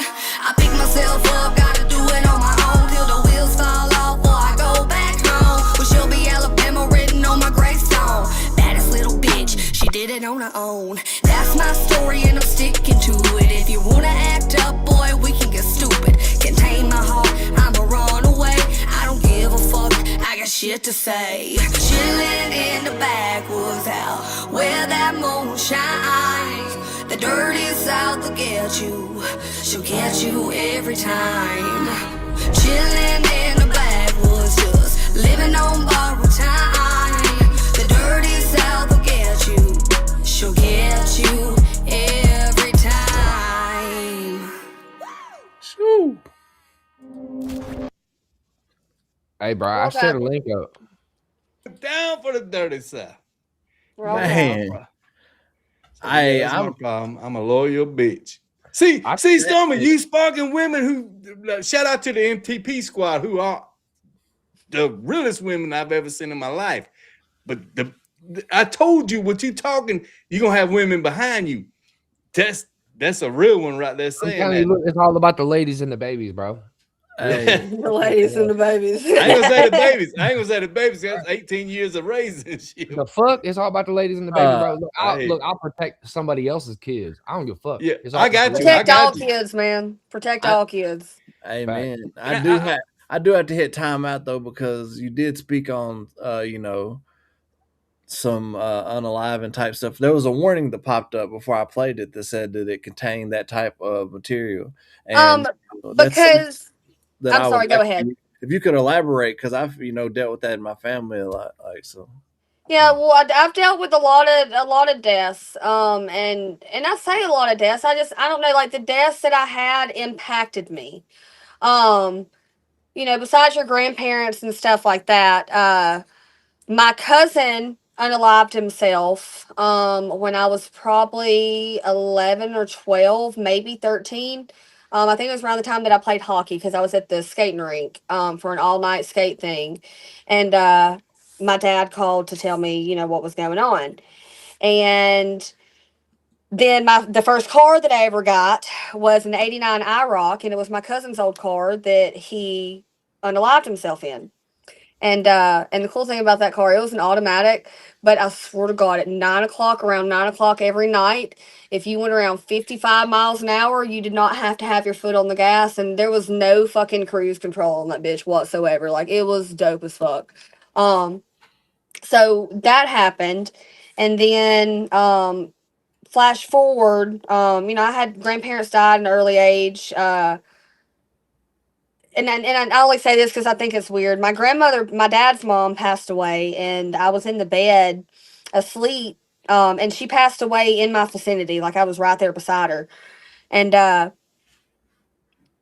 My mom Both did my the same thing. I watched her take her last breath, man. She helped raise me. You know what I mean? So Yeah, like well, I was like 3 or 4. I was in preschool, maybe 4 or 5, something like that. I was in preschool, and we flew back to Alabama. We lived in North Carolina at the time, and flew back to Alabama, or flew her back. We drove back, and my mom and my dad both. Their stories are a little bit different, but to sum it up, I'm laying asleep in between them, and just out of nowhere, I just wake up and I sit up and I look up at the corner and I'm talking to my grandmother and fucking, where'd you go type shit, yeah. are you coming back? How long you gonna be gone? Like just shit, just Now I weird go shit. through I go through it with my Meemaw. It's like I don't do the ghost thing or whatever and all that. I feel like she's around me. Like God Yeah, sends angels up there. yeah, They up there and they sends them back down to guide you. And they're here. I They're make here, some man. damn mistakes and I feel like my Meemaw like you dumb son of you know. Yep. And then so uh Millie, my take it down for a second. I put it back up. All right. my ex that passed away, the one that broke my ribs, he passed away in 2017. And in 2018, my stepdad, I actually got a song Angel on My Shoulder. There's a video to it too if y'all want to play it after Whiskey and Lines. We'll play it Um all. but it's called Angel on My Shoulder, and that's the story of my mom and my stepdad. My stepdad took a I don't even want to go into details because we may get anyways. My stepdad unalived himself the day before Thanksgiving 2018. And that has been really, really tough to deal with. Um and then the feelings that I had of what I wanted to do, and it just is, I don't know, but I've seen a lot of it, and it's like a lot of people close to me are gone, and I'm never going to get to see them anymore. Like I had a You friend, will, you will, you will, you'll be up yeah, there well, with no, them. just not in this lifetime. Yeah. I had a friend. Where we filmed the Dirty South video, what we just saw. He actually, I don't want to go into detail, but he died. And it was, it was drug related, and it broke my fucking heart for my homie to fucking go out like that, man. And yeah, it really sucks. Like, and Robbie Rags, the dude with the radio station, he's gone now. And like me and him, I've had a lot of people go on bad terms. And I don't want to say bad terms, but I felt like we could have had, I do, I do, conversations. I do because I speak on it. People look at their friends knowing they're going through something, but don't say nothing. That one thing you can speak or say to them might be the deal changer. You know what I mean? They're like, Mhm. well, he's fine. He'll be fine tomorrow. He'll be this. He'll be that.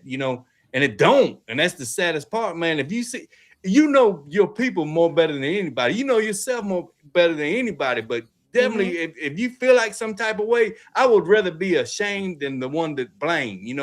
Because like you watching you, it's eating at you for the rest of your life. It's gonna eat at you. And I hate it. But if you'd have Mhm. just us as people, I'm gonna say us, just would have said something, then you can live with that journey. Like I did what I had to. I said what I had to say. Mhm. Kind of thing. So Man, Muddy, Uh, she shared so much that I'm just gonna share something real quick. Whenever I was 12, my dad took me out to Toys R Us. Him and my mom hadn't been getting along.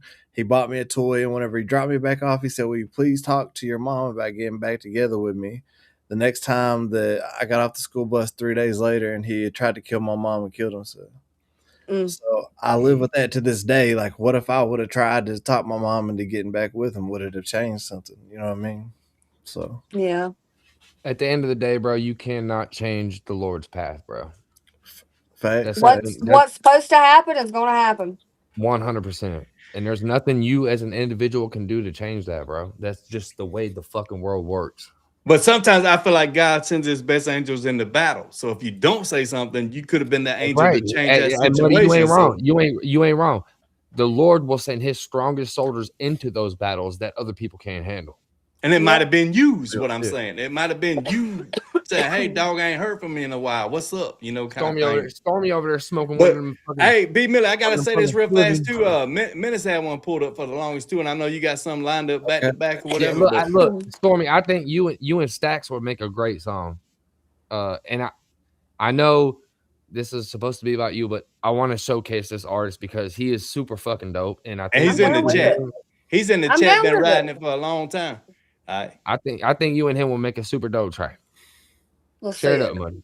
Let's go. Share that shit, you guys. Just saying you need to see.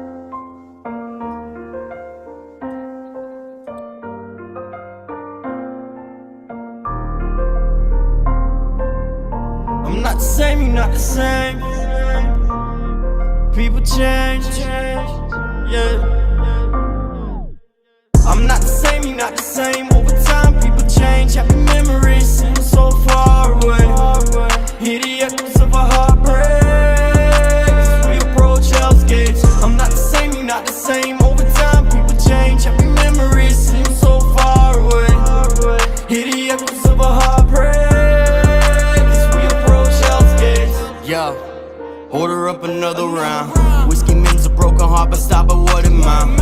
Drowning sorrows, empty bottles full of broken vows. Regretting words I spoke that live inside a hollow ground. Cold shoulders, feel the air, feel the chills. The silence stares, don't let my ego twist your actions to my biggest fear. Can't hear your message loud and clear. Radio stagnant, interference puts the subject till you reach the point of real tears.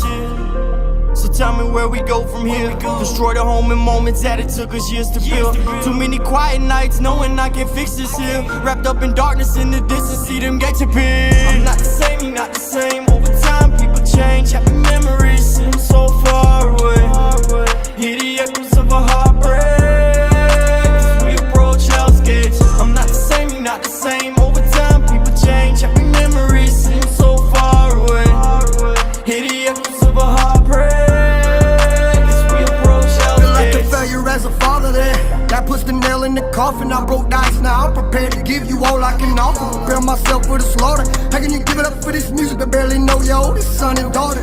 No calm waters, I was lost in the surf. Kneeling at a wishing well, praying for anything to come and take me out this earth.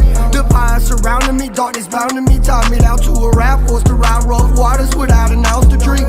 Emotional waves pounding me every day with no amount of sleep. Hope you hear me crying out for you with every ounce. And always love you regardless. What you taking me curl, niggas in the end, you'll never know how much it was hurting me. Really. I'm not the same, you're not the same. Over time, people change. Happy memories seem so far away.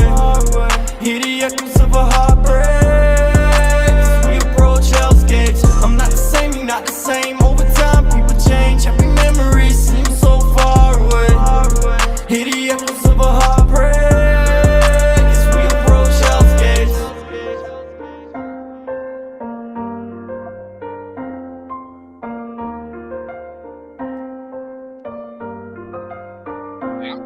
Stormie, I think you would make a super dope track with that dude. I'm gonna say this, man. I know how you do on your channel, but if you time out Carly, I will boot you off this motherfucker. Straight up. I will boot you. But I see all our comments coming through. Yeah, that's what I said. Yeah, I still. They're coming through. They're coming through. Yeah. Minutes be over there time out and folks out, man. I don't time nobody to fuck out. Hell no. Everybody's allowed to have their opinion. Dude, I will never silence nobody, bro. Everybody should be allowed to speak their voice and their opinion. Okay. No, that's your team. Here's my thing. Here's what's wrong with this world and this platform. All right. People hear things they don't like and they continue to gravitate towards the things they don't like instead of doing the things that they enjoy doing. That's the problem with this fucking platform. Amen. You know us though. That part. We all about the good time. We constantly proving we all about the good time. That's right, dog. You know what I'm saying? A lot of people came through earlier. Stormie Leigh over here, boy. I ain't shit.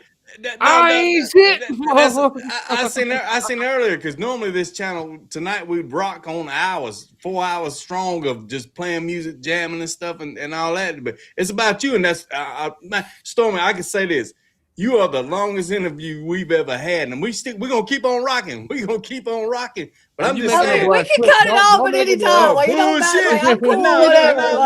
No, hell no. Don't take that the wrong way. Don't. Yeah, don't. well, no, it's not. No, absolutely not. This happens every time I go live with someone. I'm gonna have to overtalk you. I'm gonna have to overtalk you because it came out the way you trying to take it or whatever. No, I'm not taking. We have people that come through like sending their music and stuff. They're used to how we normally do it. But hey, that's next week. Next week. We'll see y'all Fucking next week. Stormie Leigh, bro. Yeah, it's Stormie Leigh. Y'all bro. don't understand the honor we got right here for tonight, man. And No, she I is ain't shit. Don't hype me up like she is rocking. Yeah, Yeah. she is rocking, man. And we ain't finished yet. We're gonna keep on rocking. But yeah, for y'all, y'all know how we do. But It's just, I will say this: it's amazing to see actual artists being them fucking selves, bro. yeah, and I'm going out here for a pimp, you guys. Hey, Well, B. Miller said, "I'm gonna make a phone call real quick. Hold on, I'll be right back." hey, how humble she is crazy, bro. That's what blows my mind. I've never met you. I've listened to your songs and stuff. You know, I admit I showed you them, but not be Menace. He found you on his own because he is a rapper. You know what I mean? I love Stormie Leigh, bro. But we have a whole video on Instagram where I was like, "Stormie Leigh, tell my wife you gonna marry me," and she was like, "Fuck him, Lady Menace." Hey, Lady Menace, yank your hair though, Stormie. I'm gonna go ahead and tell you, she took. No, I flipped it on him. I was like, "Shit, girl, I'll marry you. Come on." Crazy, no. No, But, it blows my mind because I didn't know so much of you then tonight. You know what I mean? So, like I said, it turned into like opening up a diary, and we wanted like the questions people wanted to hear from you, play the music, and you know, you explain the music that we all learned so much about you. And so that's the point being is now we're getting to the music stuff, and it's cool, but I never go back and watch myself. I find that narcissistic, you know, like, oh, look who did this, you know. I will never go back and watch this, you guys. It's all right. Don't give me clips, but I don't know. We're gonna plug the shit out of it. She said, "I'm down." So ashamed to be here. I'm just chilling, but no, for real, it's like it's amazing how open you are. You know what I mean? And it showed me the side of you that, hey, you know, but I know how Alabama women are. You know, it's like y'all are the strongest motherfuckers I've ever seen in my life. You know, that's why I married a Mississippi woman. You know, bro, you tripping. You trying to cap it off at Alabama. No, women in general are strong, bro. Yeah, it's a woman thing. If any, like, I'm just trying to be who I needed as a little girl. That's all. Yeah, and minister, you know, try to preach again. But I just want to tell. I'm serious though. Like women don't get and that's why I was trying to show in the chat too that all the MTP camp showing love and women speak up and stuff because she said it earlier, like she can't believe in herself because when she needed somebody to lean on, they weren't there. I'm trying to shine. I love the fact that all these women speak up in my chat, bro. I love the fact I got the most beautiful women ever. And listen, women need to support women, all right? But y'all men, y'all need to support your fellow men, your brothers. You know what I'm saying? Stop being a fucking snake. Enjoy the fact that somebody else on your team is winning. Like, embrace that shit. Stop bitch. Because if, like Menace just said, if you get behind people, they only go higher if you really mean it. If you're a stepping stone, steps break. But if you're a block, it builds, you know? Mm-hmm. Big fact. Hey, and Stormie is far more humble than some artists that I've met that don't have 1/10 of her following. You know what I mean? So I still can't believe that I have the follower that I have. Like, people try to tell me, I don't know, man.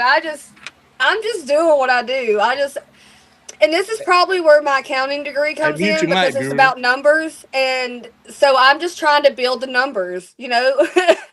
So Stormie, so I noticed you do have a pattern, like, so every 2 years you drop the album, right? Mm-hmm. So in 2025 you dropped hold on, I got it. I had to put the Thunder Rolls. The Thunder Rolls, yeah. You had that. So what are we looking at in 2027? Well, so that's what I was saying. I've already got 6 songs written, which granted, I've put thought into it too. Maybe I do need to keep the 2-year process and just release singles, and maybe not every single will make it to the album and just start it, you know, kind of do it like that. Just because, you know, music is changed, like, from what it used to be. Like, you know, you used to have the physical albums and that's how the music would come out. There were really no, like, you'd hear the singles on the radio and shit, but then you'd have the albums and stuff.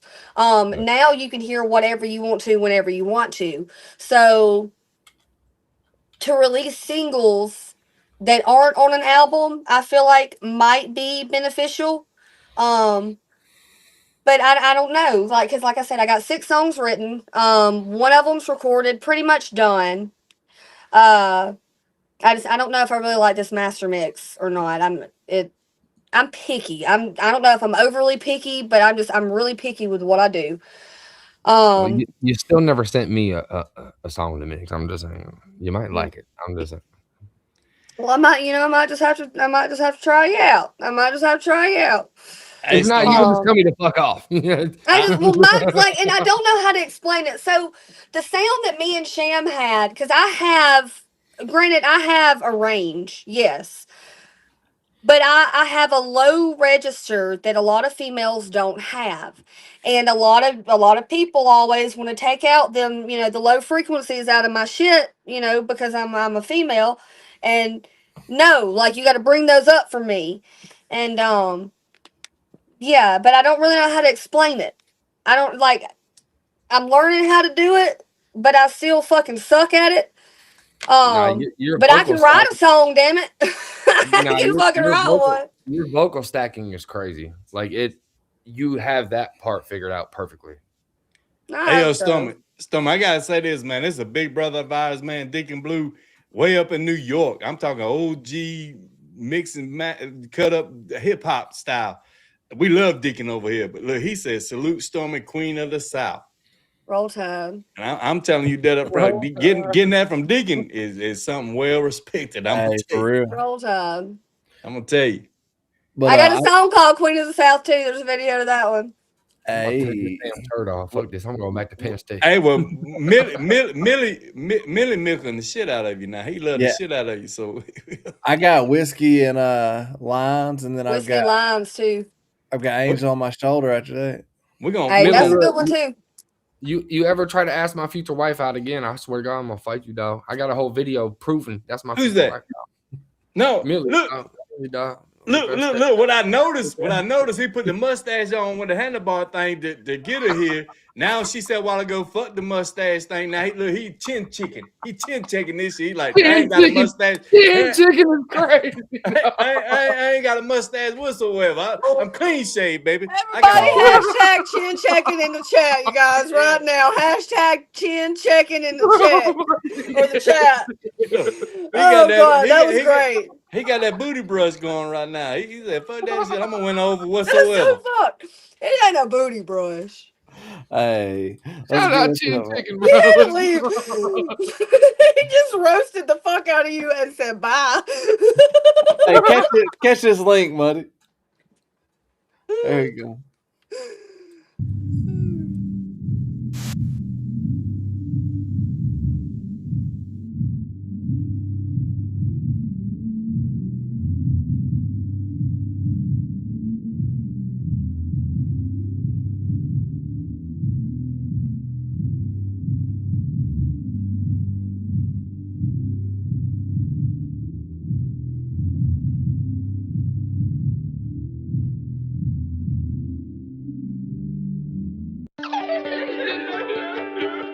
Drum dummy.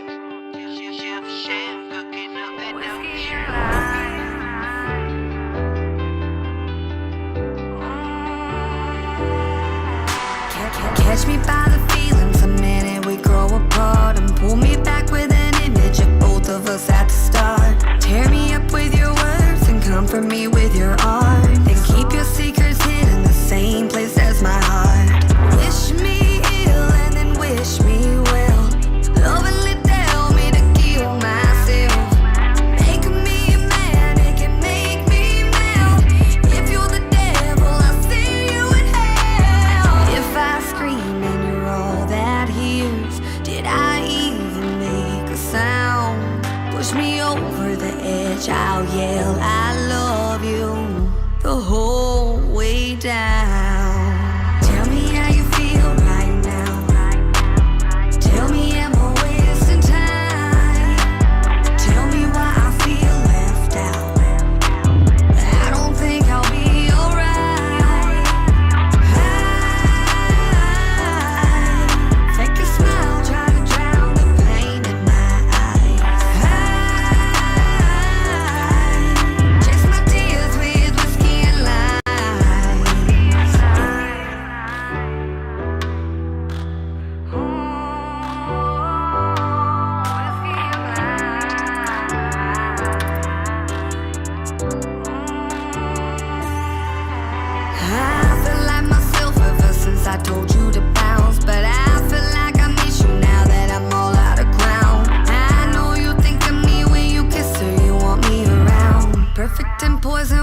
toxic. All you think about is the scream, and you're all that hears. Did I even make a sound? Push me over the edge. I'll yell, I love you the whole way down.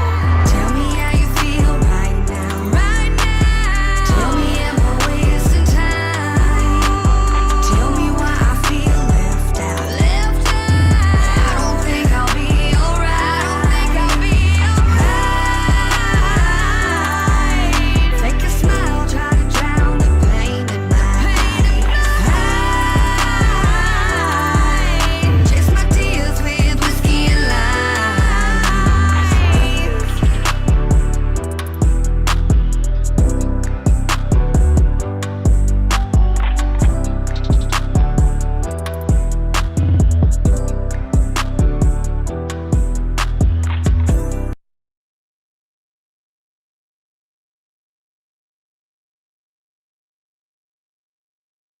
We going straight into the next one? I can't hear you, Storm. Yeah, everybody muted. I said we can go into the next. I didn't know if we were going to the next one or nobody Man, really came back, so I was about to leave again. if you want to speak on that one, you know what I'm saying? The whiskey and limes, you know. Yeah, so I mean that was around the time that my homie died. I do know that my homie died shortly after that. The one that I was talking about with the house and stuff that we filmed Dirty's Health at. In relations to you know, things in the song or whatever. It was just really fucked up. But no, that particular song, I ain't even gonna front. Shamu the Panda wrote that song. It was another little scenario. I think it was that one and The Only You. He ended up writing 2 songs that night with The Only You one. And I think Whiskey and Limes was another one of them. I don't think we built that well. Like I think I did some of the harmonies and stuff with him. Or maybe we did build that one. I'm not sure. But yeah, it was that's more of a sham. Like the lyrics and stuff was everything I was going through. So the dude that I dated before Mark, they ended up going to jail or whatever. Like, and I think we've established now, like I have an issue with chasing people. I chased him too, and it was, you know, like because he was still married to old girl, and like it's so funny because we're friends and stuff still now. But he ended up they just got divorced so she could get married to old buddy that, you know, she was with back then and stuff. And it's just wild, man. Life's insane. But Whiskey and Limes was the what? I get a vibe that if a guy like is you got him wrapped around your pinky, like you ain't really feeling that. Yes and no. I don't know, like because ultimately that's what I want. But then when I get what I want, you know, you don't really want it anymore. And I feel like that's a lot of people. Yeah. Almost like in the sense of I've been trying to think of it like whatever little fucking I got the pattern app, and so they pull up like old little Greek sayings and shit. But whatever little Greek god, whoever, they got banished to push a boulder up to the top of the hill, and then every time they get to the top of the hill, something happens, and that boulder falls down, and then they have to start all over again. And yeah, like that's the story of my life, man. And I'm grateful to get to be an artist and deal with it like that, I guess. We got Queen of the South right here. Yes, Queen of the South is definitely. This is a full me song. Hold on. I wrote this song. Let me add everybody back. I thought y'all was having y'all's magical moment. Y'all's up there and shit. So let me add everybody. Fucking God! How did I know your ass was about to try and say some shit? Let me add everybody back so we can enjoy the conversation. I'm about to cut you the fuck out, bro. No, dog. Look, there's up there just having a good time. Hey, look. There wasn't nobody else up here on the damn panel. Hey, but you got shit. You got. I got you. Let me see. But look, Deacon got it too. Deacon said, "Weird. I've been a Stormie fan. Queen of the South, my favorite joint. Dope rides in the video. Play that one." So and they got, and then who was it said? Man, they dropping comments over there that we ain't paying attention to. You got more fans than that. TJ and Shamu are dope. Yeah, they are definitely very talented motherfuckers. They are dope. Yeah, they are dope. Stuart said, yeah, Stormie Leigh is a true queen of the South. So hey, and he's from Australia, down south. So yeah, he's one told you bring your ass over there. Hey, I'll be out there one day. Y'all don't worry. Let's get it. Stormie Leigh, queen of the South. Let's Roll Tide.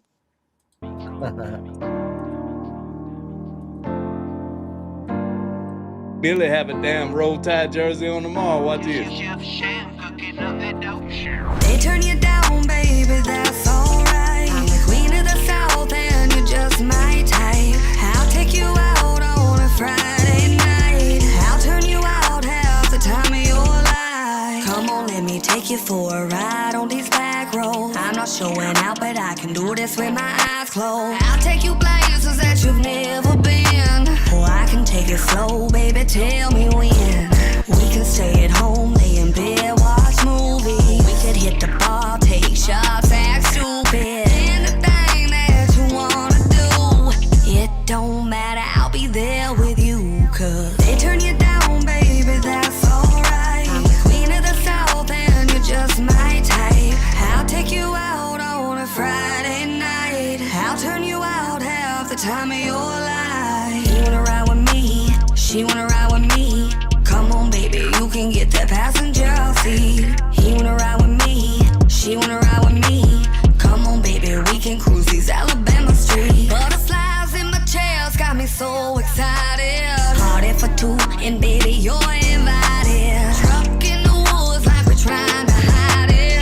Heart on my sleeve, but you'll never find it. Broke down cars turn into broke hearts before you know. Somehow we'll figure out how it goes. They turn you down, baby, that's alright. I'm the queen of the South and you're just my type. I'll take you out on a Friday night. I'll turn you out half the time of your life. You wanna ride with me, she wanna ride with me. Come on, baby, you can get that passenger seat. He wanna ride with me, she wanna ride with me. Come on, baby, we can cruise these Alabama streets.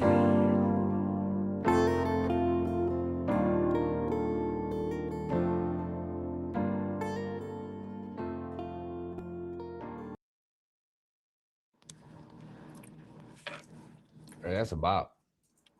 Roll Tide. The girl in it is my friend Badisha from college. I have a song called Brownie Birthday Cake. And, you know, people have like like the human sushi tables. Well, we put hot wings and french fries on her. Damn. Yeah. If that ain't something, you can kiss my ass. Yeah. And she was actually, now that I think about it, she grew up in Australia. She's her family's from India, but I think she was born in Australia, and now she lives out in Cali. I see her on the holidays and shit. Shout out to our people too. I see Carly and Golden saying like the comments keep getting dropped or whatever. I don't know. I'm not. Nobody's deleting any comments. So yeah, I don't. Oh, because those aren't getting deleted. Nah, it's YouTube. It's YouTube doing it. So I'm trying like hell to post everything up. That's why during the songs it might be a little delayed. I'm trying my best to keep it because that's family to us, and they here for you and us, you know. But at the same time, more you. So I want to make sure you see everything if you ever do go back and watch it, you know. Yeah. Well, I'll go back and read comments and stuff, but I may go back and watch it. I don't know. I'm weird. Yeah. Deacon Blue said, me and Mr. Fresh got a hook on a joint Stormie would be dope on. Hey, send it to me. Send it to the email. I might like it. I might not. You ever heard of Deacon Blue?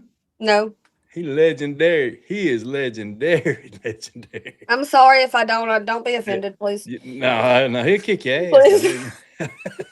But no, he's a cool dude, man. He's the most calmest, collective dude I've ever met in this whole internet shit. Because he's OG. Yeah. He's been there, done that way back in the days when it first got started. So talking hip hop stuff, you know, like the rap stuff and the country rap, he listens and tries to vibe with, but at the same time, his knowledge of this game is something.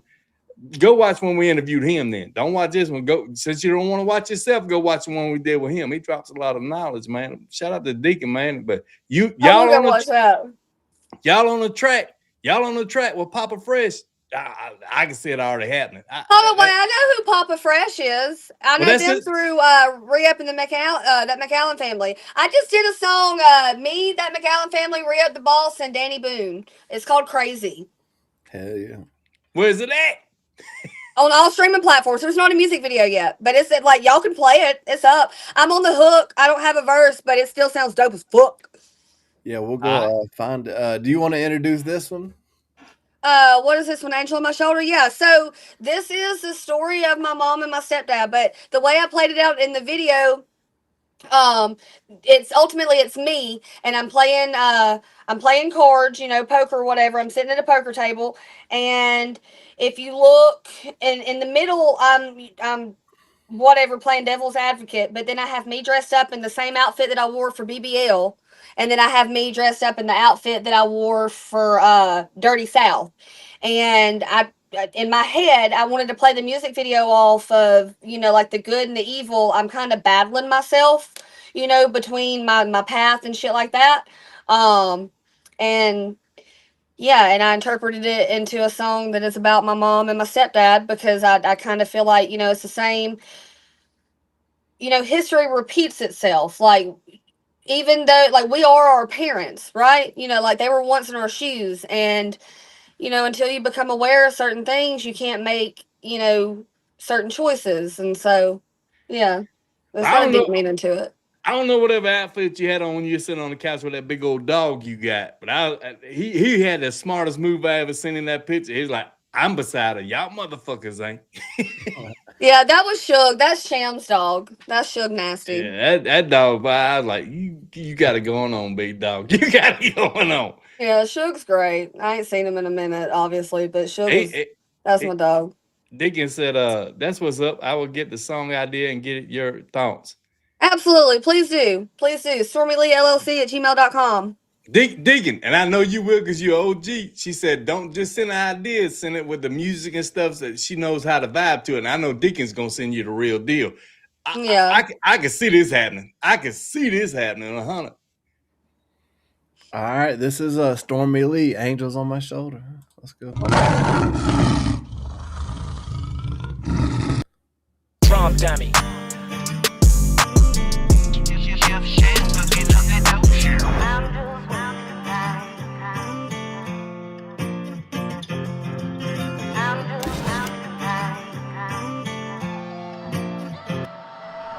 I know that I can't change, but I cannot deny.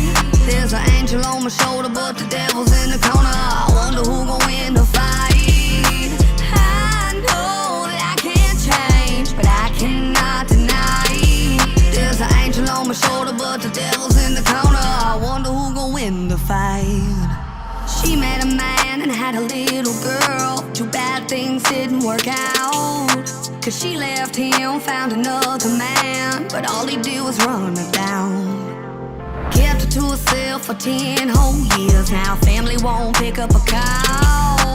With nowhere to go and long sleeves on, she cries all night long, singing, I know that I can't change, but I cannot deny. There's an angel on my shoulder, but the devil's in the corner. I wonder who gon' win the fight. I know that I can't change, but I cannot deny.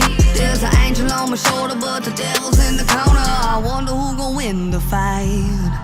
10 more years and his mind gets clear as he's looking back on his past. Looks his woman in her eyes, how they owed her, died from every stone that he cast. He prayed to God, sent one last text, and held her rifle right to his heart. He pulled the trigger, then he walked through the house, and he fell into her arms, thinking, I know that I can't change, but I cannot deny. There's an angel on my shoulder, but the devil's in the corner. I wonder who gon' win the fight. I know that I can't change, but I cannot deny. There's an angel on my shoulder, but the devil's in the corner. I wonder who gon' win the fight.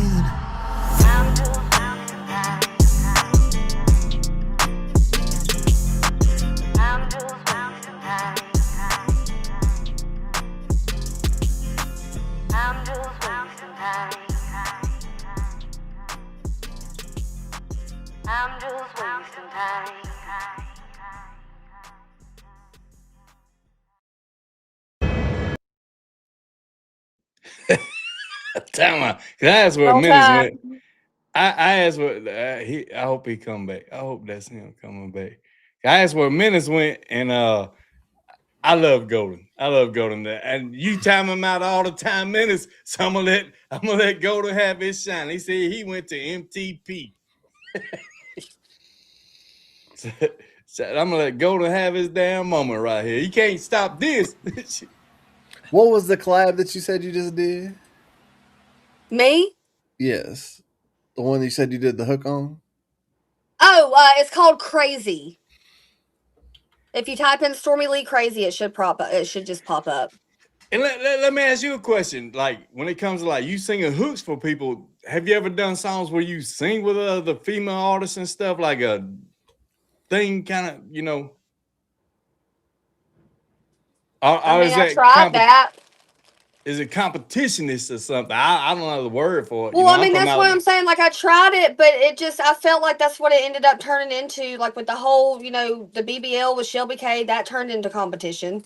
Which, I mean, me and Shelby, like, when Shelby was signed to Average Shows, she come to me and did, ask me to do the Ain't No Southern Belle song. Which I just had a verse on that. Like, I wasn't on the hook or anything. I think I may have sang it with her, but I don't think they had me as like background on the hook for like the last hook or something. But then we did the BBL song, which was my idea, and I just had Shelby put a verse on, like the same scenario, but flopped or whatever, in my head. And then I tried to take it, a step further with Kelsey Lynn. But that, turned to shit too. I know egos and shit probably have a lot to do with it, but I also know women are fucking hard to deal with, man. I worked in the restaurant industry for 13 years, and I am a fucking woman. Like, we're fucking difficult. We're fucking difficult. I'm glad you said it. I'm gonna replay this part. I ain't never clipped shit. I'm gonna figure this shit out. Tell my wife, look, women are difficult. Stormie Leigh said women are difficult. I'm playing. No, your wife will be so mad. No, she cool as hell. My wife is one of them. She don't give a damn. This is Crazy featuring Stormie Leigh and that McAllen family. Is that the right? Yes, name? It's got Re-Up the Boss and Danny Boone too. Yeah. Hell yeah! Shout out to Danny Boone, man. I'm telling you, that dude legendary. He legendary too. Mm-hmm. Let me get it. I got you.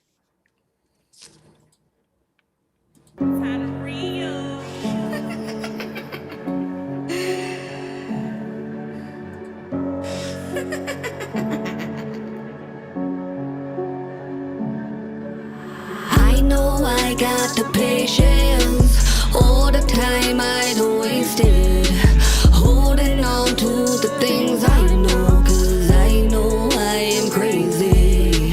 I know I got the patience, all the time I don't waste it, holding on to the things I know, 'cause I know I am crazy. That Danny Boone, zany dude, many moons coming through. Speaker tubes, a digital immigrant, do my due diligence. Pin skates over blue lines like Jeter signing number 2. Not here to crumble you, humble or out, mumble you. Under the sun, nothing new. Yet I'm still dope as shit in a drug muse toilet stool. Not to pop your balloon. From here on, the seconds don't spare none. They dip. I know I got the patience, all the time I don't waste it, holding on to the things I know, 'cause I know I am crazy. I know I got the patience, all the time I don't waste it, holding on to the things I know, 'cause I know I am crazy. Crazy is a word, an adjective in the verb. Stay in y'all lane, please bitch, don't ever swerve. Losing my mind this time, and this for keeps. Tell me all them lies, cosigns don't get beat. Silly motherfucker, you heard, I stay patient. Yeah, I hear every word, the time wasted. So what now, but sit down, chill out now, reflect. Sell a soul now for gold now, y'all know now what shit. I know I got the patience, all the time I don't waste it, holding on to the things I know, 'cause I know I am crazy. I know I got the patience, all the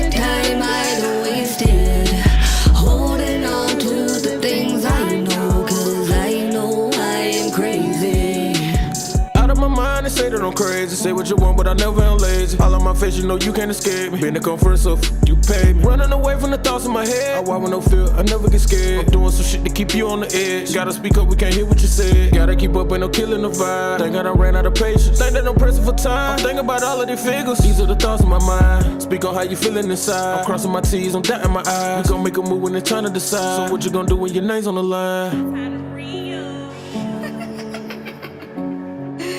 So what you gonna do when your name's on the line? So what you gonna do when your name's on the line? I know I got the patience. All the time I don't waste it. Holding on to the things I know, 'cause I know I am crazy. I know I got the patience. All the time I don't waste it.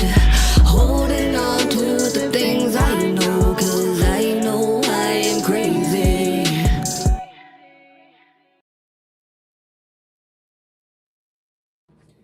Yeah. Yo, with that, like, we need to play some of, so we've got the No Worries song. That shit's so fucking good. I have a character that I dress up as called Earl D. Baggard. And it's funny because he's got a handlebar mustache too. But now, look, Millie trying to look at Millie chin up. He like, all right, let me see if I can grow it back tomorrow. And you had that motherfucker in the mirror all night long trying to Stormie pick one, either no handlebar mustache or one. Because look at him. He looking look, I've been screaming we don't pick no sides since 2022 when BBL come out. We all bad bitches. You can have it however you want to have it, my dog.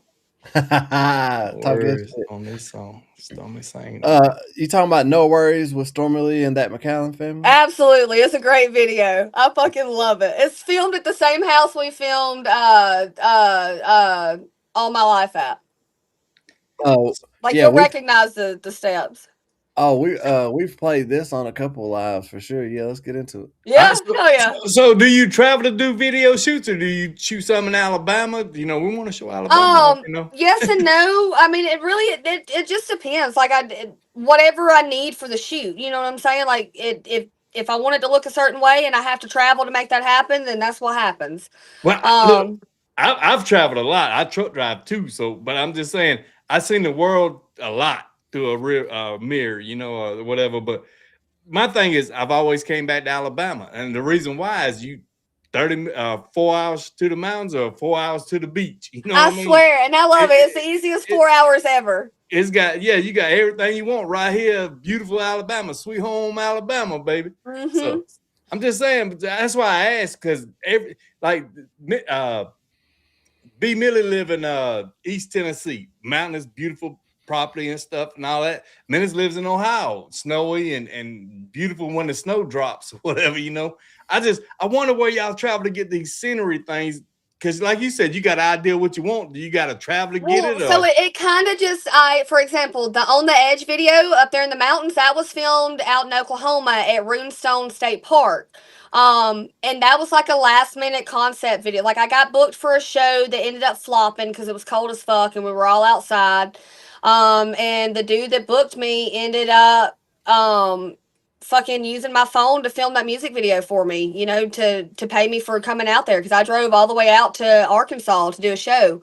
And I didn't make any money. So that's how I made my money off of it. Like it just kind of worked like that. And we just so happened to, you know, hit golden hour and all that shit. Like it was a beautiful video. I can just tell, like I was the biggest I've ever been in my life. Like my face was round. But other than that, like it was a good video. The ones like with that McCallum family and shit, because I would drive out there and we'd go to the studio and shit together, and I would just, you know, go hang out and stuff. So we took advantage of what we had. They did come for my birthday. We got a song called Out the Mud. There's a music video to it too. We went down to Bogs and Boulders for my birthday. There was an event last year. Shout out to that. Bogs and Boulders. I love Bogs and Boulders, man. That's where it rocks. Every time I pull up, they're always like, "What you doing, Stormie?" Yeah, man. Shout out to them. They had a show about mud riding. They filmed a little clips of it. I gotta think of it. It's on Netflix. That was my whole crash out, Mud Madness. So that's it. one of the sponsors for I'm on season 2 of Mud Madness. If literally I'm within the first 10 seconds of every episode, they used me for the opening credits. Like, so I ran when I crashed out. The dude that I went on the road with was one of the sponsors for Mud Madness. And so I raced in a couple of the races, and I think I was at like Pikes Off Road or one of them, but I raced a Maverick, and I couldn't see. Mud was all in my shit, and so I take my helmet off, and someone's pouring water all on my face, and they got it. They did it in slow motion, and then all throughout season 2 of Mud Madness, like you'll see my I ain't shit, like you'll see me. I'm wearing my ain't shit shirt or my Mud Bunny shirt. I'm gonna go back. I remember the one chick that had cancer or whatever, and she kept going and stuff, and then well, it's Randy. She's got alopecia. It's where you alopecia, lose your hair and stuff. Yeah, that's right. That's right. But And yeah, then that's Randy the, Alicia. the other lady had the pink mean machine or whatever. She kept Yeah, having the Megan bar Ryan. rides. She Yeah, had the I'm bar friends rides with to both keep of it going. them. They are. Yeah. I love that show. Like I said, I wish they'd come back. And then Yeah, they're dope people, man. the dude from Texas was the one that had the 4-wheeler walk water and shit, you know, and I was like, AJ, that shit's Yeah. very controversial. oh yeah. Oh god, that shit's so controversial, man. There's so much shit. Like, just because I know the behind the scenes with all the shits, and they played because AJ's girlfriend cheated on him, and shit over here. we ain't Huh? got no license. We ain't got no license and shit over here. So we don't yeah, need to go. it shit's wild, man. Right, and let me shut up because I signed paperwork with. I don't know. That's what I'm saying. That's what I'm saying. I'm like, oh, I don't need no. Yeah, hey, we don't Yeah. get you in trouble. Yeah, we definitely. I don't know. I signed it that way they could use my face. I really didn't read shit. Half That's of it was cool. written. Now I'm in gonna have to mud go back anyway. and watch it all again and be like, all right. Yeah, I'm man, on season 2. That's my girl, man. I love that show. I hate they Hey, need this to is keep it Chelsea. You can going. have it. I don't know if they will. There's been a lot of drama around it, but at the same time, like I'm not like part of it. So who knows? Yeah.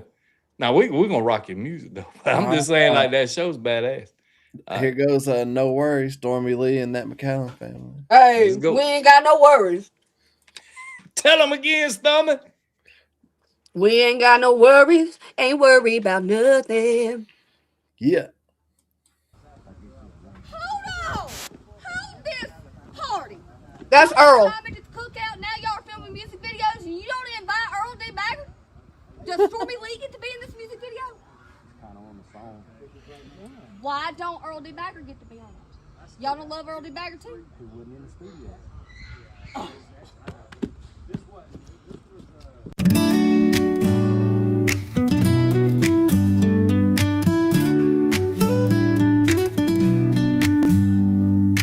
Waking up, packing up my stuff. All the homies, they pulling up. Grab the cooler, time to load the truck. About to hit the river, gonna turn it up. Passenger city, old pickup truck. Giving you the look that I know you love. Wait till later, gonna get you some. On the bank of the river where there ain't no sun. And have you some fun. 'Cause we ain't got no worries. Ain't worried about nothing. Maybe we can turn one drink to two. 'Cause we ain't got no worries. Ain't worried about nothing. I know you like to think you ain't drunk, but we all know that you was fucked up. Too much whiskey poured in your cup. The way you puked in the back of that truck. Hell, I drank a 12-pack this morning. Maybe by noon I'm yawning. This tailgate sipping got me gone in. Yeah, pour another shot, I'm on it. And have you some fun. 'Cause we ain't got no worries. Ain't worried about nothing. Maybe we can turn one drink to two. 'Cause we ain't got no worries. Ain't worried about nothing. Meet me by the fire. Come hold me tight. We'll play peekaboo in the pale moonlight. We just out having fun, living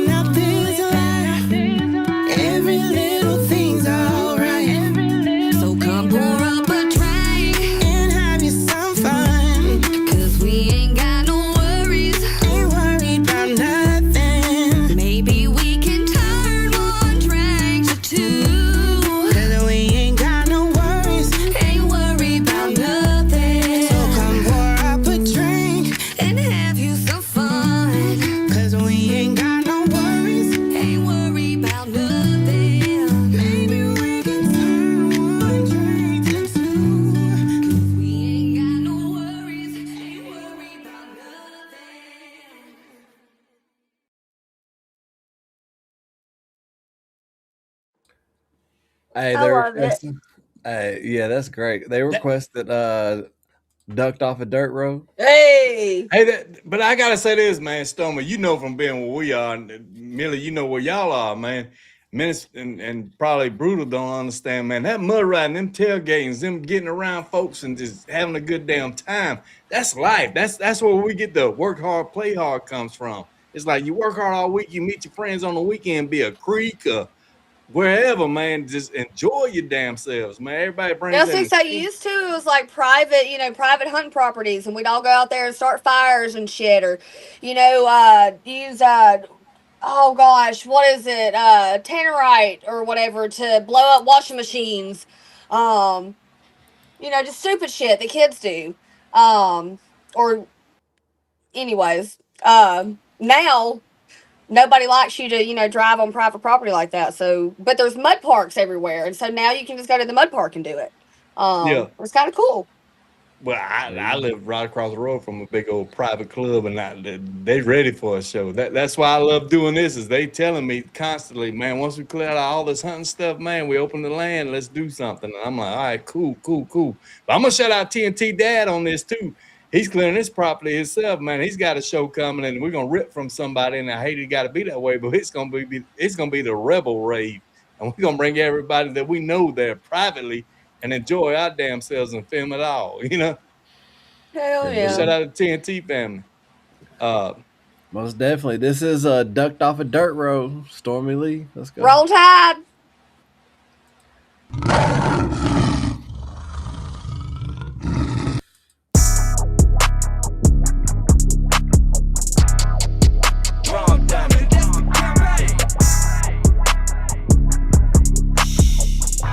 Push now. Ducked off on the dirt road. Roll that homegrown with a Cali line. My direct deposit just hit.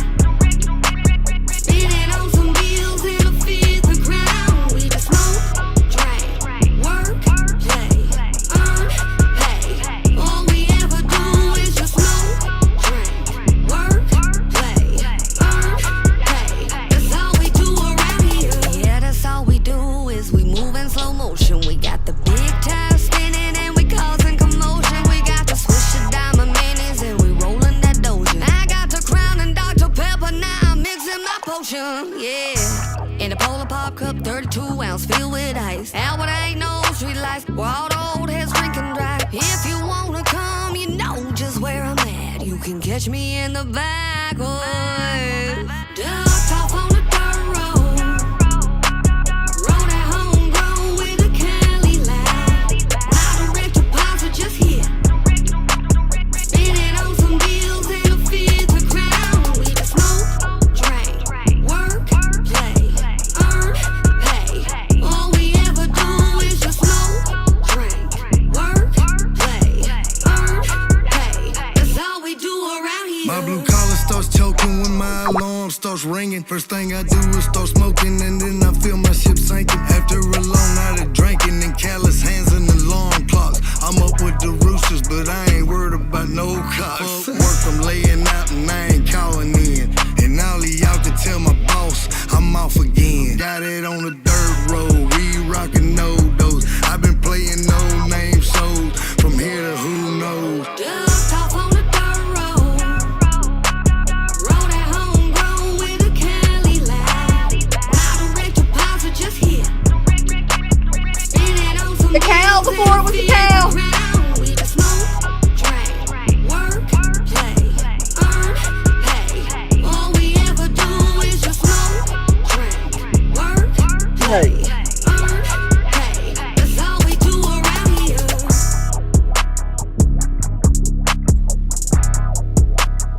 Totally down with smoking. Yeah, good times, man. I don't drink no more, but I love smoking.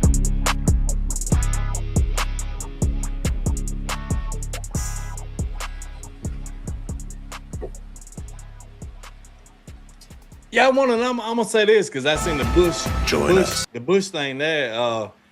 That should be sponsorships to y'all, man, for real, because that's what makes the mud parks, man. The beer drinking, spilling, cutting up. They ain't no telling how much Yeah, beer. well, that was filmed at my ex's mud park. So it's not necessarily tied, but I see what you're saying because they do be drinking the beer and shit at the mud parks. Yeah. But I be trying to hide logos too sometimes. Like you ain't trying to, because they can put a hold on But this shout shit out too. to Bush, because Menace drank the shit out of him, man. So shout out to Bush.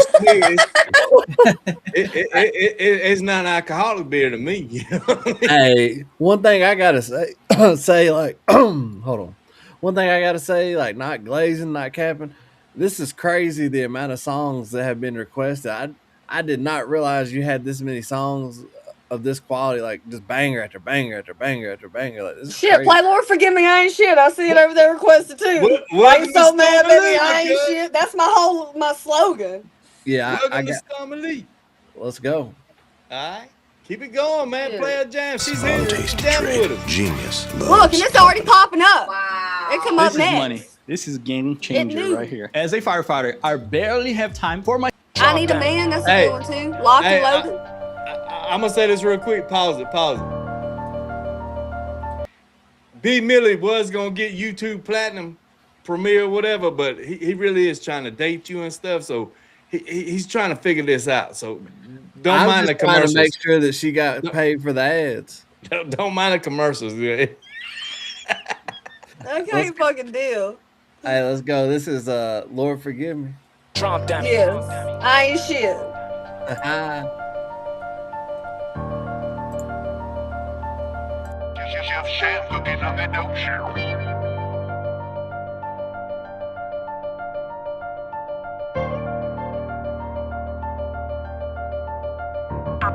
I'm the little bitty girl with the big old mouth. If you're looking for me, come on to the dirty south. I'll be in the backwoods and there ain't no doubt that if you keep on talking shit, that you get choked out. You get choked out, you get choked out. Thought you was MMA, girl, look at you now. Got you stretched across the curb, yeah, my dad'd be proud. Why you yapping all that shit, bitch? Doubt me now. Wanna be rapper, baby, I ain't shit. I'm living with my dad, baby, I ain't shit.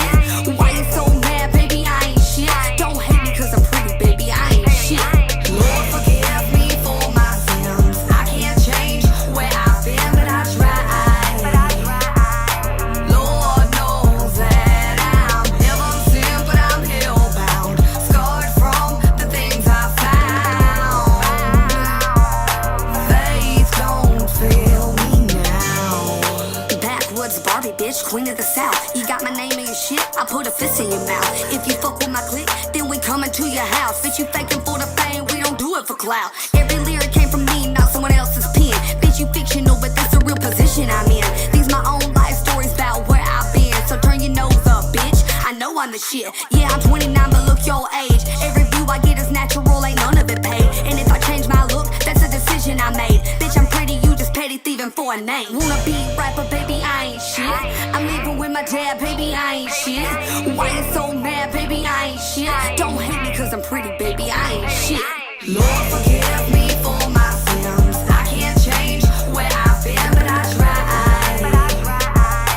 Lord knows that I'm never sin, but I'm hellbound. Scarred from the things I found. Faith don't fail me now. Or let me fall apart, cause I put too much time in this to go back to the start. I spent too much energy and cash not to make a mark. I put my soul into this music, you can have my heart. But there might be room inside it for a manic day. Might even be room in my leggings for Titanic face. Ring on your finger, I know where your family stay. Kiss your hubby on the mouth and tell me how my panties taste. I'm used to the negativity, I greet it with embrace. My dark cloud is my company, so fuck a date. I check my messages and but there might be room inside it for a manic day. Might even be room in my leggings for Titanic face. Ring on your finger, I know where your family stay. Kiss your hubby on the mouth and tell me how my panties taste. I'm used to the negativity, I greet it with embrace. My dark cloud is my company, so fuck a date. I check my messages and comments, bitch, for checkmate. Cause I expect to love it when I get the hate. Wanna be rapper, baby, I ain't shit. I'm living with my dad, baby, I ain't shit. Why you so mad, baby, I ain't shit. Don't hate me cause I'm pretty, baby, I ain't shit. Lord, forgive me for my sins. I can't change where I've been, but I try. Lord knows that I'm never sin, but I'm hellbound. Scarred from the things I found.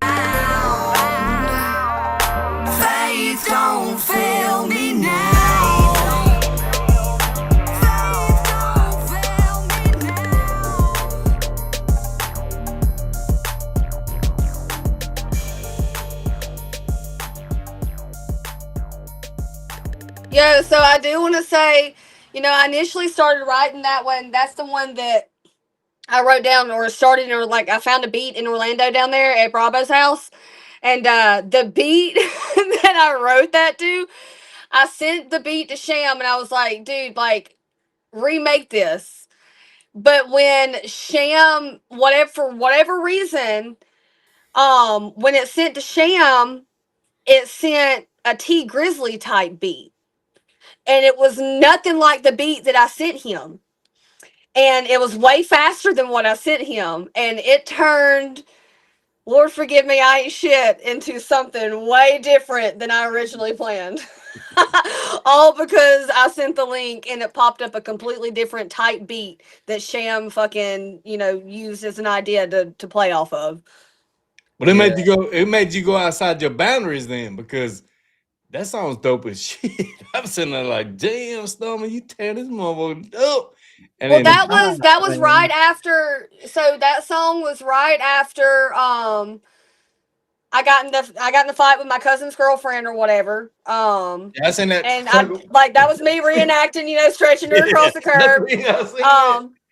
But that's the song that when Bravo was like, anytime you're in the studio and you hear a beat, you need to be writing. And I'm just like, you know what, fuck you. And I started doing my own thing, and I found my own beat, and I fucking, wrote to my own shit, and that's the song that I come up with. So. And then B Millie gonna go back to the penny part, and I'm like, don't think I ain't catch this shit. I'm trying to find that B Millie be milk and shit. Hey. Yeah, but see, but that was actually so it's so funny because everybody thought that was a Savannah Dexter diss, but that part was not a Savannah Dexter diss. That part was because like I said, the dude that I was dating fucking went to jail, but he was married to someone else. Like they hadn't lived together in months by the time me and him started dating, but they were still technically married. And like that shit fucking eat me alive. But I'm the dumb bitch that stayed. So If I can teach you one thing, once again, I've been your age, you've never been mine. Don't never do nothing unless you see the papers. Don't trust that I ain't with her no more shit. Cause well, and that's what I always said. But like, look at I really don't think they ever had. But that's what got you here. That's what got you here. Don't say you got. I don't know. Maybe they did. Maybe I don't fucking know. Yeah, I But, you'll find just like I wanted to believe that a certain somebody, a certain 22-year-old in my bed didn't do anything in my bed. No wonder he got rid of the mattress. What? Yeah, I got you. But I'm just saying, I'm trying to give you wise decisions, because you beautiful. We all know that. You pop, you doing your thing. So trust me, when they find out you single now, your email's gonna be poo poo poo poo poo poo. No, I'm single. I'm married. I'm engaged. I'm widowed. I'm all of the above, man. Yeah. Hey, and one thing I'm anything they want me to be at this point. You Stormie Leigh, baby. You Stormie Leigh. Hey, I'll say this much is that I got to know Bravo very well because we did a show and he couldn't find out he lived an hour from me at the time. I stayed at his house all the time. So I'm not going to say anything just to knock him because he did teach me a lot. He's been to my house many times. He was here the day whenever I found out that my first son was a boy. But he did get in a stretch where he started doing bad business. And I think he probably made the right decision. I'll just say that. I go off my gut instincts. Like and like I said, like no hate towards anybody, but these are my experiences. Like they weren't the only people to go their separate ways. But I also, because I didn't like the attitude on the phone call about the plane ticket, and I felt like shit was being thrown in my face, like, oh, I can make this happen, but then it's like the price wasn't right or the time wasn't right, and I'm like, you know what? I'll fucking pull up, and so I pulled up 8-9 hours away. I'm gonna say this: what you just said really hit sense. Everybody went their separate ways. That us being the listeners or anything we're trying to do now, it's so hard to get y'all somewhat back or whatever, and but we never really had real conversations. Like I just scoped the whole situation while I was there, and whether or not like their personal life is not my business and it never will be, and I really don't give a fuck because like I'm not fucking either one of them. But And that's the best way to live it, you know. yeah, Deacon but in as a Deacon female, in when chat. I pull up and I'm getting those vibes, there's a wife in that house. There's another girl living upstairs. The wife takes me to get coffee. I feel like I'm kind of. Hey, look, I felt the vibe and I felt the energy, and I wasn't with that. I'm gonna I drop just this was link. not with that. I'm gonna drop this link right now. I'm only gonna accept Deacon Blue if he comes up because he's an OG in the game or whatever. But he said something that stuck with me for the longest. What they think about me ain't my business. And I vibe that. You know, I don't Facts. sweat Like I that. don't care. My Cause a business Deacon, is what I think and how I feel, but I'm entitled to express myself and express my feelings, like no, we all are. yeah. That, you misconstruing what I'm getting at. I'm just saying, like us being older. Trust me, this whole thing changed since we grew up. We were breaking down for refrigerator boxes and break dancing and dancing in crowds and stuff. People don't dance no more. All they do is this, you know, that kind of thing. That now it's like everybody's got their own unit clique or whatever, and they constantly not vibing together, or whatever. So as a listener, you got to pick sides or tug of war shit or whatever, you know. And it's that's why me and B Millie came together. Him being an artist too, had been through a lot of shit itself. That you know what? Let's just play the music. Let's just jam the music, have a good time, and let the world come together here. Somebody's got to start somewhere. If you really mean it, you really want it to happen, it's got to start somewhere. And we did, and that's what we're doing now. Not tonight with you being awesome, but if you watch our regular show, that's what we do. You pick it, we click it, and we Yeah. unless it's dissing somebody, and then we don't want no part of that. What B Millie do on his channel. We try to stay away from it for the most part, but I do feel like it's a part of hip hop. So I try, it's one of those, thin lines. It's one of them blurry lines to walk. And see, once again, he knows during the week it's his show how he wants to do it. But when we come together, I ain't part of it. I don't want no drama.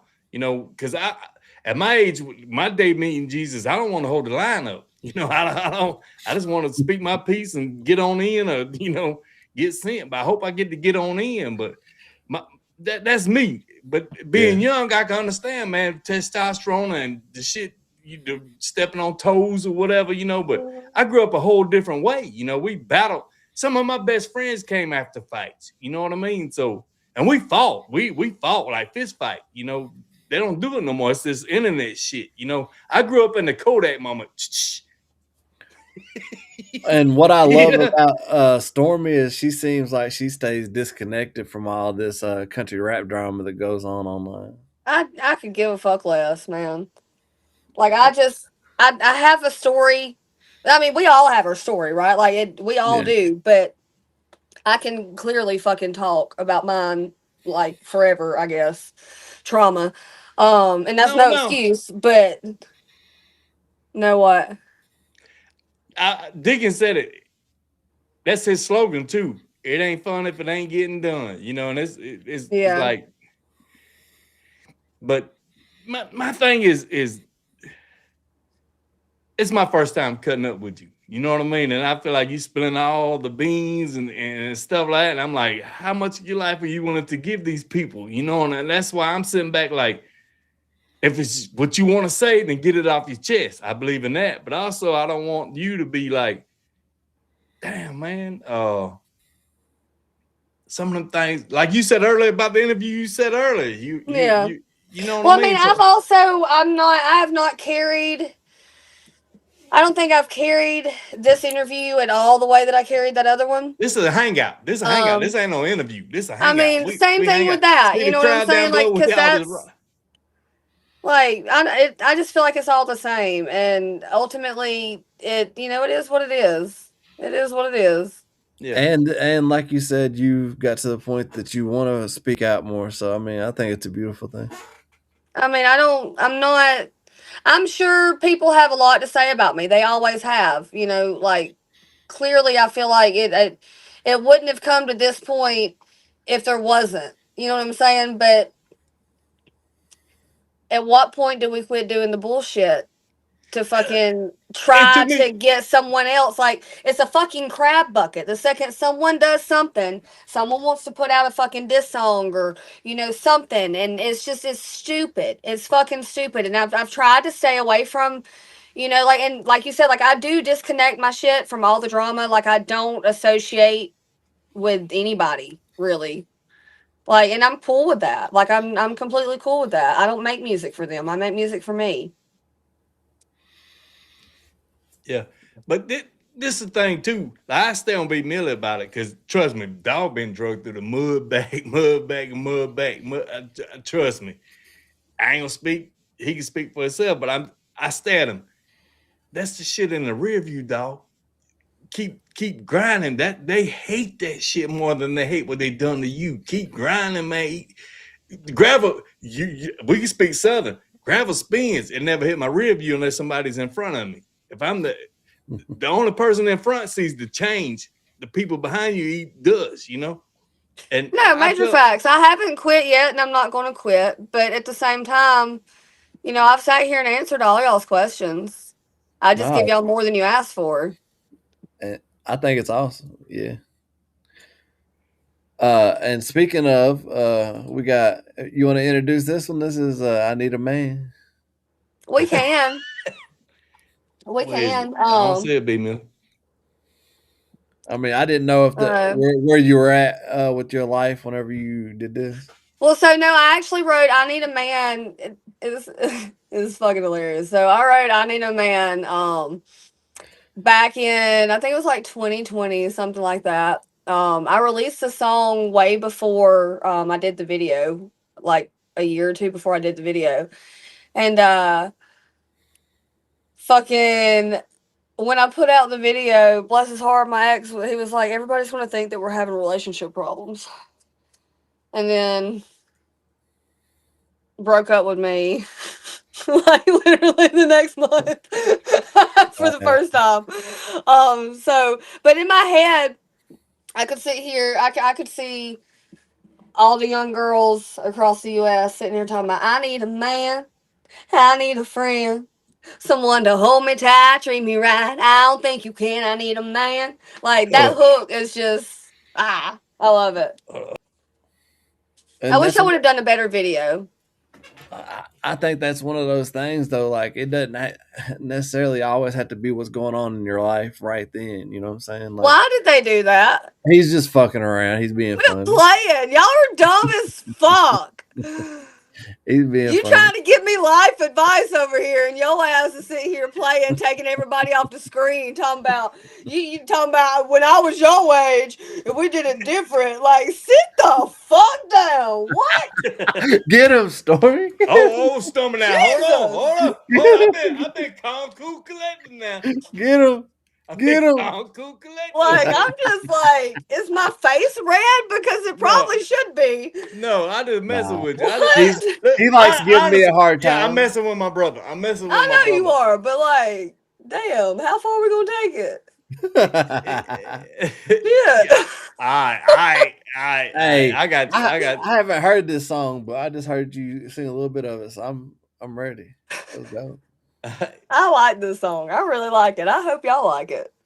Bet. I like the storyline behind it. Hell yeah.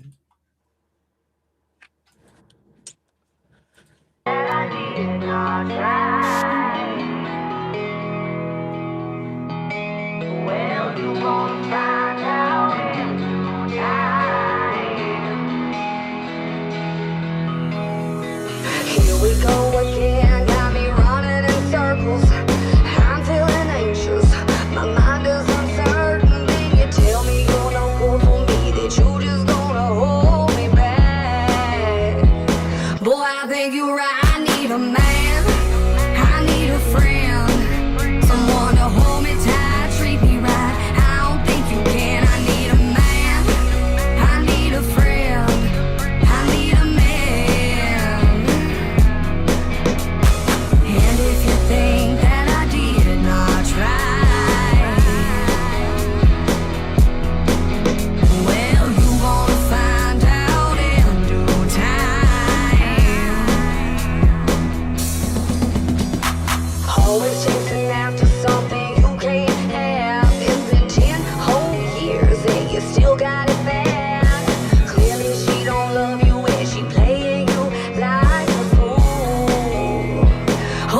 think you cool. I need a man.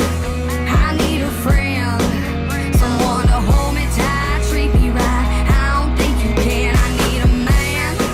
I need a friend. I need a man. And if you think that I did not try, well, you gonna find out in due time. I need a man. I need a friend. Someone to hold me tight, treat me right. I don't think you can. I need a man. I need a friend. I need a man. And if you still think that I did not try, well, I think it's about time you find out why. Here we go again, got you running in circles. You're feeling anxious, your mind is uncertain. Then I tell you you're no good for me, that you just gonna hold me back. Boy, I think you're right. I need a man. I need a friend. Someone to hold me tight, treat me right. I don't think you can. I need a man. I need a friend. I need a man. And if you think that I did not try, well, you gonna find out in due time. I need a man. I need a friend. Someone to hold me tight, treat me right. I don't think you can. I need a man. I need a friend. I need a man. And if you think that I did not try, well, you gonna find out in due time.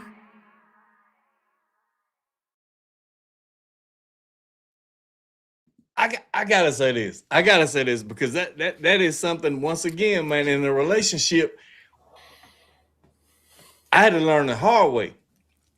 Longevity relationship is it takes that we lovers, we friends, your problems, my problems, kind of thing, because I ain't gonna lie. I ain't gonna sugarcoat. I'm like, I don't want to hear that shit, But it really does matter because my wife tell me all the time. We sit down and talk regularly on that. Like, there's something you ain't paying attention to. I really need to get across because you just keep numbing it out. And I'm like, damn, man, but that's 10 years now, So I hope that message gets out. A man does listen, both sides. It's like, that's the longevity of a relationship, is to hear your woman out. If you agree or disagree or whatever, y'all still in the same house. I'd rather go to sleep snuggling than damn cold shoulder. You know what I mean? That's just bottom line. And I respect the shit out of that song because it really did hit me like, man, how many lessons I had to go through in 10 years over this shit, That I hope the people in the chat do pick it up, that your woman's your best mate, period, point blank. She is your true fan, your best believer. Likewise, women, your man's your once again, I'll renege on that because I'll be tough at times. I'll be like, I don't want to hear that, but you No, I want my man to be my best friend. Like, I want to be so far up your ass it's fucking annoying. Like, nah, I ain't gonna that's say just that me shit now. though. Like, not literally at all. Yeah, but not see, because literally you're a Southern girl, so we'll take hunting for once. We need a break of a relationship. Go hang out with the boys and man talk shit or whatever. When your wife becomes your hunting mate, that's when your woman starts changing oil and shit like that. It's like you take the manhood away. I'm just saying it takes the manhood away. It's like, nobody wants a woman to do everything, nor does a woman want a man that does everything. You know what I mean? It's that selling the mind. And I'm telling you dead up front, it took me a lot of relationships to learn that much. Is man, to be involved with somebody means you involved, but it's points where you go get your nails done and I hang out with the boys and shoot skeets or whatever, Yeah, no facts. But if I want to go shoot some skeets, and why the fuck can't I go with you sometimes? All I'm saying is I might be a better shot than you, but I don't know, Storm. no, I get it that Yeah. like because you need your time. Like you can't just be completely up your partner's ass. But I just in my head, like my partner's supposed to be my best friend. You know, Yeah, there are I relationships that do work like that. Like it just, I mean, everybody's got somebody. I guess I really ain't worried about nobody right now. Like I I don't know know. I was Like making life's fun a while ago. wild. Life will when I'm ready. Life will give it to me. One So. thing I learned in life too: don't go find them; they'll find you. Trust me Mhm. on that. They'll find you.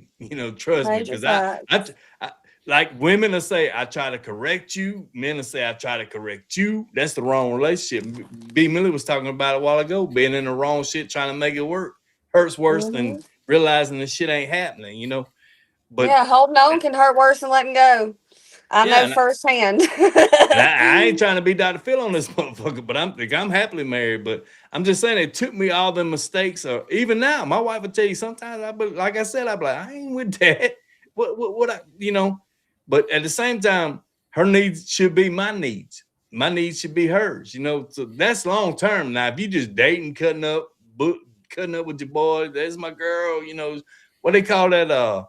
Shoulder prom or whatever. A Like trophy. Like, trophy, shoulder yeah. trophy or whatever. I ain't with that no more. Back in my days, yeah, Yeah. yeah. I'm like, I got it. She I cool with just me. can't act stupid, man. Like, what do I get out of it? You know what I'm saying? Like, nothing. No, why? No, it ain't acting stupid. I'm just saying, like, you being a respectful woman and Well, I'm stuff. saying like to be a trophy wife, like that's a certain type of like that's like a bimbo type. Yeah. Hey, I but could never. but but I but could but but never. a lot of them will deck up and do it. A lot of them will I deck up mean, and do it. more power to you. More power to you. I got goals. Yeah.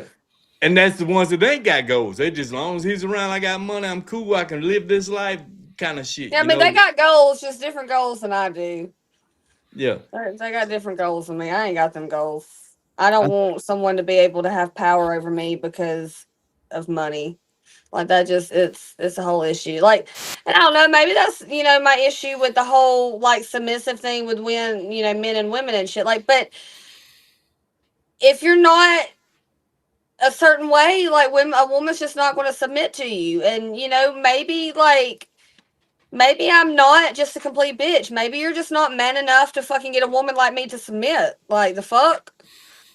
Um, why do I gotta be the problem? Because I won't submit to you as a man. You're the one who's supposed to lead and make me want to submit without forcing me to.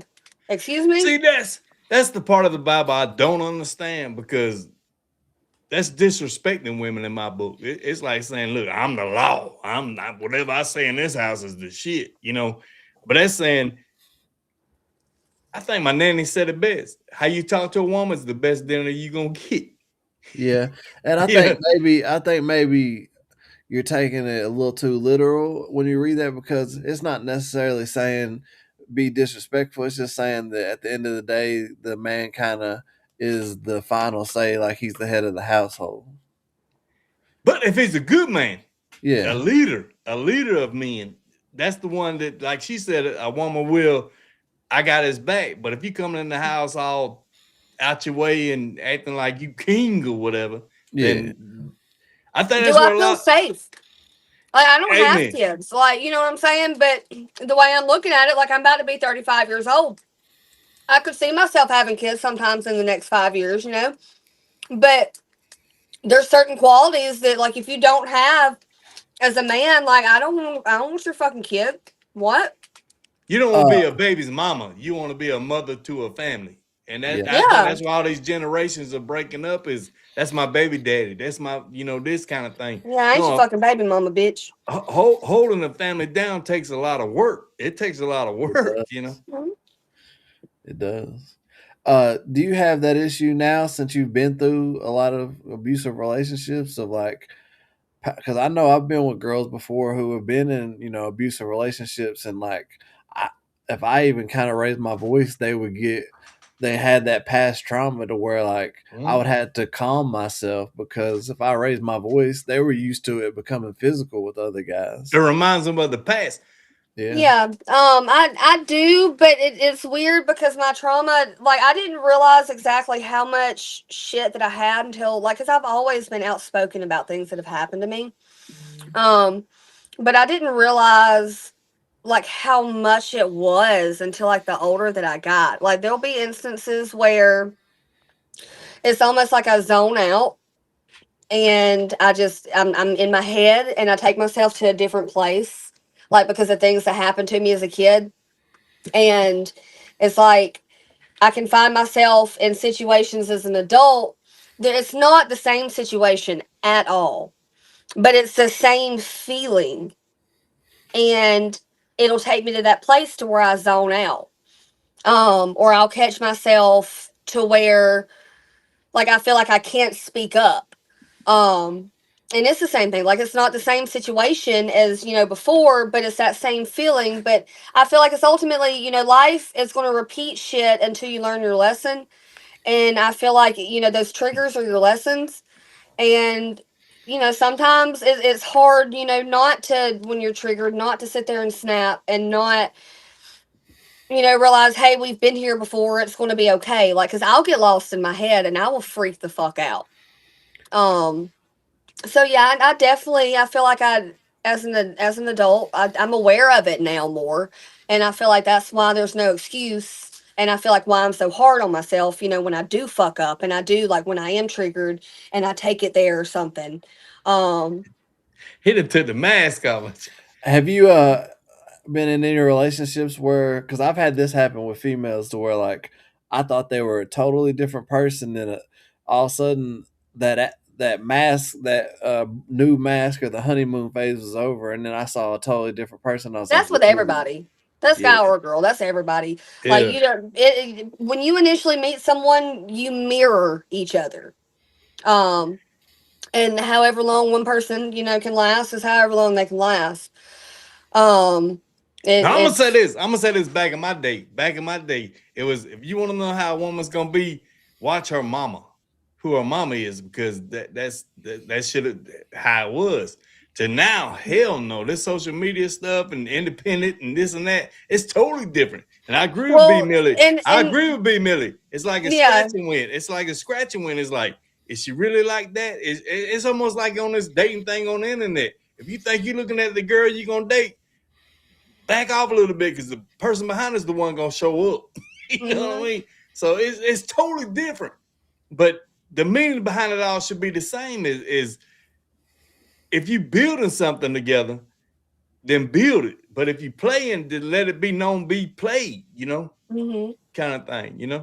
And I ask these questions because, like you said, you have 500,000 followers on Facebook. Like, there's, I'm sure, a ton of guys that sit and are fans of your music, and they just like to hear this stuff and get to know you on a personal level. Like, I talk like this on my Facebook, so I wouldn't, like, I am me across all platforms. I always have been. I overshare too much at times, and I don't share enough at times. Um, yeah, I'm cool with all of it. If I've learned anything, is that I have this platform for a reason, and if I wasn't meant to sit here and use it based upon my life experiences, then it wouldn't have been given to me You'd in have been a whatever shape, follower. form, or fashion. You'd have been a Huh? follower. You'd have been a follower instead of the one leading. Exactly. Like, and I'm no one's savior. I'm not perfect. I never said any of that shit. But if people can look at me and what I've accomplished, my mistakes, it's all a learning process for all of us, right? So here I am, lights on my fucking face. hey, a good question that I think somebody just had was: is there any song that you made that you don't like? Yeah, it was Deacon. No, it was Um, Sam. Sam said that one. Sam said that one. My bad. My bad. I mean, yes and no. Like, there's, I don't know, because all of my songs I have made based upon how I feel. Um, I don't like the older ones, like just the not necessarily the quality of them, but like the quality of me as an artist is what I don't like, and it That's cringes the fuck out of me. um, but at the same time, I would like to think that 10 years, 15 years from now, I'm going to look back at what I'm doing now and think the same thing, because I grew more. Um, but yeah, if anything, my older shit. And I completely understand that as an artist because my three biggest songs were early in my career with Jelly Roll, and they're my biggest on Spotify. And I'm terrible, and I'm like, God, why does somebody have to hear this first? Like, No But my offense, dog. They listening to it because of Jelly Roll. oh yeah, So that's why. Like, but my and I'm thing, not like my knocking your shit because I don't even know what you're no, talking about. Like I'm liable to hear it and be like, dude, like you're stupid. Shut the fuck up. This sounds really good. Um, but yeah, like that shit. But that's how that shit goes. Like it is what it is. but Like, my and I ain't thing, like, knocking, the feature. Like, so please don't take yeah, it like that. nah, yeah. you My thing, like, well, me and Menace talk all the time, especially how many songs he wrote way back when that are becoming relevant now. And he's way past that for like years. He's Mm-hmm. generations ahead. Menace is one of them artists, man, plotting 2028 already. You know what I mean? To sit back and watch now how many songs you dropped in 2013 that are relevant now. How does your mind work being an artist that, do you see that way, or you just feel the vibe or whatever, and when you do, like you said, look at one of your tracks and you're like, man, I don't like the old stuff or whatever. But look how relevant a while ago we were playing old songs and it was all fire, fire, fire, fire, fire. You know what I mean? Well, I was about to say I have a song. It's called "My Past," and it's a perfect example of this. Excuse me. I make little Hershey kisses. It's cool. It's cool. But it's a Back perfect to you. example of this. So my past was written. I had an experience in Knoxville, Tennessee, with Shotgun Shame oh my and god, all the people out there at the studio. And I'm not even going to name drop another dude because he ended up going to jail for shit that is very fucking sick. Um, but yeah, and like we were all trying to create like a little label out there, right? Me and Shotgun Shame were going to be the artists, and all that shit kind of fell through. And just the way that everything played out, um because it was I performed at the Redneck Rave. It was me, Shotgun Shane, and I think Anthony Beast Mode. Shout out to And the Redneck Rave, Justin and them, man. Them people, them good people, man. yeah, I will say too, like at that studio They session, hate which us. They hate us. They hate us, but we love them, nah, that's funny. No, but Yeah. I was gonna say I will say at that studio session, like Justin come up, he's like, Stormy, I heard we had beef, and I was like, yeah, we kind of do. Which we never like spoke, specifically on what it was, and I'm not past that either. But he did, he shook my hand to squash it or whatever. So I do respect that. And I do too. Um, I know one day when we all meet or whatever, they gonna be good people, man. It's just internet shit, But shout uh, out to them. you mentioned Shotgun Shane. I have to throw this out there because I've known him since he first started doing music and was doing music under Lil Frost. And I have that's funny. songs on YouTube with Lil Frost, which is Shotgun Shane's original name. So That's I know fucking him weird. very well. But I do I'm in the have Square Body Chevy music video. That was around that time. But uh, I wrote my past was like when I left to come back home after that whole experience. That's when I wrote my past. But I didn't put my past out until um like a year or so later. Like my ex ended up dying in between that. My ex died a couple months later. Like I was in, so that's where I was in Knoxville Damn, so with time, time, Shane time, and time, them. time, time, time, Huh? time. I'm trying to show comments. Carly laughing about they hate us, but we love them. And then you talking about somebody dying. So when it popped up, it was misconstrued. It was wrong time. My bad. That's Go ahead. all I good. apologize. I apologize. Well, no. Go So ahead. when I was in Knoxville, um, that was when I said my ex called me about the Miami thing, talking about what are you doing with Miami down in Miami with the ballers. I was out there in Knoxville dealing with all that shit, and so when I left and I come back home after that, that's when I wrote my past. And then like a year later, once I put out, it was the Into the Storm album. My Past was one of the songs that I put on that. And it actually, I put it out, I filmed the video in I think 2019, like a whole nother year later. And then it started taking off here like in the past year or 2 years, like anytime I post my past. And it's like, and this could be one of those, like, you know, you say that you hate, like, because it's not that I hate it, but it's like the most simplest fucking flow ever.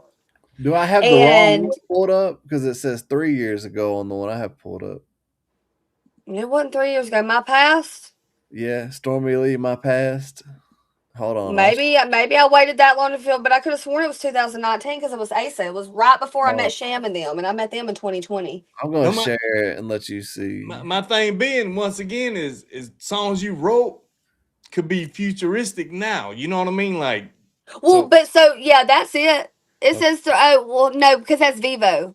Okay. It was 3 years ago that I put that, because so DistroKid's got a thing to where you can put your music videos up there and they'll put them on Vivo, and that's what that is. Go to the My Past on my Stormie Leigh page.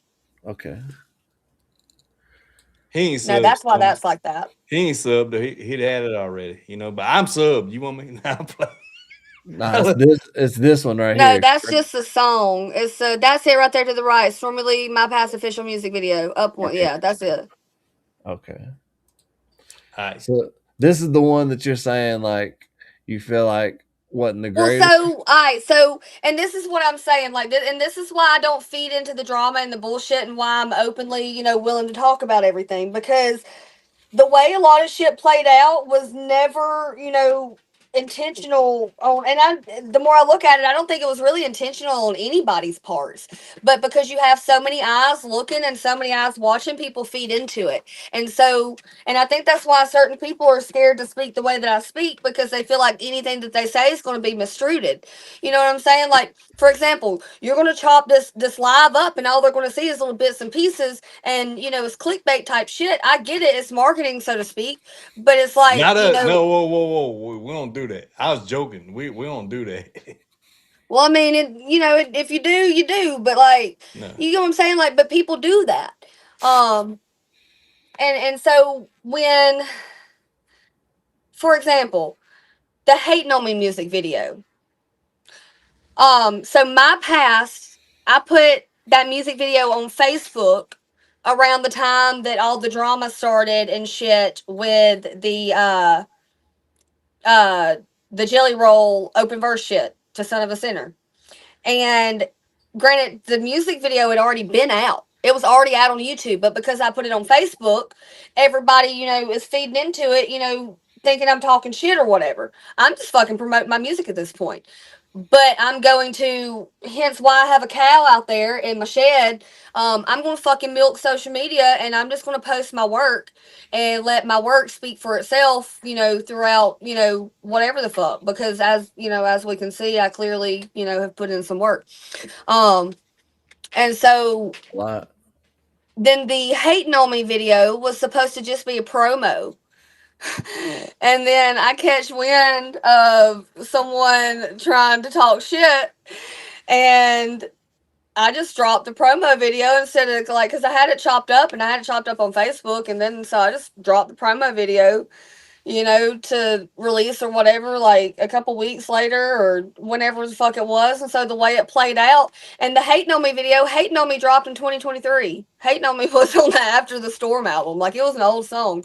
I just filmed a promo video. So it's like, but it worked. You know what I'm saying? So it's like, fucking, so when people, you know, what do I mean when I say I milk the game? That's what I mean. I don't have to do anything.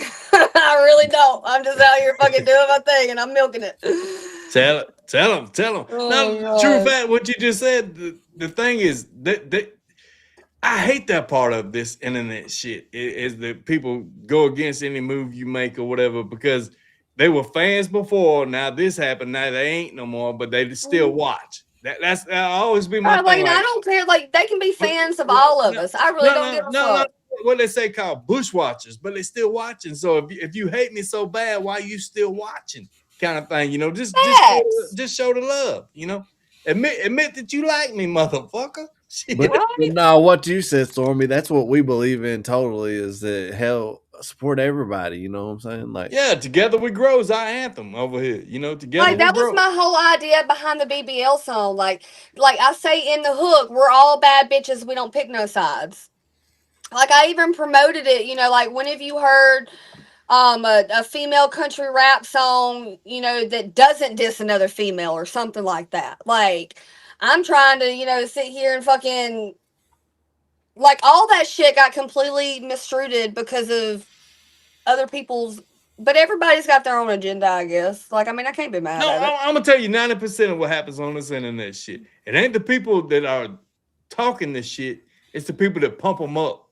We call it puppet masters over here. You know, if I ever met the person that held the strings, they'd realize we cool. It's the people that hold the strings that make the puppet show go on. And I'm like, yeah. And what we do over here is like, we don't even pay no attention. I think the thing everybody, no breath, no gas, no this, no, we just don't. We tunnel vision, you know. Yeah, I've got to where I tell people like, don't send me people's links that are talking shit. Like, let them talk shit and let me just do what I do.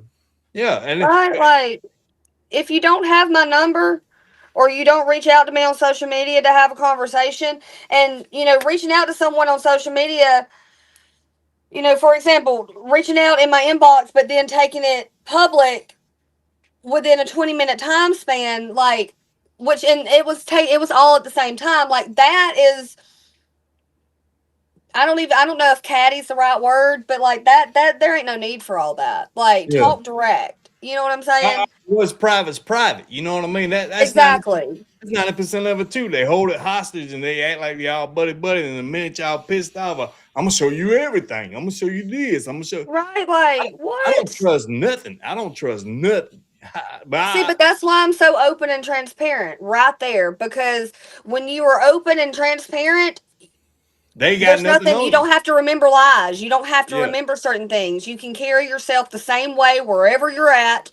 It's easier that way. Yeah. Like I don't have anxiety. I don't. You know what I'm saying? Like you ain't gotta tell a lie to correct the lie. That's what it is. All right, so he got one pulled up. My bad. That's one thing. Like I say, once again, you touched something that me and B Millie, man, teamed up and we stand on is that, love and grow. For sure. Fuck all the mistakes in life you made. You redeemed now. Let's go. This is Stormie Leigh, my past. Roll Tide. Roll Tide. I love that shit now. I'm telling you. I'm eating that up.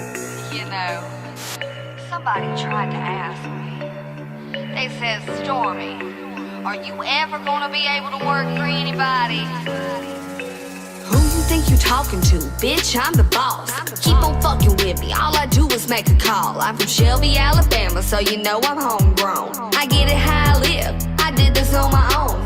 Might not be on your level yet, but I'm coming fast. Only difference is, bitch, I'm a last. Now you looking stupid like, who the fuck is that? Stormie Leigh, why? You wanna ride my ass? Knowing you can't rap, knowing you can't sing. To my round table, what the fuck do you bring? Nothing, bitch. Get the fuck up out of here. Everything you're saying's going in and out the other ear. My past is my past. It's coming to the light. Yeah, my past is my past. It wasn't hard to decide. Yeah, my past is my past. Look into my eyes. Yeah, my past is my past. Welcome to the other side.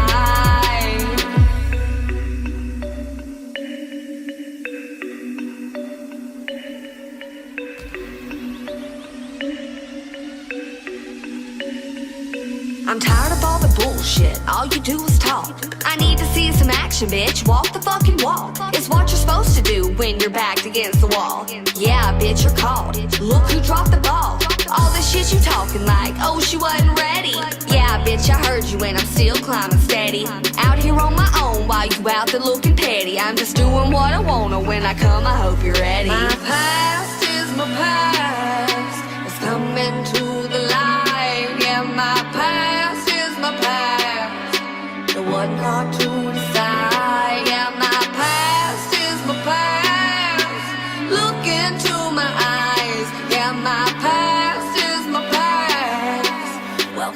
other side.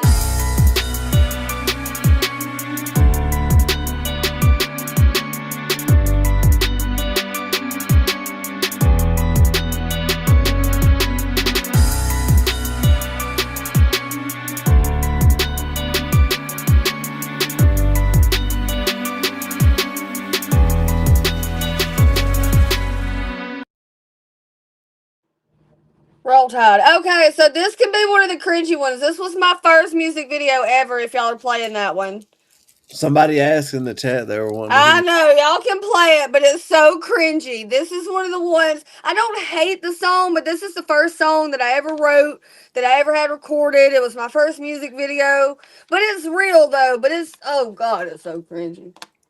All right, now don't you strike my channel. Don't you strike my channel now, shit.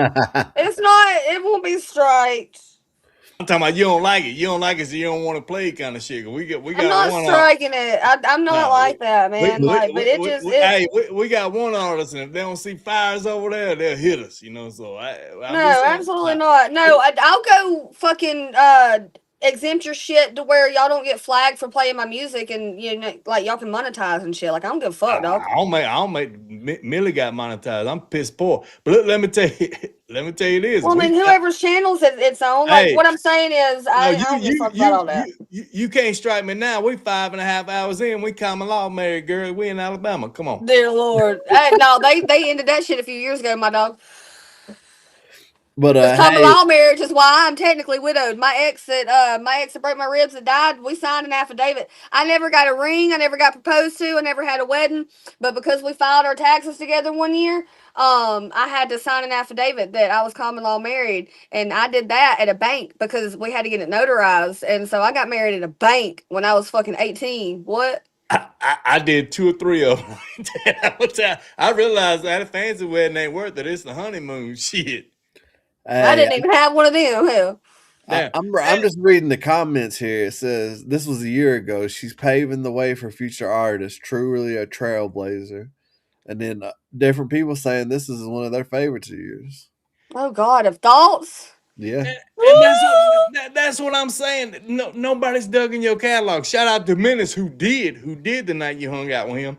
Nobody else is. It's more talk of what's your feelings, what's this, what's that. You know, to you lay that shit out in the jump. We didn't get to the music till 4 hours in, you know, but yeah, my bad. I told y'all to tell me to shut up. No, we never will do that. I'm just saying, like, it just shows how amazing you are, the artist you are to speak up and say this, and then also have tracks and stuff, a catalog so deep. Deacon even said, man, I can't believe the catalog. You know, it's amazing, man. I'm glad this is happening because it shows you make me real. cry, man. Thank you. No, it shows you real. It shows you approachable. It shows you mean what you say.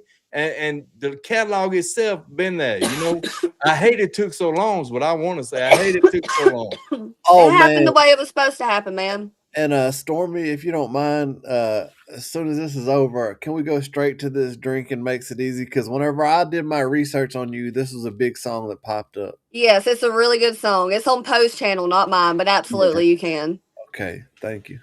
You're very welcome. Let's go. Stormie Leigh, thoughts? Roll Tide.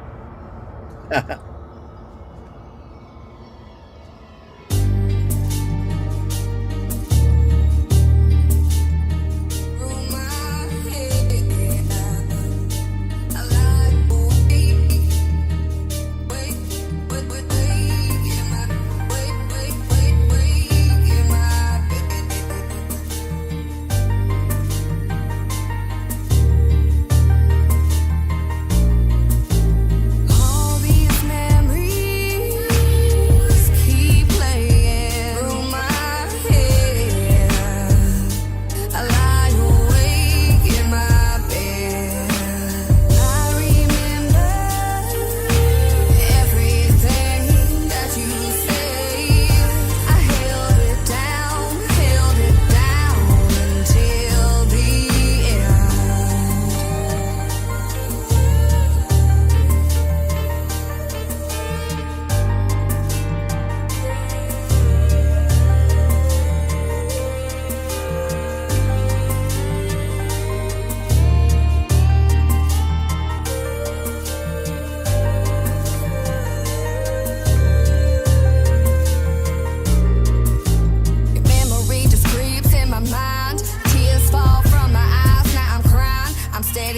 to myself, God, I need help. Can I knock it over you? Fuck, babe, I know we're through.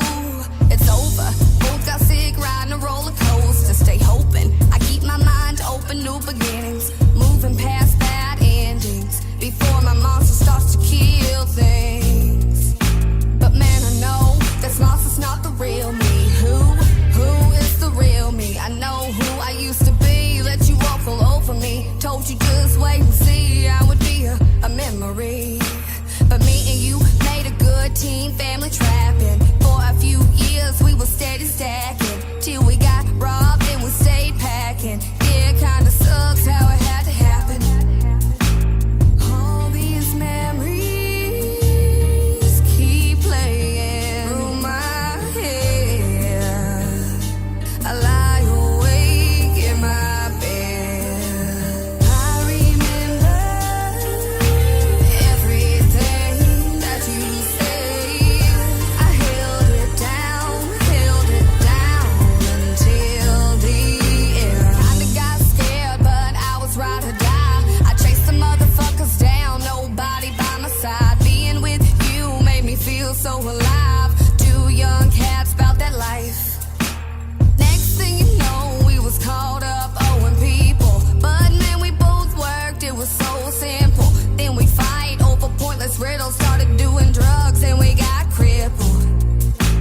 And the whole damn time I was in school, I steady trying to get away from you. I should've listened to my mama, you was bad news. After 2 broken ribs, I'm the one you lose. Never thought you'd see the day when you had to choose. It's the girl that you love or the fucking booze. But either way, you was gonna lose. It took too damn long for you to choose. All these memories keep playing through my head. I lie awake in my bed.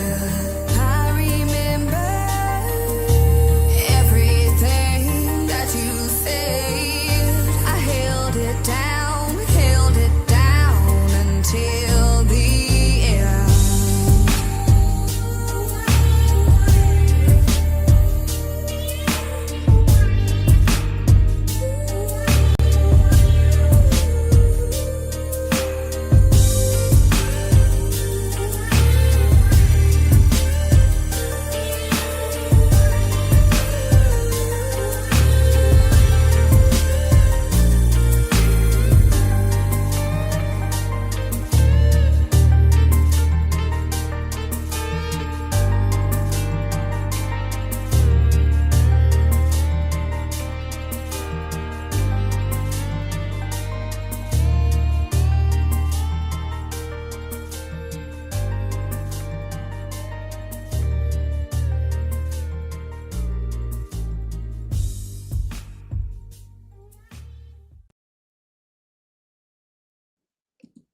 I'm gonna say this dead up front because Golden said it. Glad to see you get the shine you finally deserve.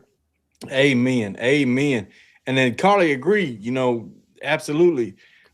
My thing being, watching all these, I hate you get treated like shit all the time. You know, I can't, every video I'm watching, I'm so pissed. Honestly, I'm like, damn, man, why do people treat her like this? You know what I mean? Because I don't know. Maybe I'm in my feelings about it or something. Maybe it is me, you know, like, I mean, and I've really thought about, you know, like, I'm my own worst enemy. What up, like, Shay? What up, Shay?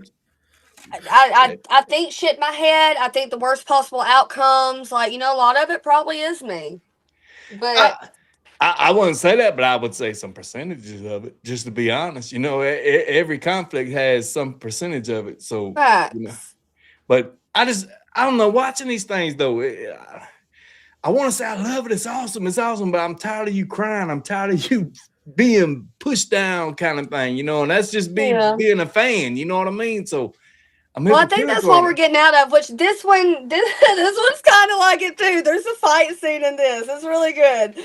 Poe sent me the beat and was like, just do this. The guy said, long overdue for her. Like, man, shout out to your crowd, man. They showing love. I see Shaden Adams over there. What's up, dog? What's up? He's an artist himself. You know, my past is a banger, dude. Roll Tide. I just had to say this, like, That was one of my favorite songs I heard tonight. So the cringe thing, I don't get it. And My past. yeah, the one that we just played, yeah, the thoughts one. Oh wait, thoughts? Yeah, Really? I'm over here like teary eyed. Oh. I ain't gonna What? front. Like I get teary eyed just because of the experiences. Like so, talking about so my ex that died, his parents were crackheads in Childersburg, Alabama, and so he lived in a really rundown house right next to the projects, and you can only imagine his lifestyle, right? Yeah. Or what ended up being our lifestyle, Hey, and Shane Adams. Shane Adams. we I had love you, big dog. so MTV Music Awards 2010, where I say that I chased them down or whatever, blah blah and all that. MTV Music Awards 2010, and this is why I prefer to smoke blunts right here. Hey, light I them up. wanted. I wish I could. I look. Well, I got my Mick Ultra over here, and I got this vape thing. When I could blaze one up, I It's more or love it. less. It's not blunt. Like I'm talking about, like blunts versus like a joint or something like that. Like I prefer because this. I feel like it saved my life because I know what type of person that I am, and thank God I wasn't in this situation.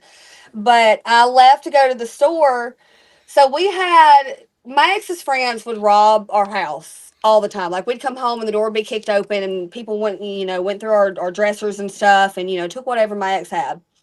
And that happened often. And I remember when we moved there, we had just moved there. And I remember looking at the deadbolt. And I told myself, I said, nothing's going to happen. We just moved here. Nobody even knows we live here. And I leave to go to the gas station to get cigars because I wanted to smoke cigars. I wanted to smoke a blunt. And my ex said that as soon as my tail lights turned out the driveway, he heard someone try to twist the doorknob at the front door. And then the front door was kicked in, and there were three men with clown masks and AKs that kicked our fucking door in. MTV Music Awards 2010. I was 18. Fucking like it was a whole. I ended up when I pulled up, like we lived in a fenced-in yard. There was a graveyard to our left. I pulled up. My ex come out. We had a little garage thing, and there was a door in it, and that went into our bedroom. My ex come out of the bedroom, with a 45, and I'm like, what? But he goes around back, and then he comes around front, and he unloads the gun towards the graveyard, and we're in the city limits of Childersburg. Um, Unloads the gun towards the graveyard, and by the time the clip is out, lights come on, and he tells me get the tag number, and I literally chased him down in a '02 Impala that when the headlights come on, all the dash lights come off, the radio, the dash. I didn't know how fast I was going, but that big body was fucking swaying, and I'm chasing them and shit, and I'm mad as fuck, and I had the horn laid down, and my brights was on, and I'm on their fucking ass, and the next thing I know, they start shooting out the fucking window, and I'm sitting here thinking, I'm like, Stormie, what the fuck are you doing? Like, you're by yourself, you're a fucking female, like, what the fuck are you doing right now? Gangster, So I gangster.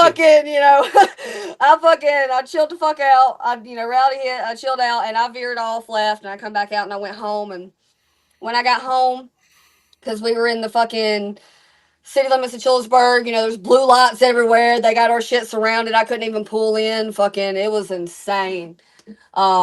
And that's as far as I'm gonna go into that story. That's why I say, damn. See, that blows my mind because I'm looking at country girl from Shelby County, shit, singing her ass off the you gangster move shit. No, I'm I like, was catching that in that video. Like you can tell that was a different Stormie, a younger Stormie that had that little gangster to it. Yeah, but I mean, I did. I dated a little dope boy from Childersburg, Alabama, and he will forever be a part of my life. I got his ashes right down here in my bag. He gets to go everywhere that I go. amen, amen to that, man. Yeah. I've got Big Poe. Drinking makes it easy. Yeah. Stormie Leigh. Shout out to Big Poe too, man. Him started the show. Absolutely, man. Post it. Post on me. We started the show together. He took a job that took him away, and he couldn't be dedicated, so we had to end it. It was like one episode and done. But shout out to Big Poe, man. I love my dog. I didn't know that. That's my Cajun cuz right there, man. So shout out to Big Poe, man. Hell yeah.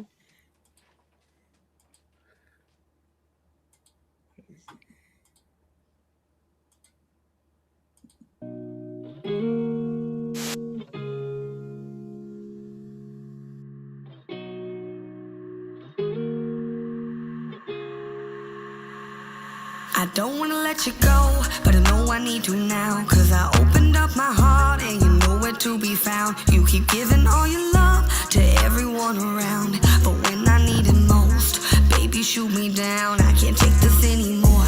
You know you drive me crazy. I want your arms around me and to hear you call me baby. I support my habits, so my mind is kinda hazy. I did this to myself, but I gotta move on, man. This feeling so strong. I can't waste my time.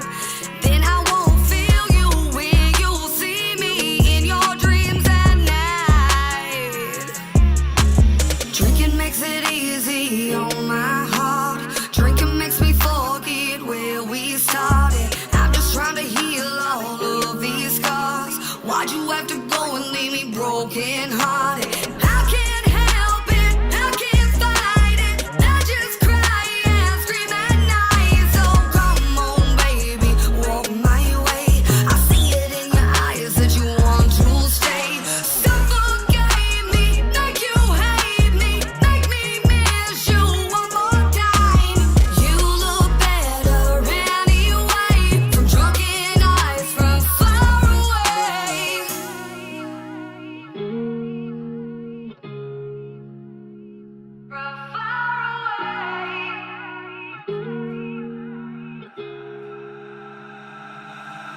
I never wanted to leave, but baby, my soul's been broken. Nothing ever stays around, plus all my thoughts remain hopeless. I was damaged from the get-go. My heart's kinda sick, so I run from everything that gets close to another heartbreak. My heart aches when it comes to these relationships. Was for sure you was the one who'd save the day and make it quit. But then I ran again and pushed you out the picture. Kinda senseless, but the past has been a bitch and I'm a victim. And now I'm sipping, wishing you was sipping with me, acting silly, making love. You was that 50 to my 50. I think I need you right now. Is it the liquor or the love, baby girl? Let's find out. Drinking makes it easy on my heart. Drinking makes me forget where we started. I'm just trying to heal all of these scars. Why'd you have to go and leave me broken hearted? I can't help it, I can't fight it. I just cry and scream at night. So come on, baby, walk my way. I see it in your eyes that you want to stay. Suffocate me, make you hate me, make me miss you one more time. You look better anyway, from drunken eyes from far away.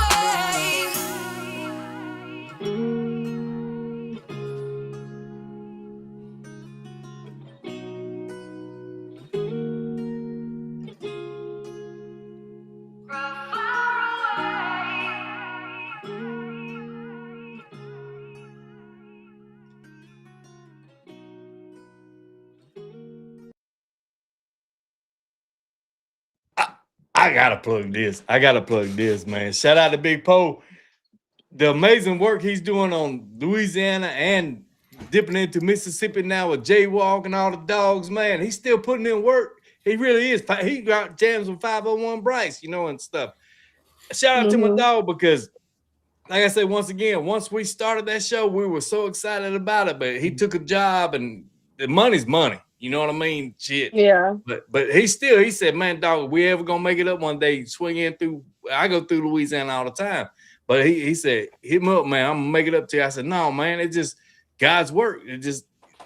It'll come back, you know, just do you, because he's one of them solid dudes who really hit him. You know, he's like, man, no, dog, this is just internet shit. Go take care of business, you know. So, and to watch him, you know him.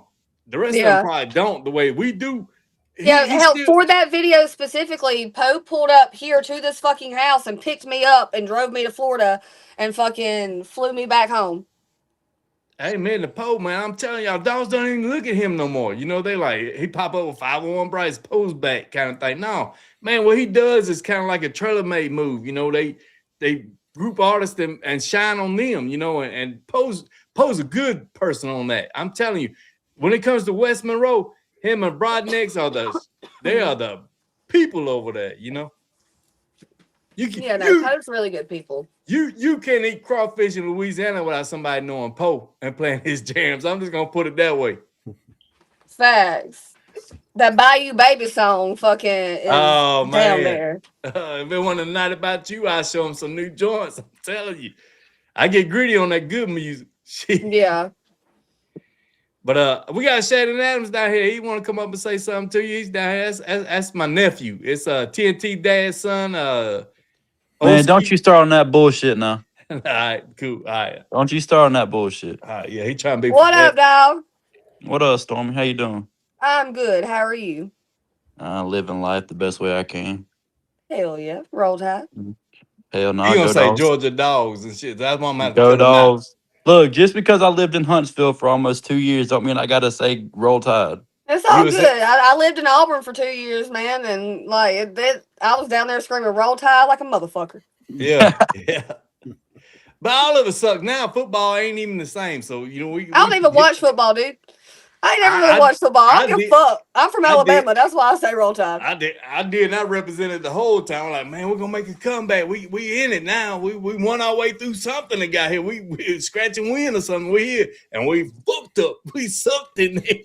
I think we need to sell $1 million band and buy some better team. But hey, it is what it is. We're about you, Stormy. So Shannon is an artist itself, man, and he, you know, to be up here is an honor for him. So I'm gonna back out, let y'all. What's up? What's going on? Hi. I don't know what the hell we doing. I don't know. Like, What the hell, Muddy? I thought he had questions. I was like, shit, I was gonna let it happen. Shit. Actually, I do. I do got a question for you, Stormy. What made you want to get started into music?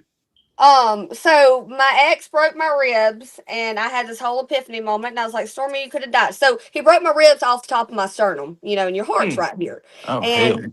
I thought to myself, you know, Stormy, you could have died. What do you want to do with yourself? And then I saw Little White, and I decided to make music. And yeah, like I grew up listening to him, and then I saw him on stage, and I knew how much he made, and I told myself, I was like, Stormy, you can do that and you can make more money. And yeah. Shit, I'm trying to take this thing one leg at a time, and you know, I've got a couple toes off the ground right now, so. Well, that's all you can do. Yeah. You got to work with what you got. Play the cards that you're dealt. Yeah, and right play now. the fuck out of them. Milk that shit. I highly encourage to milk that shit. Yeah, right now I'm losing. Right now I'm losing the worst game of backgammon I've ever played. So. Oh. Stormy, what do you think about the song "Rockstar" featuring TJ Freck and Audiogasm? We don't have a video to it, but we can play it. I was just going through your stuff, and I haven't heard this, and it's off the After the Storm album. Yeah. But let me say this about my cuz Shaden down there. He's an inspiring artist, just coming up, group from the roots up or whatever.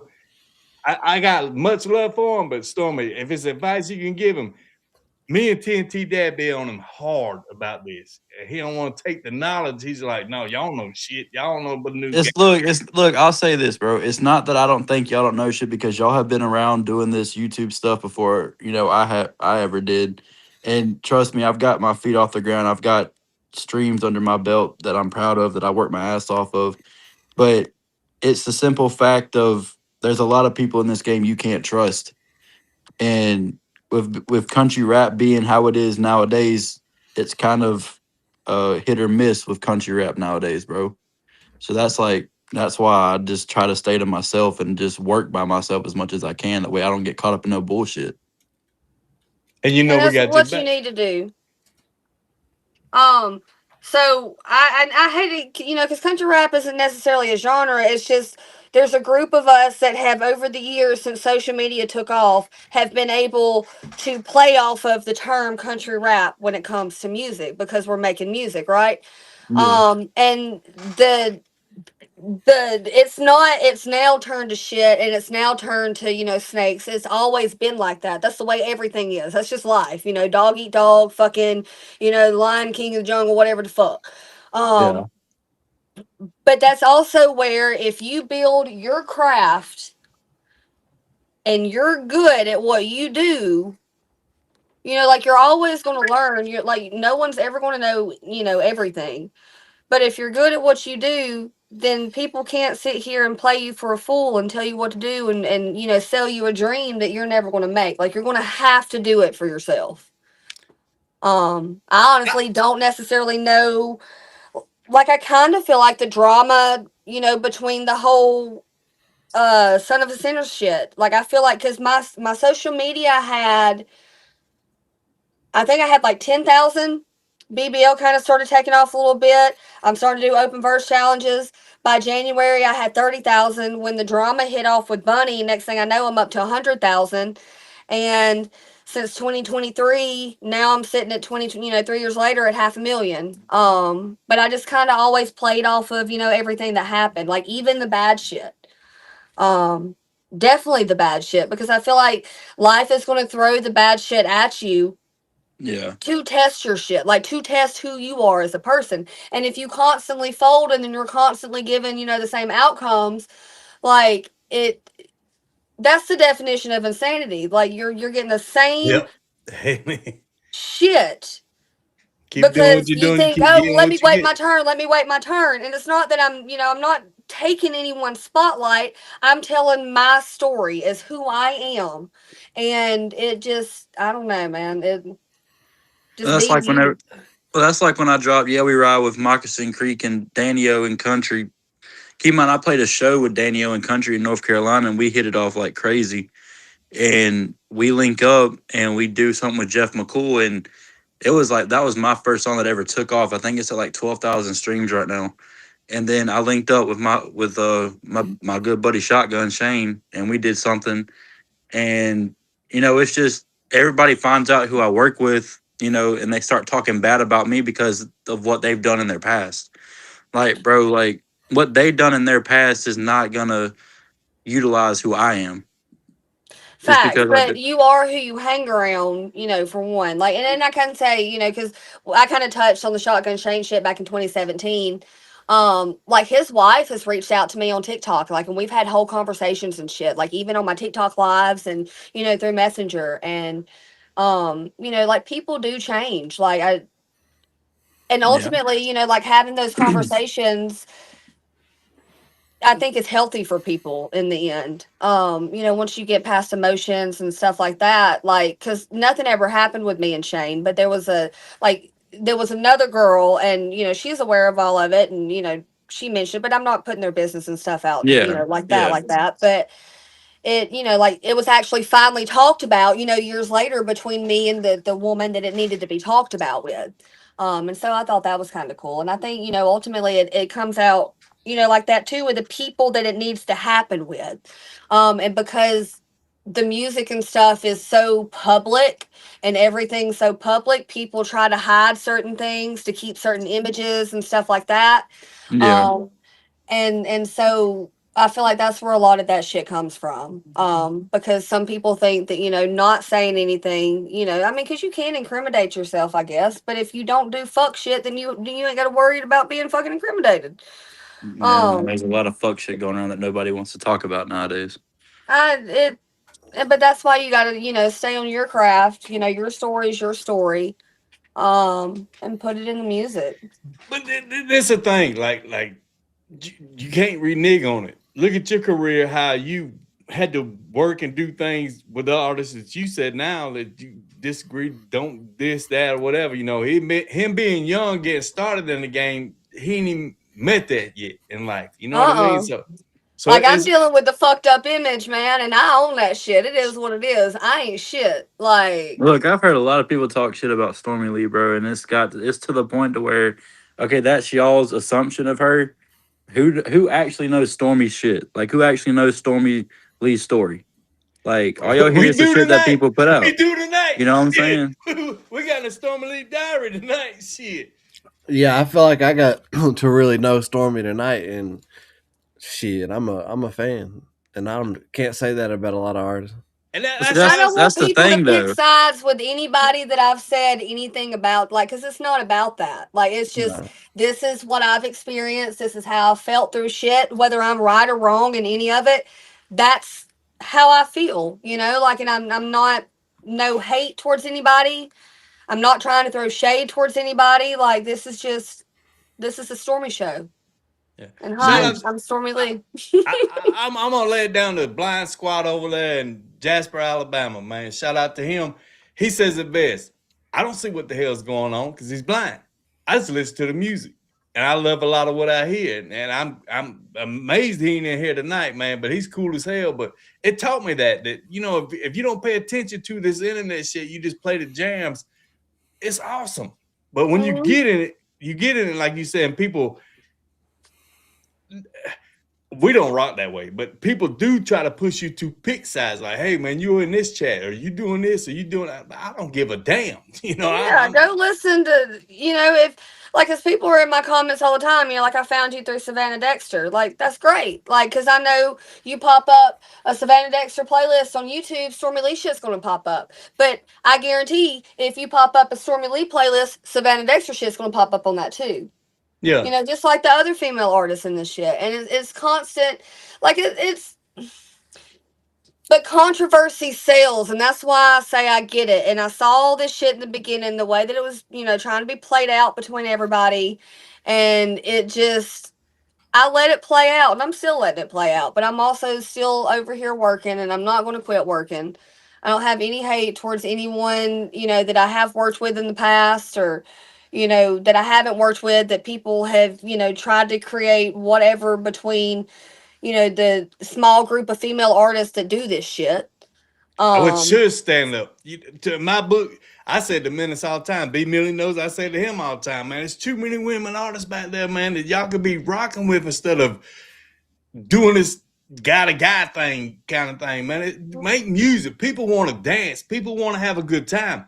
This drama, this shit has been on shit 4 years now. 4 years now, been somebody against somebody. Somebody on this side. Some people I feel want like to it's been. dance. I feel like it's been longer than 4 years. Let's just say it like this: it's been going on long enough that you can guarantee who it's going to be about before they even drop it. Yeah, it's old. The new shit that I'm working on is, which granted, like, it's sadder shit. It's more, I'm working on emotional shit. Like, this new shit, I'm keeping the country rap shit. Like, I have some stuff coming out with an artist. I'm really excited about it. I'm not going to say anything though, because it's a surprise drop. If it's B Millie, I'm gonna be mad as hell because you know should have had Muddy on the track first. No, I'm really That's my excited, dog. That's my and dog. I'm grateful. Like, and this person reached out to me, you know, for this feature, and I'm like, you know what, fuck yeah, like, I fucks with the song, and it fit really good, and I'm really excited to put it out.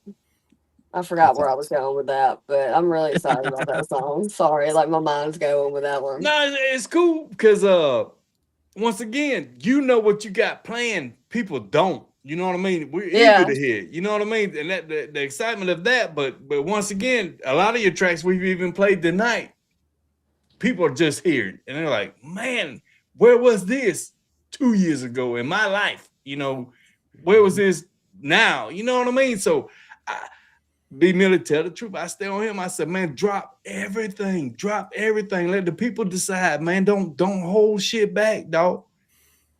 And same to Shaden, but he don't want to hit. I tell him, man, that's this. Dude, I've got to where, dude, I'm working on my third album right now, bro, and it's too much. It's too much going on at one time. So, you know. All right, so B Millie got a song pulled up. Yeah, this is Rockstar featuring, how you say this, Stormy? TJ Freck and Audiogasm? TJ Freak.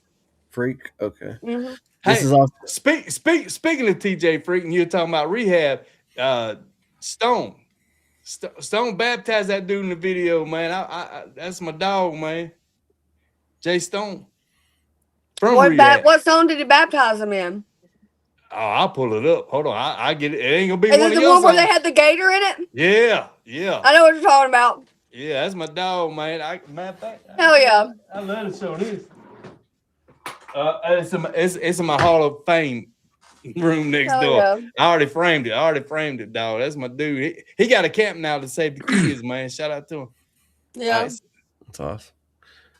Hey, I'm about to hop off here, man. Stormy, it was good talking to you, fam. Very nice talking to you too, dog. Have a good night. Much love, Dude. man. Shane, live your dream, big dog. Live your dream. Muddy, I'm gonna holler at your ass in a minute. You ain't hollering that shit. You younger than me. Man, shut the hell up. Love you, bye. Hey, this is off the Love you back. This is off the After the Storm album. This is Stormie Leigh featuring TJ Freak and Audiogasm. Roll Tide. We about that rock star life. Told you we don't play. Can fuck out what you say. We about that rock star life. If you wanna drink, I can take you to the bar. If you wanna go, I can lead you where you want. We about that nightlife, party after dark. Get it how you want it, baby. Show me what you want. We about that rock star life. We about that rock star life. Told you we don't play, can fuck out what you say. We about that rock star life. Every day I wake up, man, I'm crawling out the bed. My headache will not go away, I think I'm walking dead. Take another drink to please these monsters in my head. They say I'm kinda crazy, I'm just proving what they said. I know. I should not be drinking this. I rolled up one to chase it with, and now I'm lit. I know that I said I'd make it home, but now my mind is kinda gone. If you wanna drink, I can take you to the bar. If you wanna go, I can lead you where you want. We about that nightlife, party after dark. Get it how you want it, baby, show me what you want. We about that rock star life. We about that rock star life. Told you we don't play, can fuck out what you say. We about that rock star life. Got this bottle out of raw 20s. Prescribed to someone I ain't never met. With a thought of shouted, I call plenty. And I sure ain't invite them in just to let them Yeah, get butt naked, baby, motherfuck them clothes. Pop a couple rolls, take a bump of coke, put it up your nose. Hit some of that doge if you ain't known to play in the snow. Let's just get thrown as a unfaithful husband's clothes. Fuck me, we squash shit, sell shit in the mosh pit. Name ain't P, but I'm toxic. Stormie Leigh, ho, I'm not shit. We got stick to slang on this bar. And if you wanna bang, we gon' take it to the car, girl. But If you wanna drink, I can take you to the bar. If you wanna go, I can lead you where you want. We about that nightlife, party after dark. Get it how you want it, baby, show me what you want. We about that rock star life. We about that rock star life. Told you we don't play, can fuck out what you say. We about that rock star life.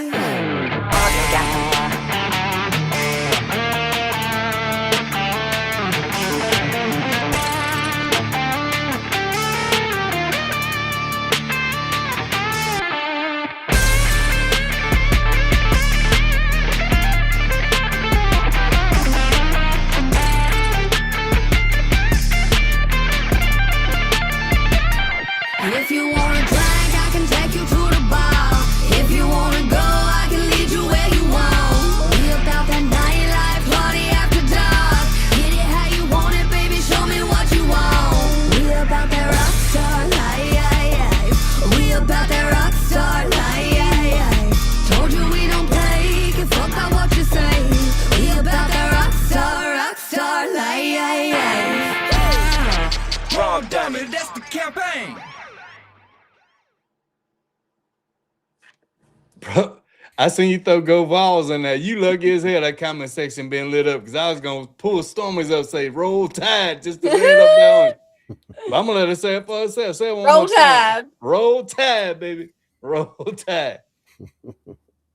No, but this is the thing, man. Once again, I was expecting you to like rock star sing. You did the hook, but I want to hear you like holler like what's that group? Evanescence. Evanescence kind of shit. You know what I mean? Yeah. I got one on this new that I'm working on, which, and I mean, I do a lot of belting and stuff. But I mean, I don't really have one with the high note where I belt the high note. Like in Ripped Jeans, I hit the soft high note. But yeah, I've got one. It's called Turning Tables. It's what I'm working. Hold on, I think it's Turning Tables. Yeah, not what. Yeah, it's and it's actually an Audiogasm beat. Audiogasm, the guitar verse there on the end, that's Audiogasm. That's my guitarist that I had on shows and shit. So like, if I need specific guitar shit, that's who I go to. But he made a beat, and I wrote a song called Turning Tables, and it's more like it's more of a rock shit than I've ever done. But that's what I'm saying too. Like I want to expand shit. I'm looking for people that, you know, I can work with that, you know, can mix my vocals the way that I need them to be mixed. Like there's just certain, and I don't know if saying it like there's certain frequencies that I want, you know, like, or how I need to say it. I just know the sound that I want and that I'm looking for. So yeah. Somebody said they wanted to hear PMS. Oh, that's a good one. Oh, there's a video to that. Oh god, it's so good. It's so good. I don't even So like me it. I and don't Sham- know. I know what PMS means. Well, no. So what happened was me and Sham. That's when I go wash cars and shit for like a long time. Me and Sham went neck and neck. We went like 4 bars for 4 bars, and like he would write 4 bars and I would respond, and we went back and forth. And finally, it's like 4 or 5 a.m. and he went in there and told his wife, he's like, "We're about to start screaming at each other, but everything's okay. You know, like we're not fighting, but y'all will understand why in just a minute." Like it's a great song. I ain't never heard of it. It's so good. It's so good. Shit, she happy about this one. Shit. I love it. I love it, man. We love having you too. Shit. This is Stormie Leigh PMS featuring Shamu the Panda. Let's go. Shout out to Shamu too. He is dope ass artist. Absolutely. Right, here he is, Shamu. Let's go. Roll Tide. Oh, I know Roll Tide. Damn well that I ain't go to work for my house to feel like hell when I get home. When the fuck you touch that AC, bitch? If you chilly, go get you a blanket. Wait, what? Who the fuck you talking to? I ain't seen no money and the power bill's overdue. And if you ain't noticed, the lights ain't on either. I had to throw everything we had out the freezer. God forbid you go without your piece of rolls or your nuggets. Guess we eating ramen noodles for supper again. And I remember giving you my card and a pen. Now we both sweated, but I see you got your toes did. Bitch, I could've made it something if I had my garden. But your drunk ass come in at 4 in the morning. Pissing on my peppers, sleeping on my strawberries. Your fat ass is too heavy for my little ass to carry. See why you bringing up old shit? And what the fuck that got to do with my natty feeling like warm piss? And since we talking about somebody getting passive, what about when I drove you out the neighbor's cow pasture? Oh shit, that was just last week. You must have forgot, cause of how much you drink. See, I've been keeping tabs since you acting the same. It wasn't cows that you thought that you seen, it was donkeys. Jackasses like the jackass talking. I'm fucking sick of yo he howling. I'm about to Amber Heard your shit if you keep on talking. Time to sober up, bitch, drinking some coffee. Bitch, why don't you make me a Uber Eats order? Cause we ain't got no running water. And you sick of me when I'm sick of this trailer smelling like blunts and body odor. Bitch been nasty since October. You bum ass heifer and you can pull that Amber Heard if you wish. But I just wish you looked as good as that bitch. I'd rather have a rich hoe take a shit on my pillows and all my covers than to listen to a nagging ass musty motherfucker. Nagging? Probably. Musty? Bitch? When the last time you seen a deodorant stick? Matter of fact, when the last time you see your dick? How the fuck a grown man get so thick? Can't even see a trunk to your baby elephant. Matter of fact, try and touch your feet. I bet your ass catch a cramp before your ass can reach. But I bet you do this shit before you wash your ass and brush your teeth. You ugly bitch. Shh, give that shit a rest. And when the last time you seen a tuba Chris? No, bitch, that's your breath. Oh, this is your breast, cause you a walking fucking mess, dumbass hoe. So what the fuck you say about the bill, bitch? Cause I know for a goddamn show I gave you this motherfucking card. Shut your fucking mouth. You motherfucking, no, you ain't you stank mouth. Bitch, I swear for fucking God, bitch, you just like your motherfucking mom. Bitch, I'll blow my breath in your mama face, motherfucker. I swear for God, bitch, I'll shit on your breath. Bitch, fuck you. Fuck you. Fuck you. You ain't shit. y'all gotta love each other for that one. Shit, y'all went hard That on was each my other. dog, man, and I still got Hey. love for him. Like we all kind of fell out and shit, but like that's forever. Like I will forever have love for Shamu the Panda, man. That was my best friend. Him and Freak used to be together all the time, man. Did shows. They're twins. They're identical twins, my dog. Yeah, and they'd be on YouTube doing the shows and stuff, and all of a sudden it disappeared. That's and YouTube. That's I was watching all that growing through 2019. Yeah, we did the now, Heat with Freak shit, and and that's when my social media kind of took off, and there was just certain things that we did, and we just we just butted heads about things, and I got banned on social media, or not banned, but I got demonetized for 90 days, and it just like that was right there at the end of 2022. It just I don't know, like it was a whole life happens, man. Life happens. It sucks. Like I ain't got nothing negative to say. Like yeah. Don't make me Amber Heard your shit. Yeah. Yeah. That's what amazes me is going through this journey with you tonight. It's like, wow, man. We now we're jamming the music, and but in your head, all the life, all the stuff you do, and it just blows my mind now. It makes me totally. I was Stormie Leigh all a long time. They'll tell you, but my thing being now is to watch this and listen to you is like your journey. Music and outside music's been a motherfucker. And you only get one life, man. I'm definitely fucking living that bitch. I couldn't have said it better. You living life to the fullest, man. The good, the bad, the ugly, the great, and to watch you on a couch going toe to toe. It ain't like this internet shit. Like you send one, I send one. Y'all motherfuckers on the couch like you tell them, okay, motherfucker, let me tell you something. Hey, no, Sham helped me develop my bar skills, man. Sham definitely helped me develop a lot of shit. Like they cool as a motherfucker too. I miss them, man, because they used to have me rolling. I've reached out to Sham, like we had a disagreement and shit, and ultimately it was more or less because of I think it had more to do with people outside of him, but he's influenced but I get it. Like it is what it is. Maybe one day he'll come back around. We can sign a petition, Shamu the Panda, fucking call Stormie Leigh. We know that story. Had an album charted, and all of a sudden once it charted, she hit the fan. So we know that story. So, what story? Like the story of the fallout? No. He's talking about me, like literally the day that my album charted with my best friend, a collab album. We had a falling out the next day. Yeah, like literally when my shit started getting real momentum, and my Facebooks and my social media started taking off, and I was able to actually sit here and have real money coming in off of my social medias and shit. Like everything started falling apart with me and my homies, and and it is what it is. Yeah. Like anybody in this music shit, if I ever hung out and was actual friends with anybody, like it was Sham and TJ and them. Like, because I was with them every single day. Like there's artists, that I've worked with, that I've spent a lot of time with, that, I respect because I've been around them, and like it was never any type of shady shit, or like I never had that weird off energy, or something like that.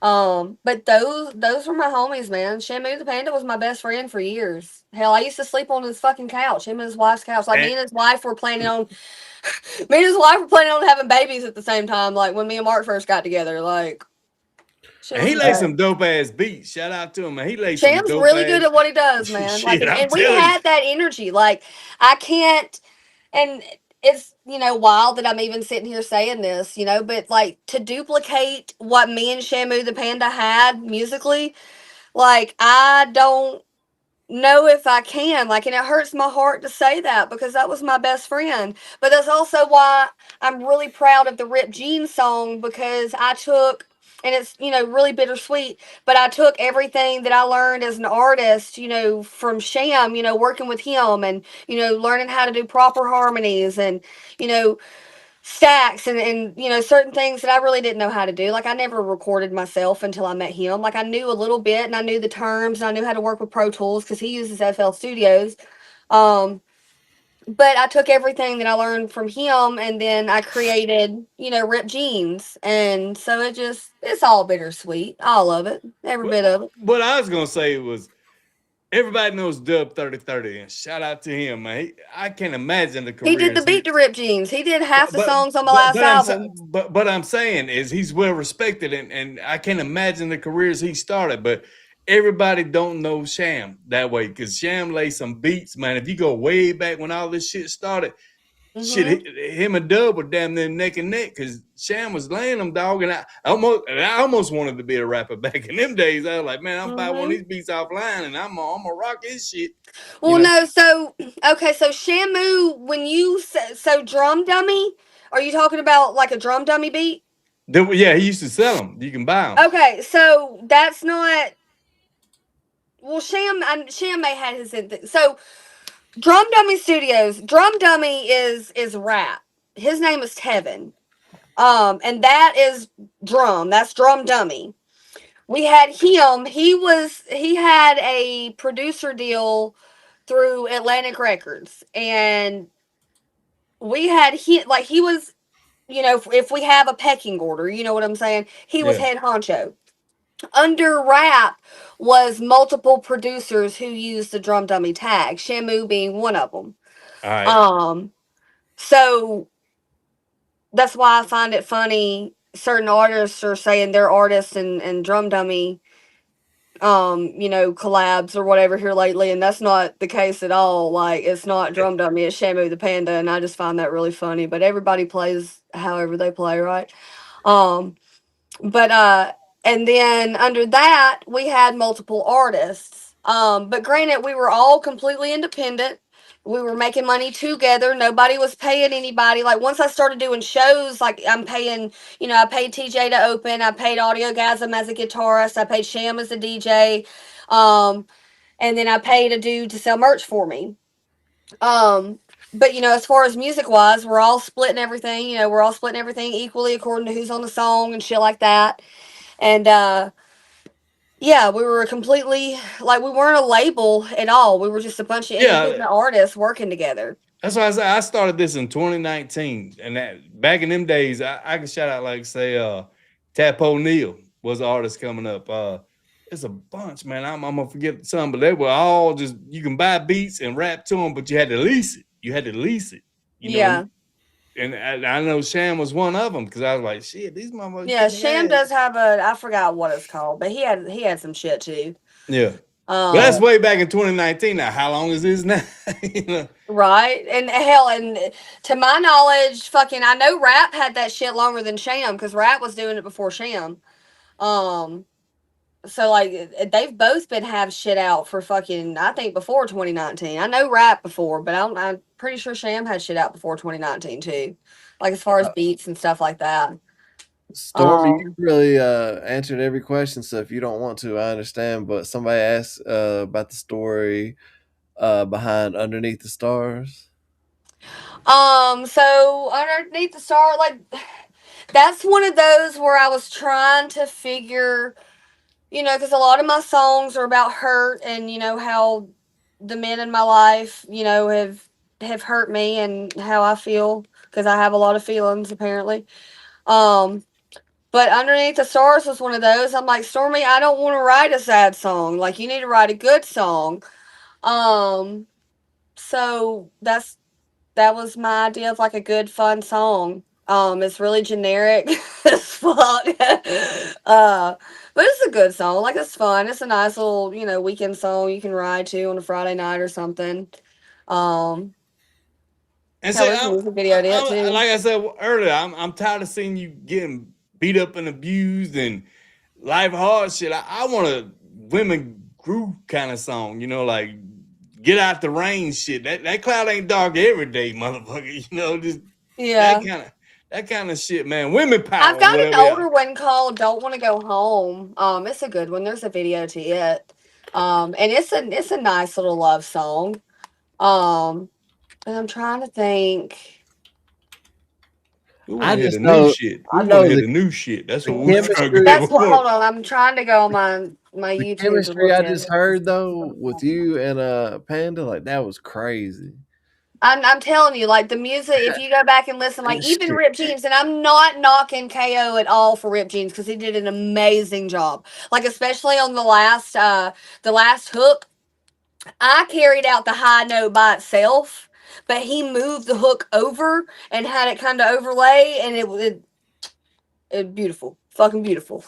They bringing your Christmas songs up. They like I got it. We summertime. did it, dude. I did an Elvis Presley cover. There's a music video to that. Hey, shout out to MTP. Shout out to MTP. That whole clique over there. They digging in your vault. They digging in your vault. Carly I have Gold. a lot of music videos, man. We're gonna start playing music. We finna dig in your.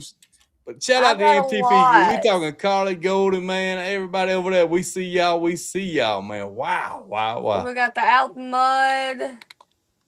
Love Letter, which that's kind of a sadder one. I don't know. No, we'll play whatever. I just feel like when people watch this, they're gonna say, "Well, she's got a lot of songs, but it's about being tortured." Is how I'm looking at it now. At Yeah, this well, point. BBL's a good one. I mean that's the one to put my shit on. There's a music video to that. I ain't knocking no songs. That's just me saying something, you know. What do Yeah. you think about the Sink or Swim one? That's a really nice, good, uplifting song. I really like that song. It was We ain't fun. got to uplift, dog. I'm just saying, dog. Man, all right. I mean, I am too. Like, I'm not trying to talk shit. Like, it's not a sad song. Brownie Birthday Cake ain't a sad song either. That's the one that we have my friend with the.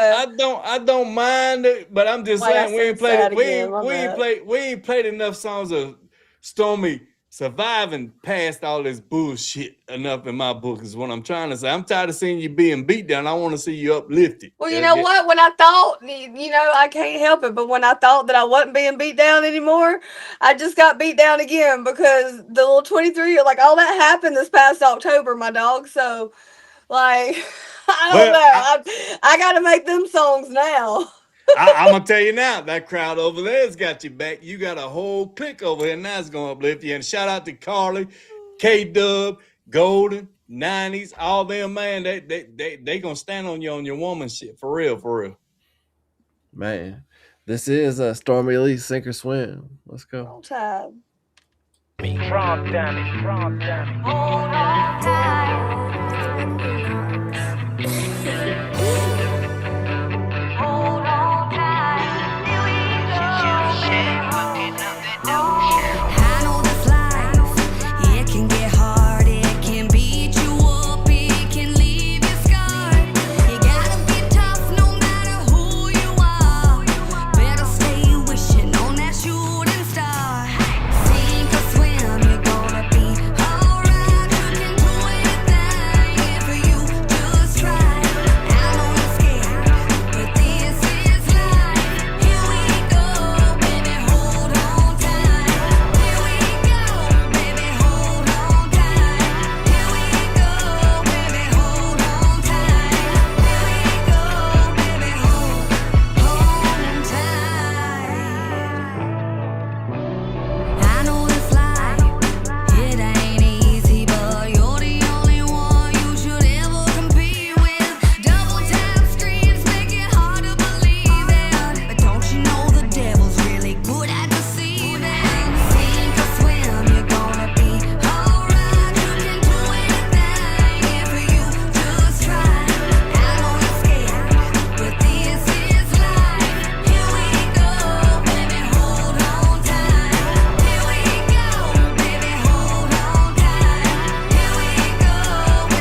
All right, I'm gonna ask this question real fast because it's on my mind why that happened.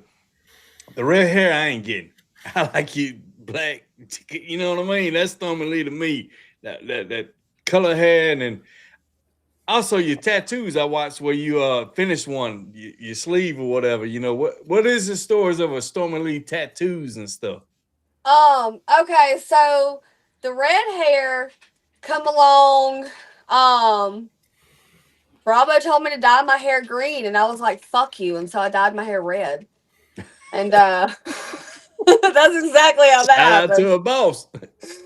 And so and I swear to God, I don't mean disrespect to anybody, when I say any of this shit. But this is just the shit that went through my head. You know what I'm saying? And so that's where the red hair come from. Now I Carly getting them. personally, Carly saying the red hair is awesome. The red hair is awesome. So I was that's about to gonna. say, I love the red hair. I miss the red hair. The only thing I hated about the red hair was when I dyed it, it got everywhere. Like my pillowcases were stained, my shower was stained, towels were stained. Um, and yeah, that's the only thing that I hated about the red hair. And then, fuck, what was the second half of your question?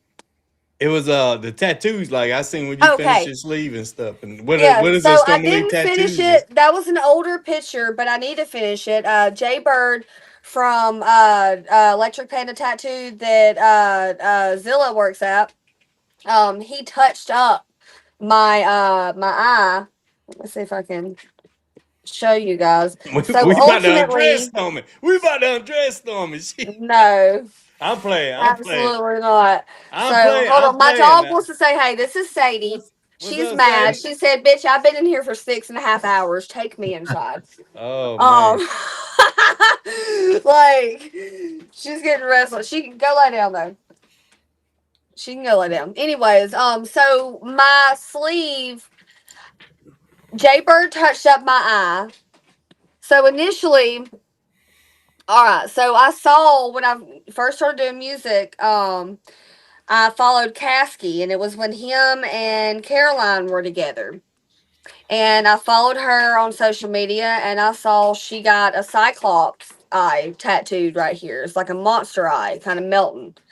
And she did something like this, and she was like, I'm a cyclops. And I'm like, yeah, that's kind of really fucking dope. And I was like, but I don't want to do, what she got. Like, I want to, have a whole theme behind my shit. So I thought on it for Hell, I thought on it for like 4 years because I got my sleeve. I started my sleeve in 2018. It's been a minute. It's long overdue to finish it. Um, but I thought, like, what do I really want? And I personally, I believe in God, but I don't believe in God the way most people believe in God. I watched Spirit Science before Ancient Aliens was a thing, and I like spirit science type shit before spirit science was really even called spirit science. That shit just really intrigues me.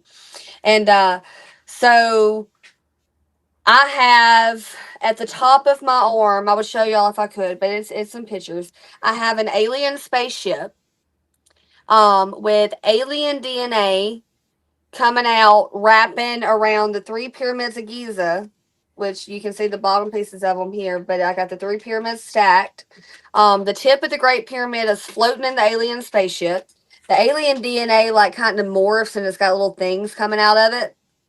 And it merges with human DNA down at the bottom of the pyramids, which also happens to be red, white, and blue, America. And then on this side, I have Horus. I'm going to, when I get it done, from my elbow down, because I got the pyramids, kind of going in the sand. I'm going to get an ankh on my front right here, and then I'm going to get like little dots, like sand, to kind of fill in everything. And then on the top, I want to do like like some type of colorful sky, maybe pinks and purples or something, and then have like I don't know if silver is really going to work well. I don't know how that does, in ink and shit. Because I know, At this certain. day and age, they can come up with stuff. I would think so. You know what I'm saying? Like, Yeah. surely there's a pigmented enough, something. But have like, a silver little spaceship up here. But it's completely ancient Egyptian themed. Stuff like that's always intrigued me. I think a lot of, these religions around the world, ultimately are based upon the same type of shit because they all tell the same stories with different Well, I'm names. gonna be one of them. I'm gonna be one of Um, them. I'm Bible Belt, Jesus Christ. yeah. See, I'm different though, man. I'm straight from Singing the hymns. Bible But Belt, look, but I got a brother like you. He's like, somebody had to come before that. Aliens are out there and all this kind of stuff. So I'm vibing with it. I'm well, I don't vibing know with if it. they're out there. Like I've even like I will not fully commit to the Earth is round or the Earth is flat. Like the firmament shit may really be real. It may be a flat fucking outer dome plane. You know what I'm saying? Like we don't fucking know, and we're never going to know, and it's pointless to argue about. Like people want to argue Yeah. about the stupidest shit. Hey, I'm gonna tell you my belief. I'd rather believe in what I believe in when I get there, be right than not than be wrong. You know what I mean? So Yeah. that's just me. And then like you say, you And believe there's what you. nothing wrong with believing in God. I don't think she's saying she doesn't. No, I ain't saying that either. No, But there's definitely I have a maker, and me and him had a powwow New Year's Eve 2024 going into 2025. Like I'm talking about, we had fucking words. I was sober, but we had fucking words. Like I was smoking, I wasn't drinking though. And me and my maker had we had a lot of words that night. Yeah. It was crazy to me because the more research I did, I've kind of started to lean to the more spiritual than religious, as far as like Baptist, Methodist. That just threw me off. And then over the last like 2 years, I became like a full flat Earth believer, to where like everybody in my family thinks I'm crazy. And Everybody thinks I'm crazy too, my dog. It's okay. and Welcome to the other side. But hey, you do a But whole he's lot like, of, I ain't even touching this shit. tell me that a motherfucker go in space and show you pictures from a spaceship, shuttle, whatever. This shit ain't round. you know that every single picture that you see is CGI, and that the space station will tell you that it's clipped together. Go look at them. There's a line in the middle of it to where they. But you don't think enough airplanes done flew around this motherfucker?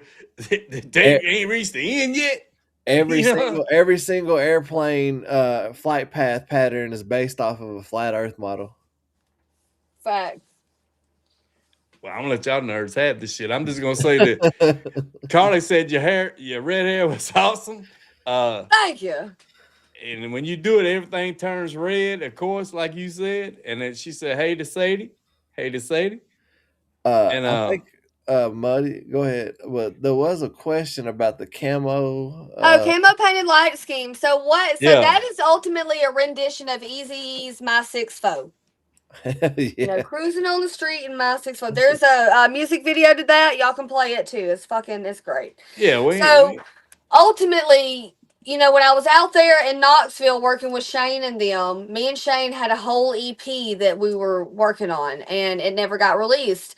And so I took verses. No, I only took one verse. I took a verse off of a song called Get Muddy that me and him had, and I changed it up a little bit. And Muddy up's my brain. Muddy up's my brain. The song was called Get Muddy.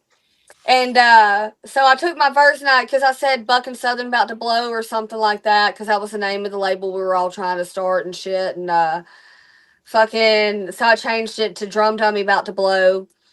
And I think I said Country Girls Making Big Moves Shiny, and I said something else in the Get Muddy thing. I forgot. But I tried to make it more appealable, because I don't think I cuss in it at all. I might, but I don't think I do. And just more marketable, I guess. That way, I could try to get my shit out there. And I heard that beat, and then it immediately come to me, and I'm like, oh my God, cruising on the dirt in my RAV4, drinking my drink, rolling my smoke. And yeah, that's how it come about. Chaos a big fan. He's laying it out there. Is there any more Stormie that I heard on the song with Panda coming anytime soon? Like that little attitude rap? I mean, maybe. I need to get back in that. Like, I haven't felt like, so that was the beginning of Like that was my bad bitch era. Like so in We the need the bad Rockstar bitch back. songs. We need the bad bitch back. Well, that's what I'm saying. Like I'm just gonna say I'm that. getting back to myself. Like there for the past couple years, I'm like I tired of started this not happening. liking myself. Yeah. And so we're getting back to it. We're definitely getting back to Yeah, it. we need to show these motherfucking women how to be bosses. That's what I'm gonna say. Shit, you own it, own it. You know, like you said earlier, you own it. Bring these bad bitches back. Hey, Facts. Like I can't just sit here and be quiet forever. It's gonna drive me crazy.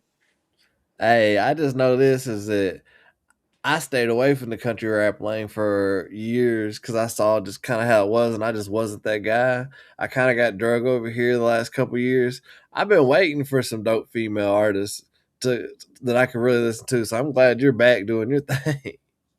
Yeah, but she's I'm done in it, it. man. But we just said it. She's been every song you drop here lately been pretty much put you down. Bring Well, like except for Rip Jeans. Rip Jeans is a nice little pickup. yeah, it is, but it's a get And the No revenge song. Worries. It's a get revenge song. That's a diss within a diss, right?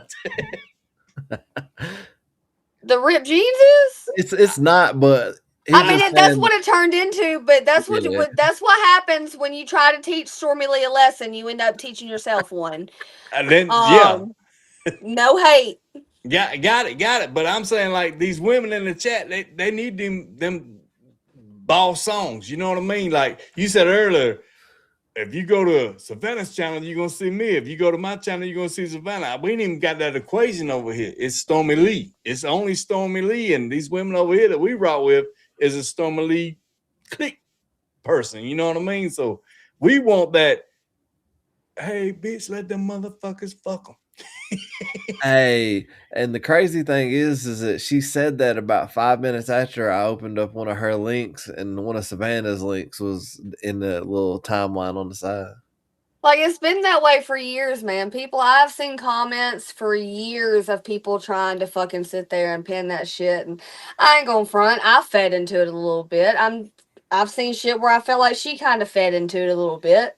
I mean, but that's what you do, you know. Like I mean, it's a show for the people, so I understand that part. Yeah. But at the same time, like I'm really like I'm not out here. That's not my career's not based off drama with other people. But if people want to try to bring me in shit, then I can play my cards too. Nah, I found out tonight. Like I have a whole newfound respect. Just your catalog's crazy. Nicholas said, Stormie, you heard Sierra the rapper. Would you work with her? I think she explained that shit well. Very clear. Very clear. They're gonna have to replay it. She made it very clear. Ain't happening. Well, I never said that it wasn't happening with Sierra. She just said that she got compared, and she Like, yeah, no, like that's another one that people kind of like. Because I even commented when she first put out Brunette. I was like, "Girl, like, put me on the remix." No response. People tag her in my shit. People tag me in her shit. I'm sure they all see it too. But I mean, I get it at the same time too, because like I come up, you know, the same type of way. Which, granted, like, is she signed to anybody? She is managed by Haystack's manager. Yeah, she's somewhat. Okay. She has a I knew she deal. wasn't just, you know, coming up out of nowhere. Like she knows somebody. Yeah, she's somewhat. But I fucks with it though. I like the attitude. I like the style, the swagger. Like it's up my lane. Like it's not, you know, I'm not that exactly, but that's the vibe that I put off being from Alabama. I feel like it's the same vibe her being from up there in fucking Kentucky. And see, that's crazy because you just said Kentucky the same way that she does.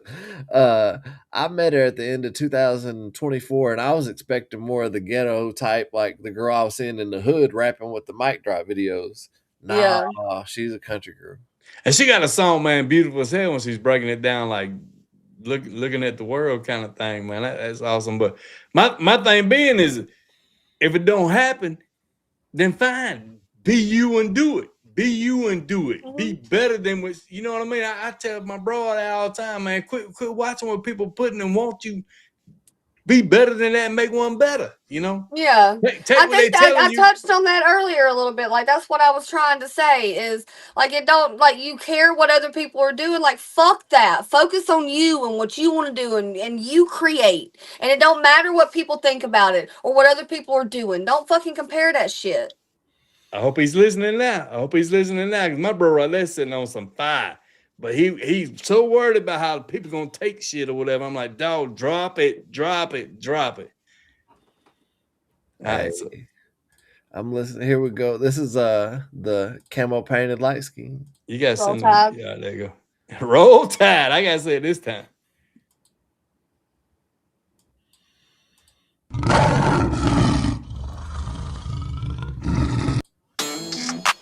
Hey, audio, this gas.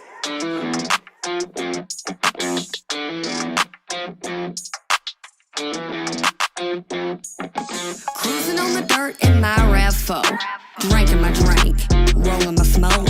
Party in the woods till we can't no more. I hope you got the ties to hit the big mud hole.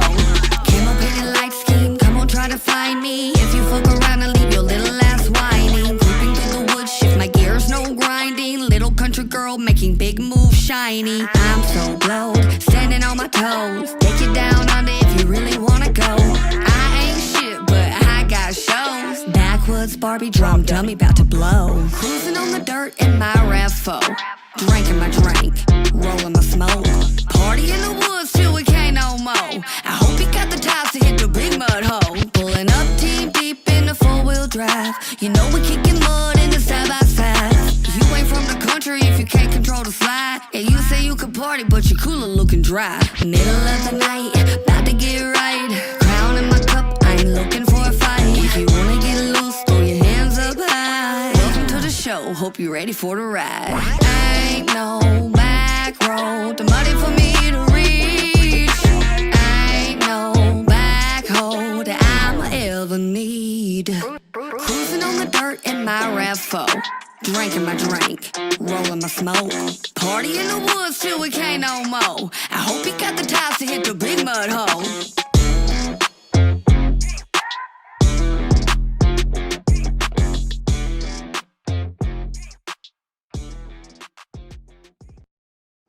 We are Short and sweet, super simple. Yeah, that was dope. I hope you got the ties to hit the big mud hole. I should have love, my bad. Oh. So that'd be my next question. I want these women to understand, because you got people from north, south, even in Australia, man, men loving your music and stuff. How? Because of course, when they say country rap or country this, you're a real one in country, but you don't, like you said earlier, you ain't labeling yourself that way. You're an artist, and I respect that. You'll do any song, any way, kind of way you feel. You feel. So, like B. Millie said, he's a rapper, not a country rapper. But he hung with Shaka Hustleman, who is the king in my book, of country rap. I'm going to shout that out 1,000,000 times. Shaka Hustleman's the king of country rap nowadays. Now, Church was, but he ain't no more. Shaka Hustleman is. So when it comes to your genre, you said it's open or whatever, but watching you in life, that I know, being Alabama chick and watching them, you love the outdoor mud riding kind of thing. So how do you say, I'm not a country rapper or a singer, but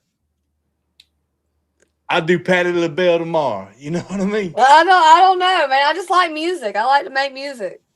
I go with the flow, literally, the flow of the beat. I don't know. I feel it. Like you said, it's the best karaoke thing you can do. Somebody like, Bon Jovi, well, next Nickelback, well, next this. All of a sudden, bam, here's Stormie Leigh, and she's singing. You know what I mean? It's like, that'd be cool. 200 years from now, people, hey, this fucking goes down in history. Like, I want my shit to have longevity, man. Timeless music. It takes a catalog to do that, and you have a crazy. I don't want to sound capping. What I'm capping about? I'm just saying. I don't know. What? Capping. He said cap. I'm capping like I'm lying about something. I don't know. I know. Well, we capping. Well, I'm saying what I say wasn't right. Shit. These good people though. That's golden, man. That's my bro. That's my bro, man. I ain't. Stormie, what's the story with Pedigree? So that was my first attempt at like, God, I hate this. That's one of my first songs, and that's my first attempt at like a sexy pickup song. What the hell is a sexy? I'm stupid. I know.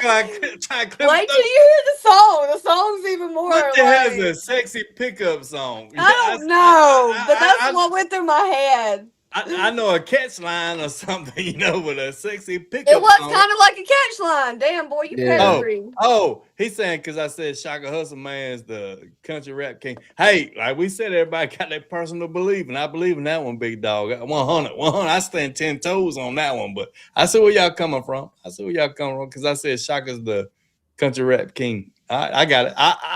I deserve that. I deserve that. But damn it, I'll stand on it. I stand on it. Hey, I want to hear it now. I want to hear the pickup song. As a matter of fact, I want to hear Shaka and Stormie do a song together. Now y'all putting over that cap shit. I wasn't gonna say anything, but whenever Shaka met Stormie in Nashville, he called me excited as a motherfucker. So everybody sleeping on 501 Bryce. I gotta say this about 501. He's from the woods to the hood. He's from the woods to the hood. So I don't. If you go check his catalog in the beginning, yeah, country is motherfucker. But nowadays he's trap. He's a rapper. He's a rapper. I'm just gonna say that's my personal belief. Everybody got their list, they people and stuff. But I think 501 Bryce is really getting where he's at now in his where he wants to be, and it's rap. He's a rapper. And he proved to people that where rappers couldn't be rappers in the rap lane before, now that they went to country rap. I don't think 501 Bryce did that. I think he went from the woods to the hood, and he's a rapper, you know. Well, Shaka, Big Millie, no, he wasn't about the country game either. But now he's here and he's representing, and he's who the fuck breaks their truck? Stormie, you know, breaks their truck, fixes it to keep going. I don't see 501 Bryce. He riding in the back of Mercedes and stretched Mercedes and shit. Right, he got all the hoes out there shaking ass. Yeah, it's all good music, but I'm just saying, in my personal belief, when you want to label, I think Shaka's the king of country rap. Do I think 501 Bryce is dope? Hell yeah, I think he's dope as hell, but I don't think he's country rap. You know, I think Bubba K and Shaka Hustle Man are the best country rappers out there. I stand on that. I think all of them need Stormie Leigh on the track. For real. And it's definitely going to blow them up. She country is a motherfucker too. She break and fix her stuff. Mud hole riding, you know? I want to get on a track and argue with her like she was doing earlier. Stormie, he loving the shit out you. Roll Tide. Roll Tide.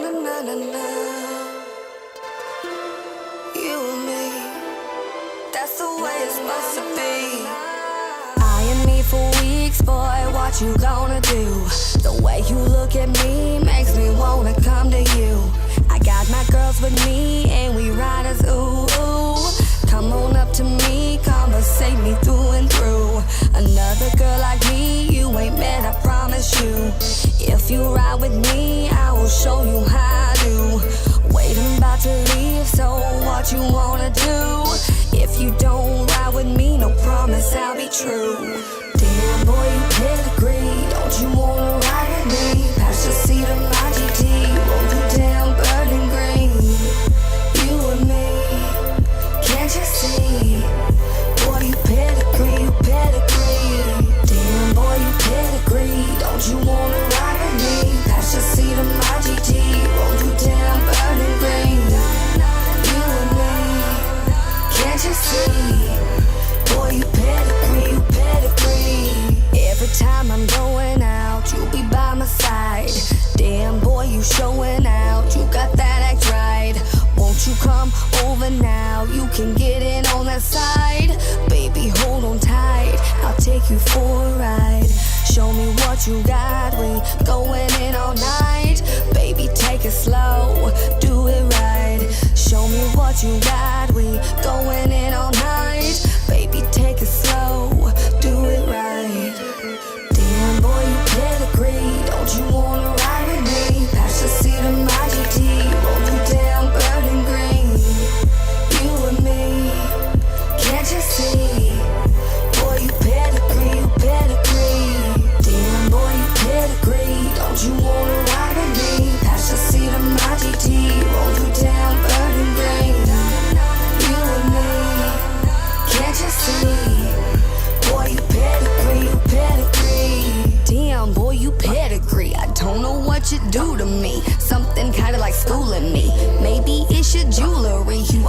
on your grind. Got money on your mind. That shit's so damn attractive, cause you know I be on mine. Yeah, I'm always on my grind. 24/7, baby, 365. Just out here trying to survive. I'm doing what I like. Baby, come and take a ride. We going in all night, cause I know you feel my vibe.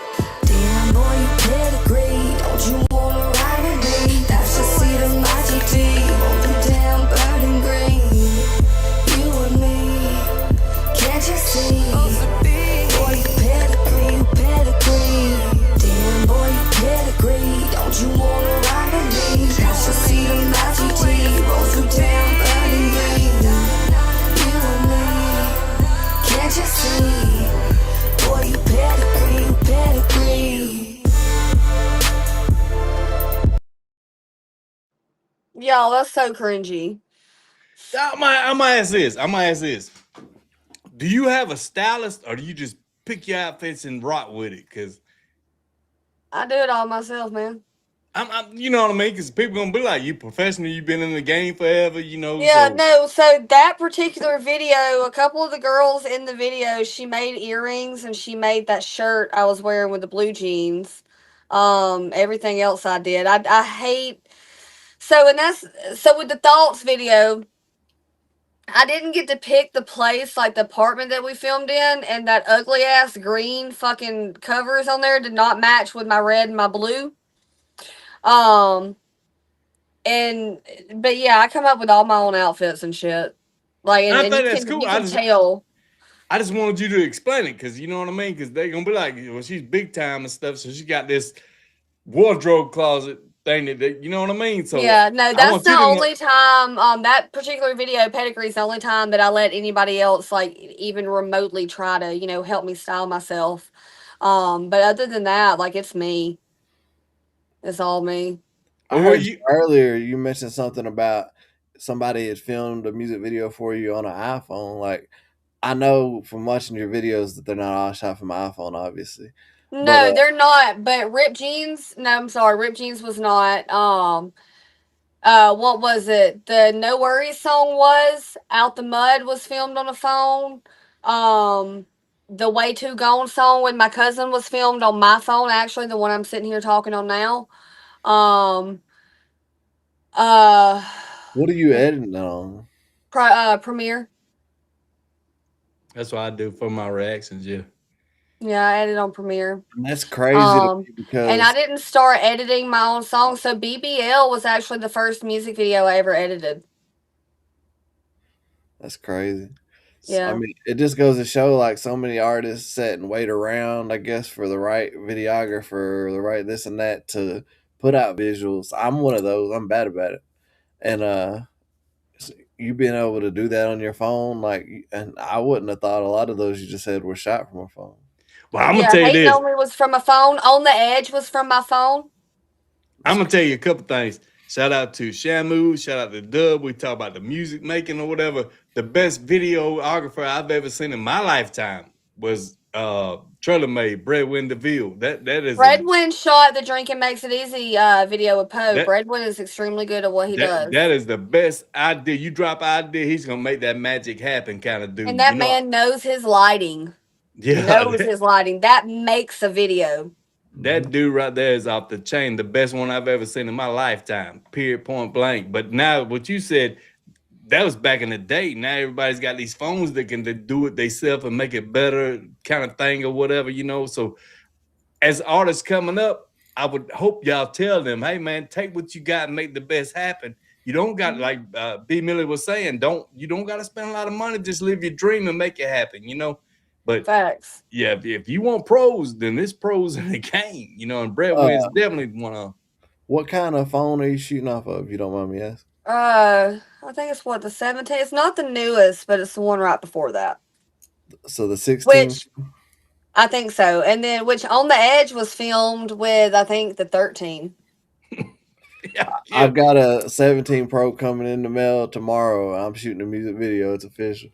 My wife would tell you, I go back to the flip phone. It's all about fitting in my pocket. I think I'm 13. You know what I mean? I don't care about all the others. I don't care as long as it fits in my pocket and I can ride with it. All these other phones are so big and bulky and shit and all that, you know. Hey, I'll tell you this.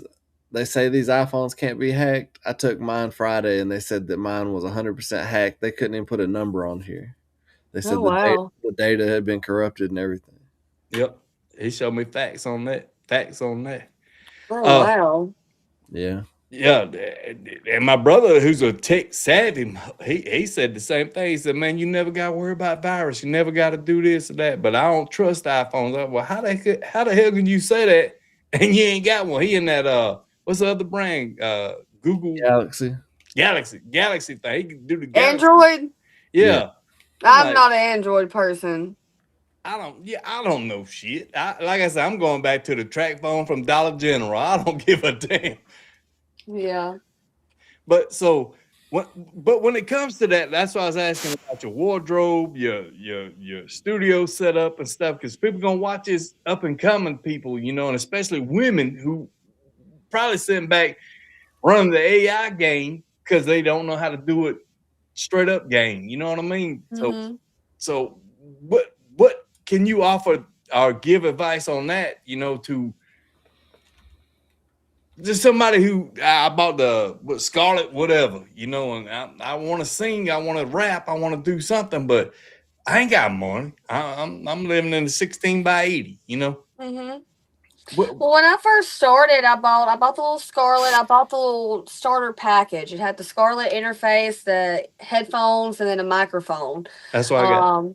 And I bought the mic stand separate. I got like the mattress cushion cover thing. I actually lived in an apartment complex at the time, and someone dropped one off at the dumpster, but there was no stains, no nothing on it. So I took it home and I put it in my closet and I wrapped it around, and it fit perfect.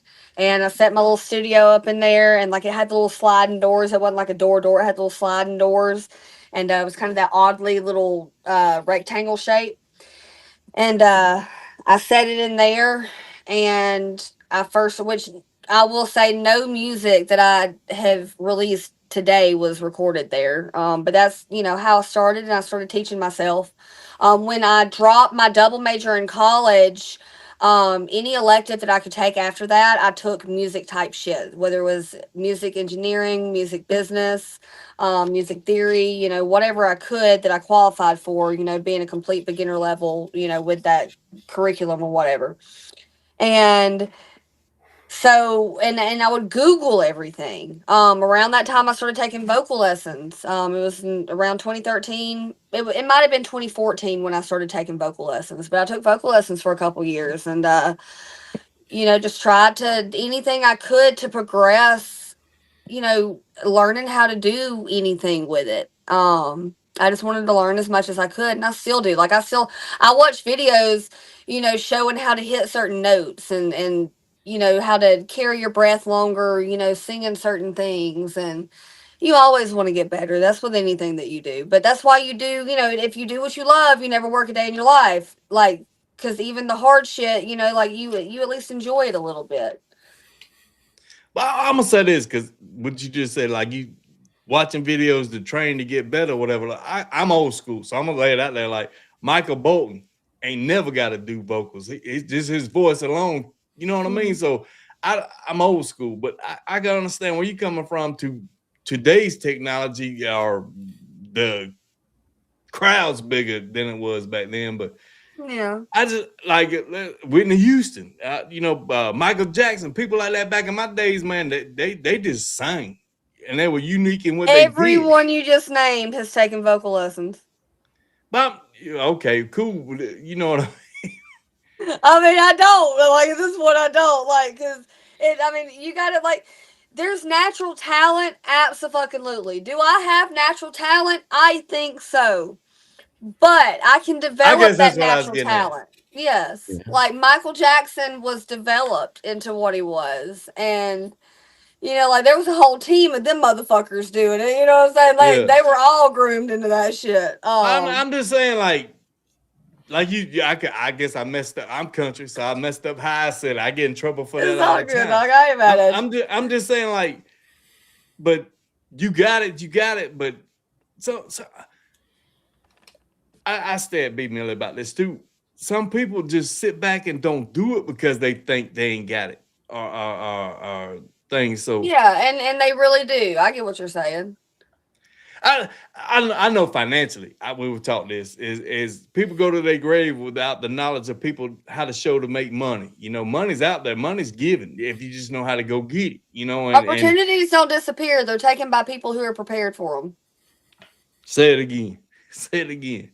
Opportunities do not disappear; they are taken by people who are prepared for them. Ladies and gentlemen, you can take notes. Yeah. Amen. I don't accept Amen. tips; just take the knowledge.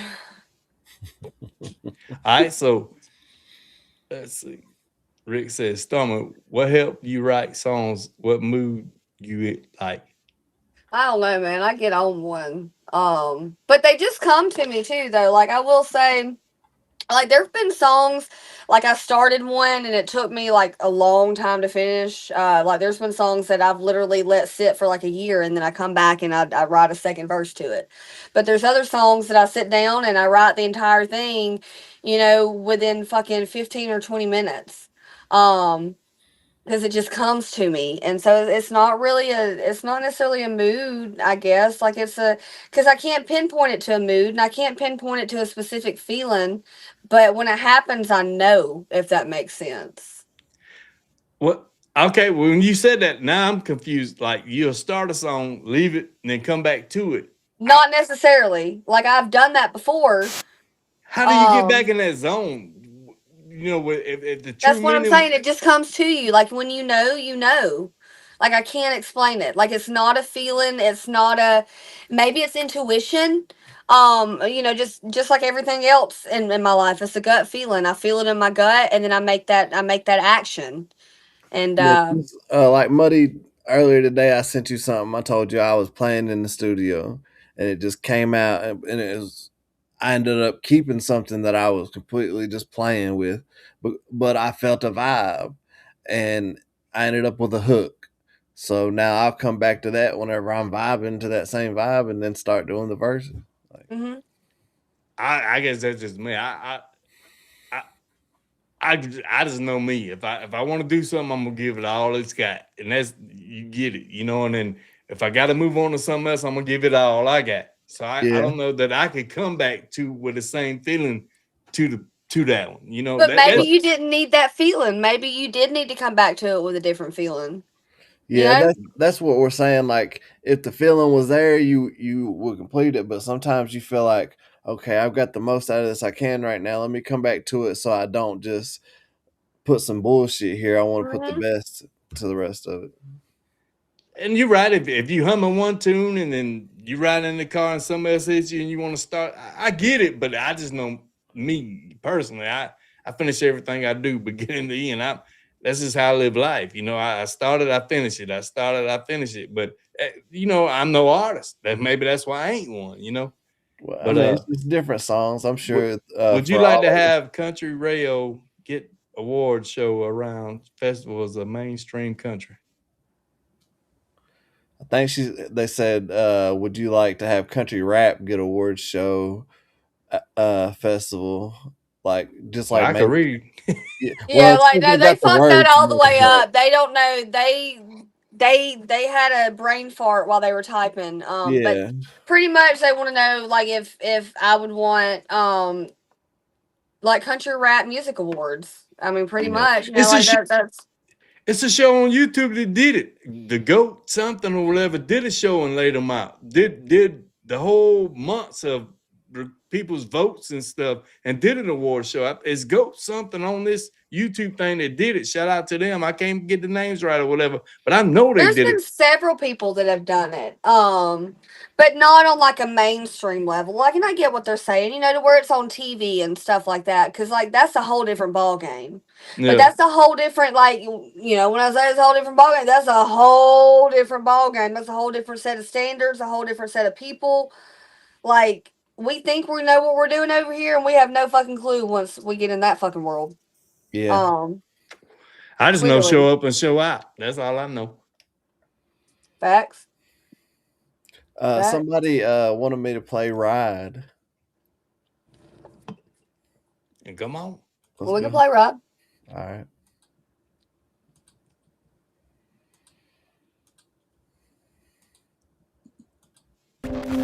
Roll Tide.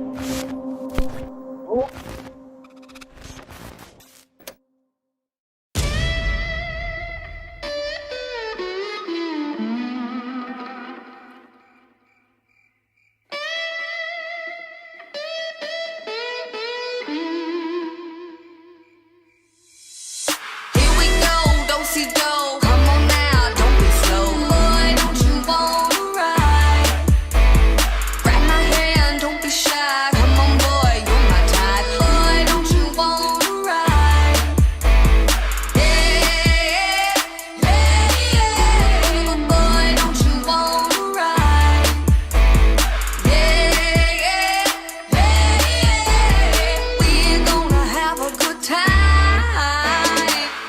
Let me hop up in that truck. Boy, I bet I get you stuck. You ain't getting it up out the mud.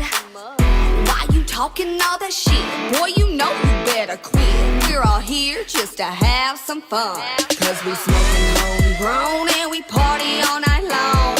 Ain't no other way to be. Yeah, we get it how we live and we rollin' big spliffs. All the boys wanna ride with me. Here we go, do-si-do. Come on now, don't be slow. Boy, don't you wanna ride? Grab my hand, don't be shy. Come on, boy, you're my type. Boy, don't you wanna ride? Yeah, yeah, yeah. Boy, don't you wanna ride?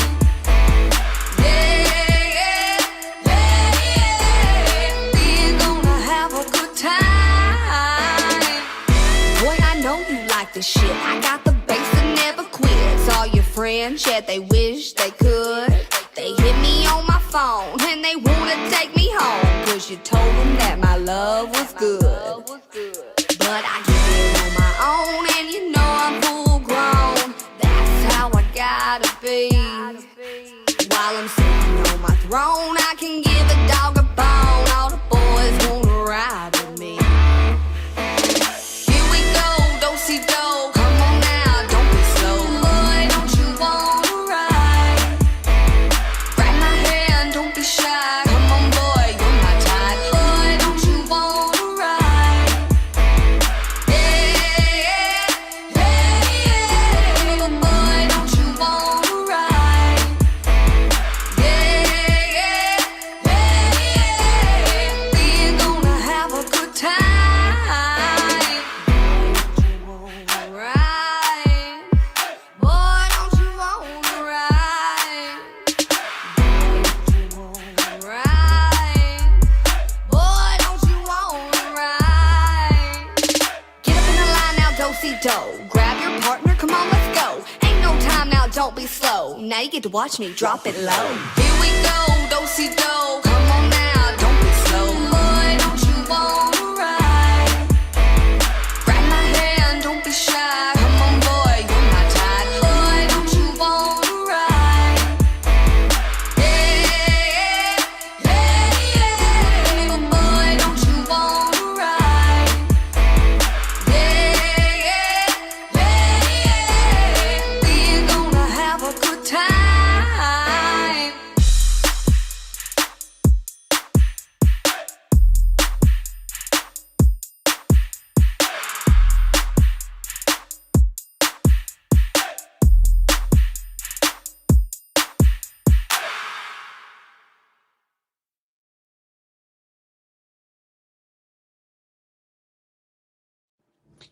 Yeah, that was in my sex sales days.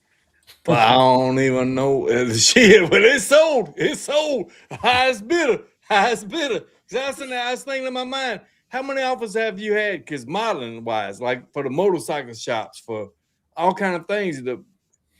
I tried to get into modeling. I started working at Hooters at 18, and I tried to get into modeling through Hooters, and I overheard the photographers talking one time, and they were sitting there talking about how I just didn't have what it takes. And Then flash forward after Hooters, I went to Tilt a Kilt, and my manager at Tilt a Kilt told me when I first, I gotta say this about my pawpaw. The first time he been to Hooters, he said, "Hooters, what is that?" And my nana told him, said, "They all about the breast. The breast. We're just here to eat the food, kind of thing, or whatever." And my pawpaw said, in the whole table as a family said, "Well, I don't want the breast in my food, but they got some good asses." I was like, Pawpaw, I'm telling you, he was a cool dude, man. Rest his soul, man. He was cool as Oh hell. yeah. But at Tilt a Kilt, my manager told me there when I first decided to make music, he told me, he said, don't ever pursue pursue a career in music entertainment. You're tone deaf. You're going to fail miserably. And, yeah, that like just little things like that though, man, that have stuck with me throughout my life, and it just pushes you harder, makes you want to, just makes you want it more.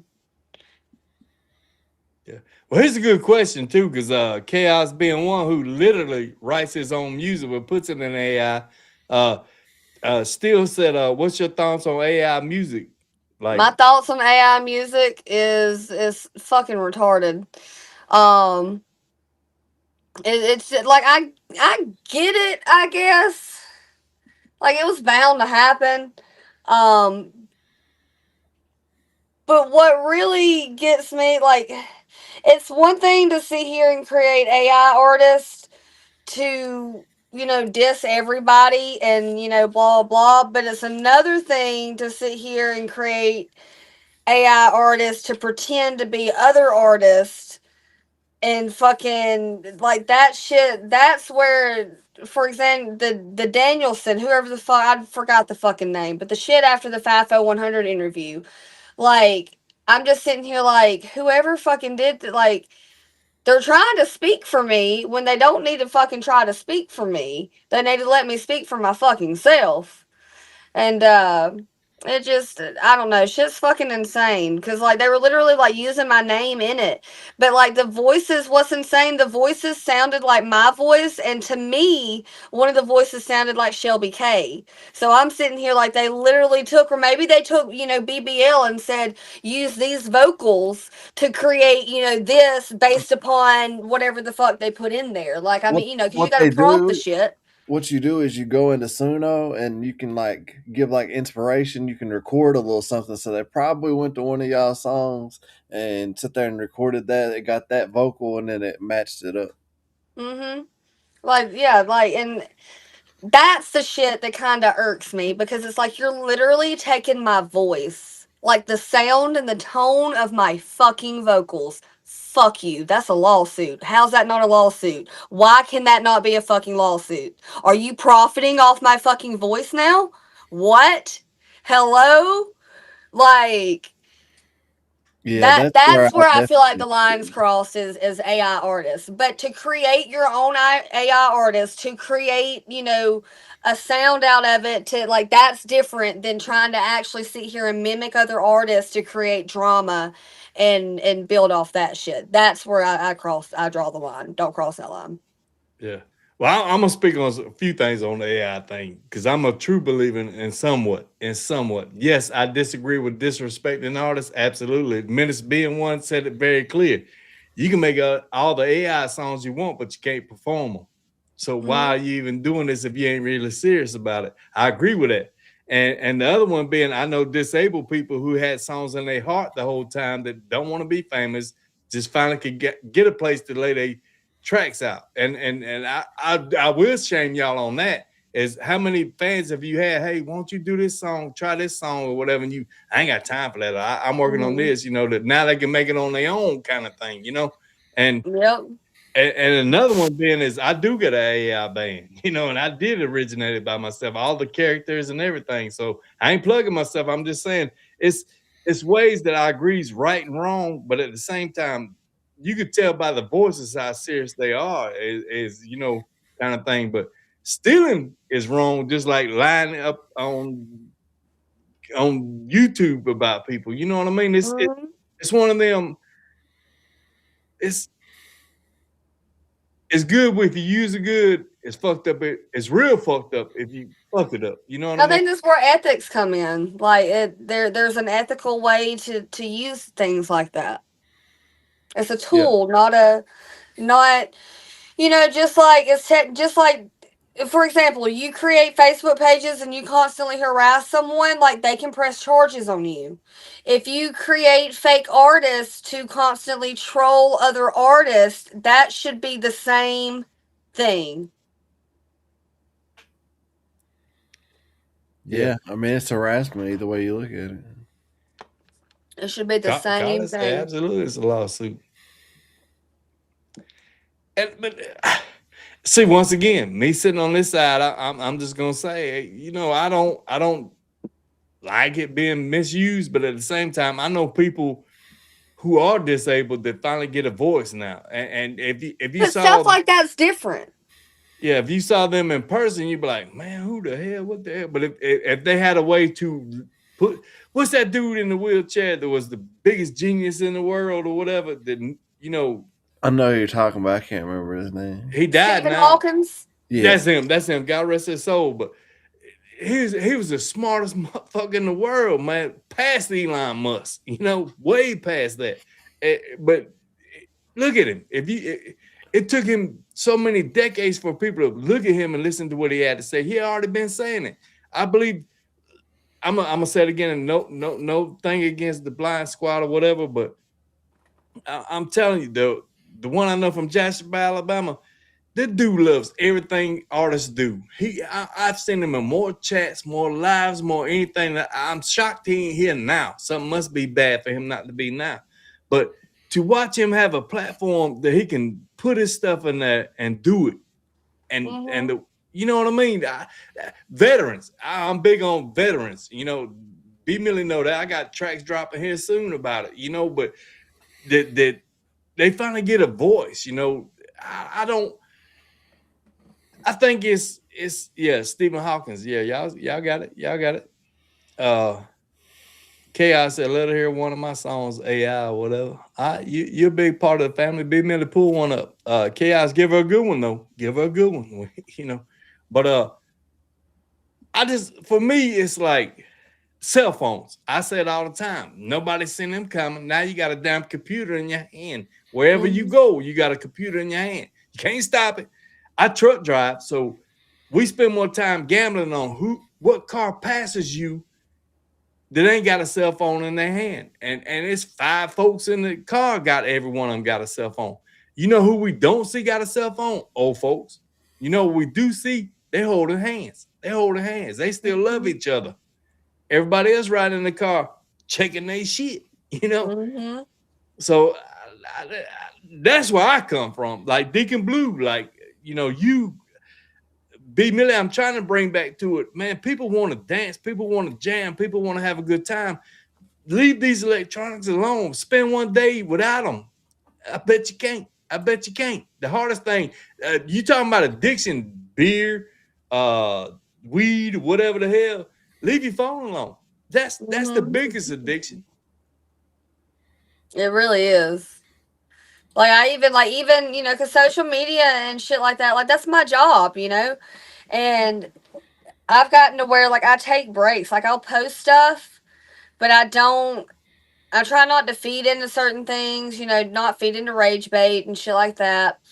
But then I take breaks throughout the day. But there are like certain times throughout the day that like it's like, hey, like you need to make a couple posts and comment and stuff like that. But other than that, like if I catch myself just trying to check social media, like I got to put my foot down. Like no, we're not doing that. And I understand because technology the way it is now, like you said, you're a business. You got to promote yourself. You got to. I understand that. I really respect that, But when it comes to watching everyday life, because that's one thing I tell B Millie all the time. I go from Alabama to Texas and back across Tennessee, back to Alabama. I see so much shit that will blow your mind on people-wise, I'm like, I grew up where you went outside all day. You knew to come home because the news come on. It's 10 o'clock. Do you know where your kids are? Yeah. And y'all talking about age earlier. I tell you this, this how you know you getting old. When you filling out an application, and you got to put your birthday in there, and you got to spin that year wheel like you on the Price is Right. Like I already know, man. It's starting to go down there. I was thinking that the other day. I'm like, son of a bitch. Shit, I want to lie sometimes. I want to say, we'll just stop here, you know. But it's life. It's life. It's life. And like you said, I've lived mine. I grew up in the 80s. 70s, 80s, but 80s, that's the best decade to me in my life, you know. I wish it would come back. I see y'all remake a lot of movies, but ain't got them right, you know. But it's still good, you know what I mean? It's like to watch this new genre and year-wise thing is like, man, it makes me feel like when I growed up riding bicycles and shit, taking shit out the cereal box to make your wheels spoke kind of thing. And the old folks on the porch talking shit and you won't to listen to them and stuff. Now life's haunting me because nobody's looking for the good times no more. It's like, why you think it's called a selfie? Why you think it's called a selfie? Because everybody believes in themselves, you know? And I'm like, man, just enjoy life together, man. Enjoy life together. What up, Amanda? What up? This is my sister right here.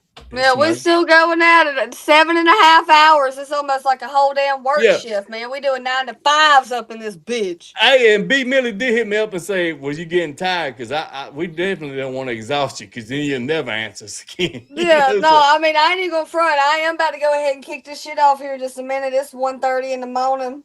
All right, well, yeah, you Central Time. You Central Time. It's the same over here.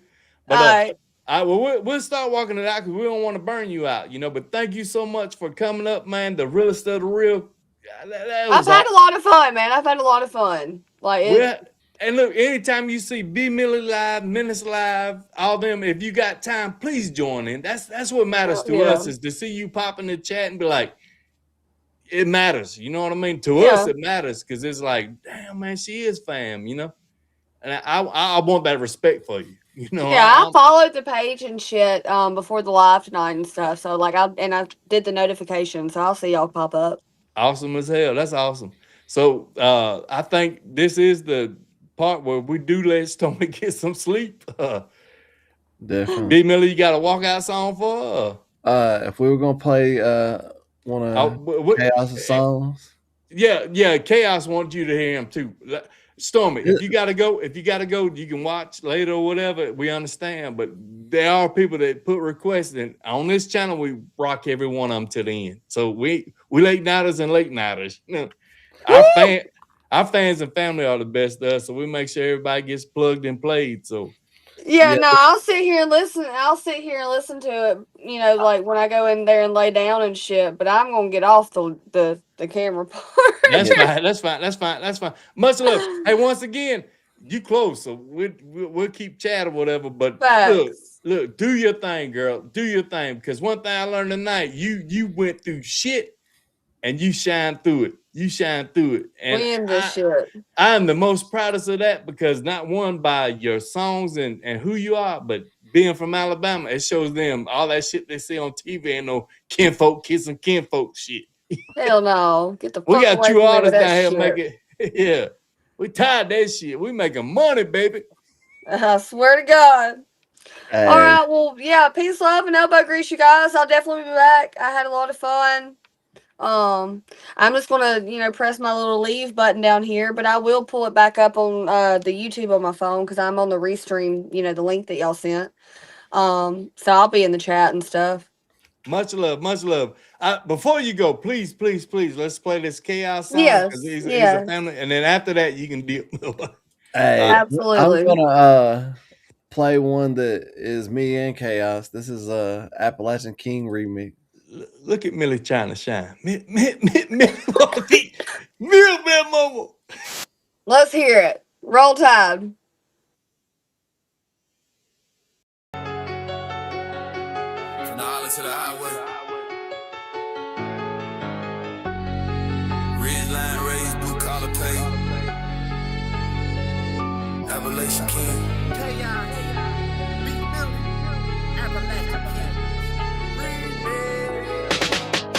About that life, I don't know about y'all, but I stay strapped up just like my path ball.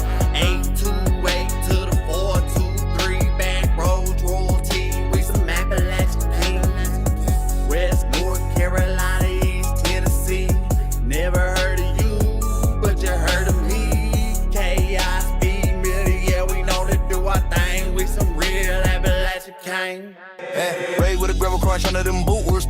turn, I hand it to you. Granddaddy hand rough, taught me stand taller. They testing your name, you answer they call. 82 with it through the 423. Ridgeline, bloodline called in me. Carolina pine with the Tennessee grit. Mountain born savage guy down in my fist. Lifted Chevy with the window black.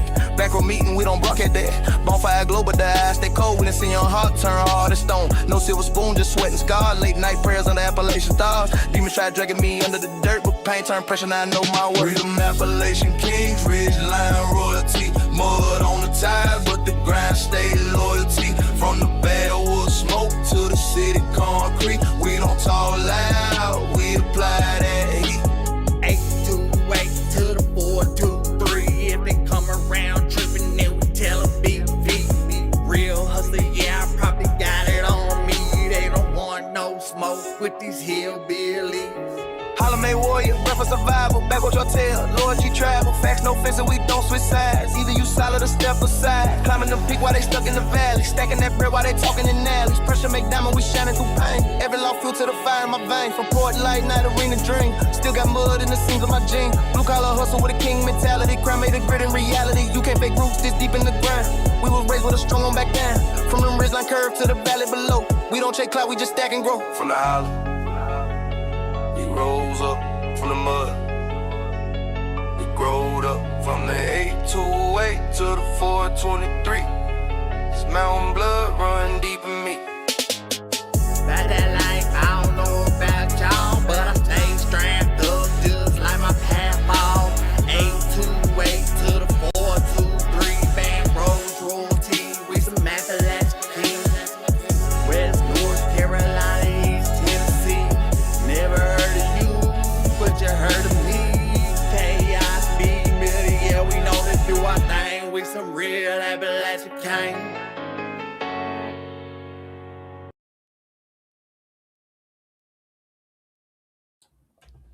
Roll Tide. So, That comes out March 5th. Yeah, so what you think about them hillbilly boys? I really like the song, but can I be honest about something with the production? Yeah. There's too much reverb on the hook. Okay. But Yeah. other than that, I really like it. Like there's a vibe to it. It's not necessarily I couldn't see myself creating it. But you can definitely tell there's a vibe, and that it's something about the whole Appalachian shit, like, and even I don't know if Kentucky is part of the Appalachian, whatever, but it's a certain twang up there.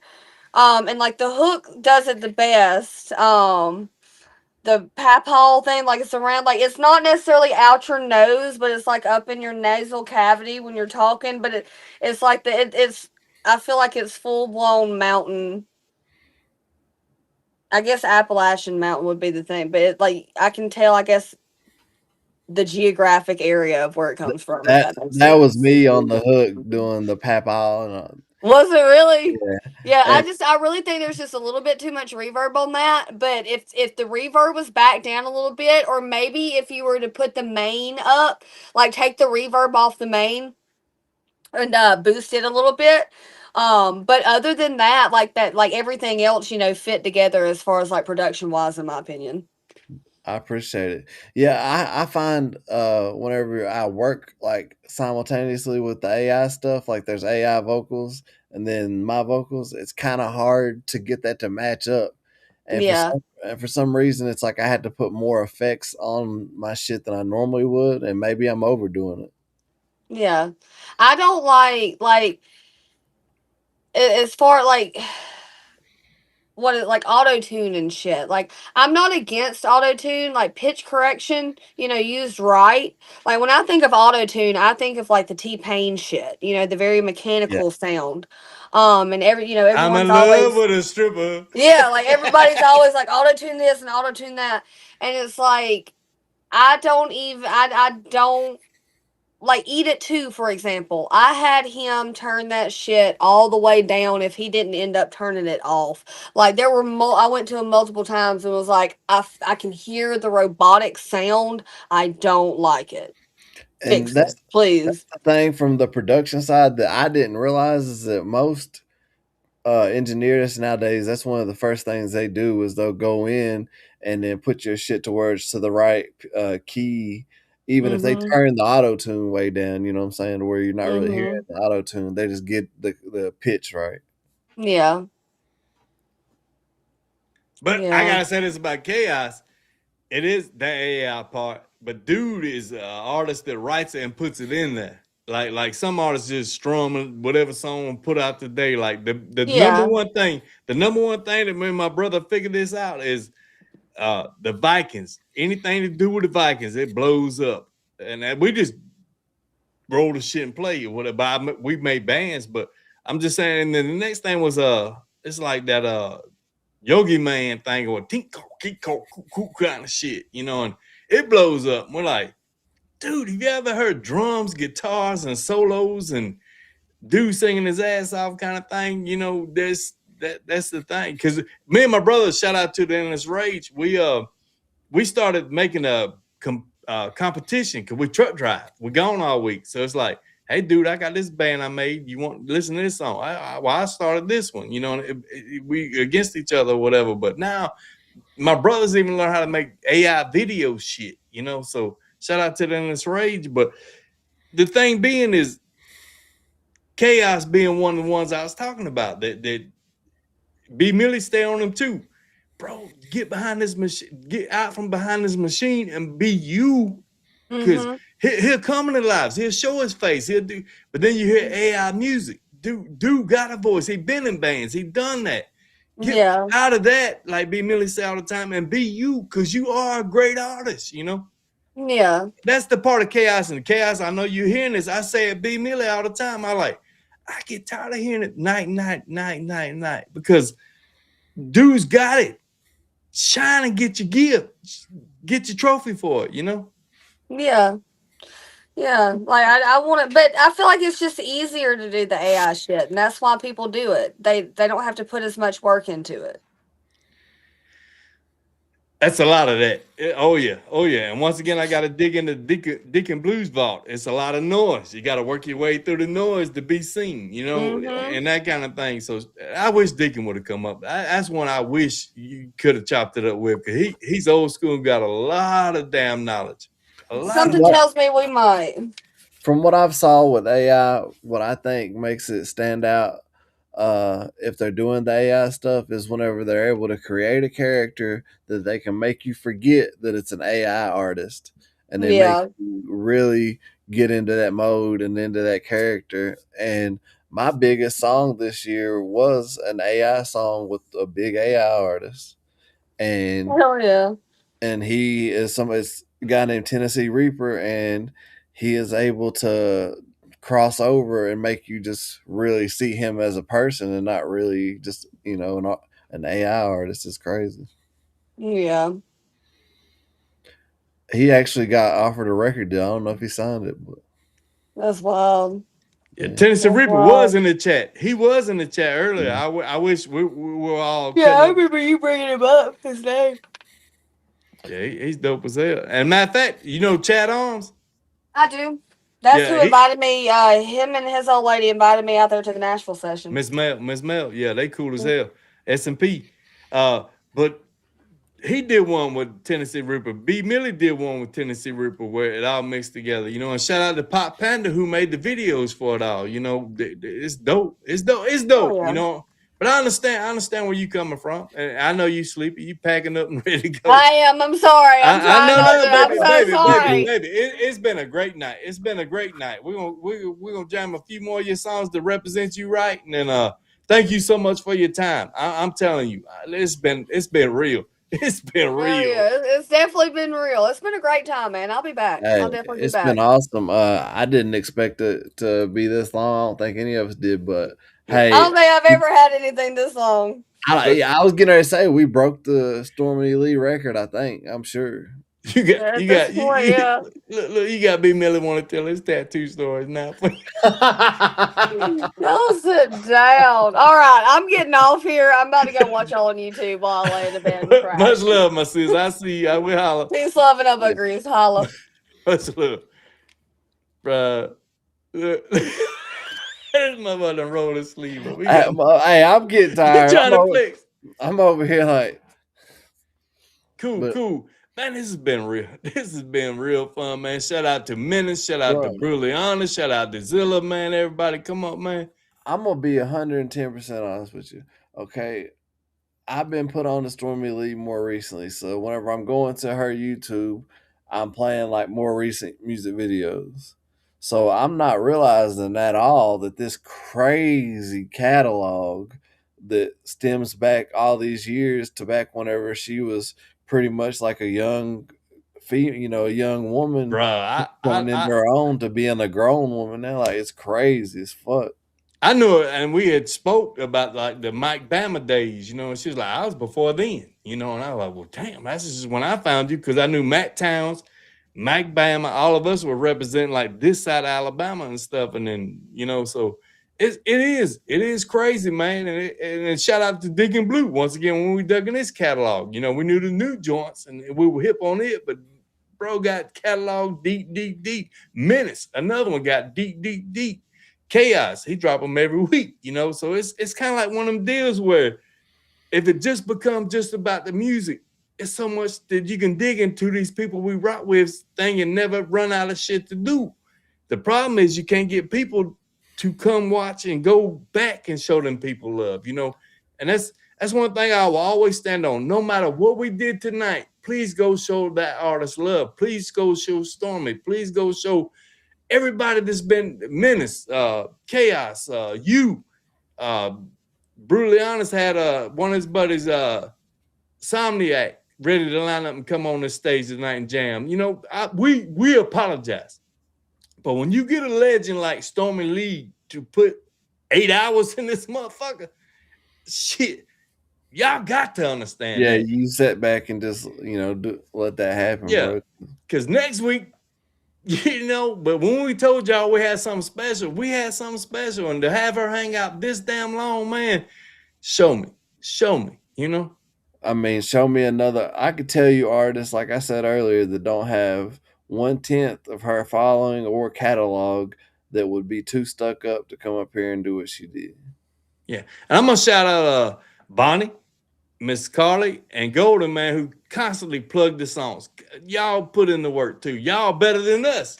Congrats to y'all, man. Y'all better than us, man. We deeply respect that, man. Without y'all, we couldn't do it, So shout out to y'all, man. And you got something you want to rock out with? Because man, if you don't mind, shit, we'll rock a dang one of Stormie Leigh's songs and get up out of here. Shit. Yes, sir. This will be the last one. We love y'all, man. We'll see y'all next week. We'll see y'all on the Bayou Bangers Saturday. But meanwhile, y'all know my boy Me Really Do a show. It's Tuesday and Friday, right? Yes, Tuesday's episode is The Storm Is Coming, and it's not to do with Stormie Leigh, but I do have some topics to speak on. And also, Menace goes live all week, man. So definitely, y'all go show love, man. Man. I'm telling y'all, we building something great, and we bonding off each other, man. So we love y'all to death. We'll see y'all next week. Till the next time. Hey, Stormie Leigh locked and loaded. She got that shotgun out. Let's go. Let's go. Hey, oh, there she goes. Locked and loaded, gonna take it off. Said, hey, oh. Said, hey, oh, there she goes. Locked and loaded, gonna take it off. Hey, oh. Said she won't be a rider, so she down to ride. Wanna be a fighter, so she down to fight. Ain't no thinking twice about her precious life. Something like love, suicide, but she don't wanna die. You see it in her eyes.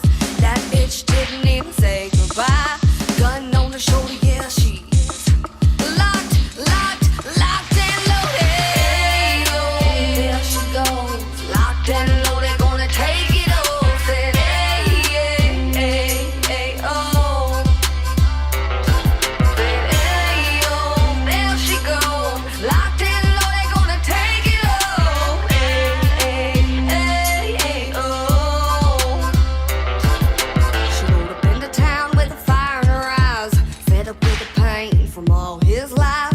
Word up on the street says she's all alone, looking for a place she can call her own. Ain't no compromise, ain't no thinking twice. That bitch just wants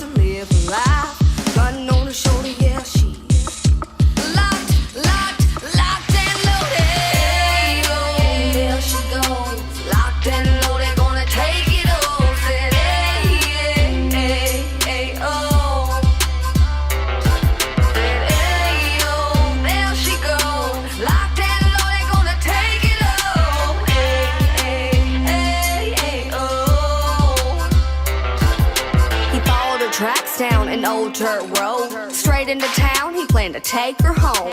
She sees him coming, so she hides behind a beat-up truck by an old clothesline. She grabs the gun, she takes off running. If he thinks he's getting her, he's got another thing coming. She'll wait him out till the morning sun. Next thing you know, now she's on the run. Hey, oh, there she goes.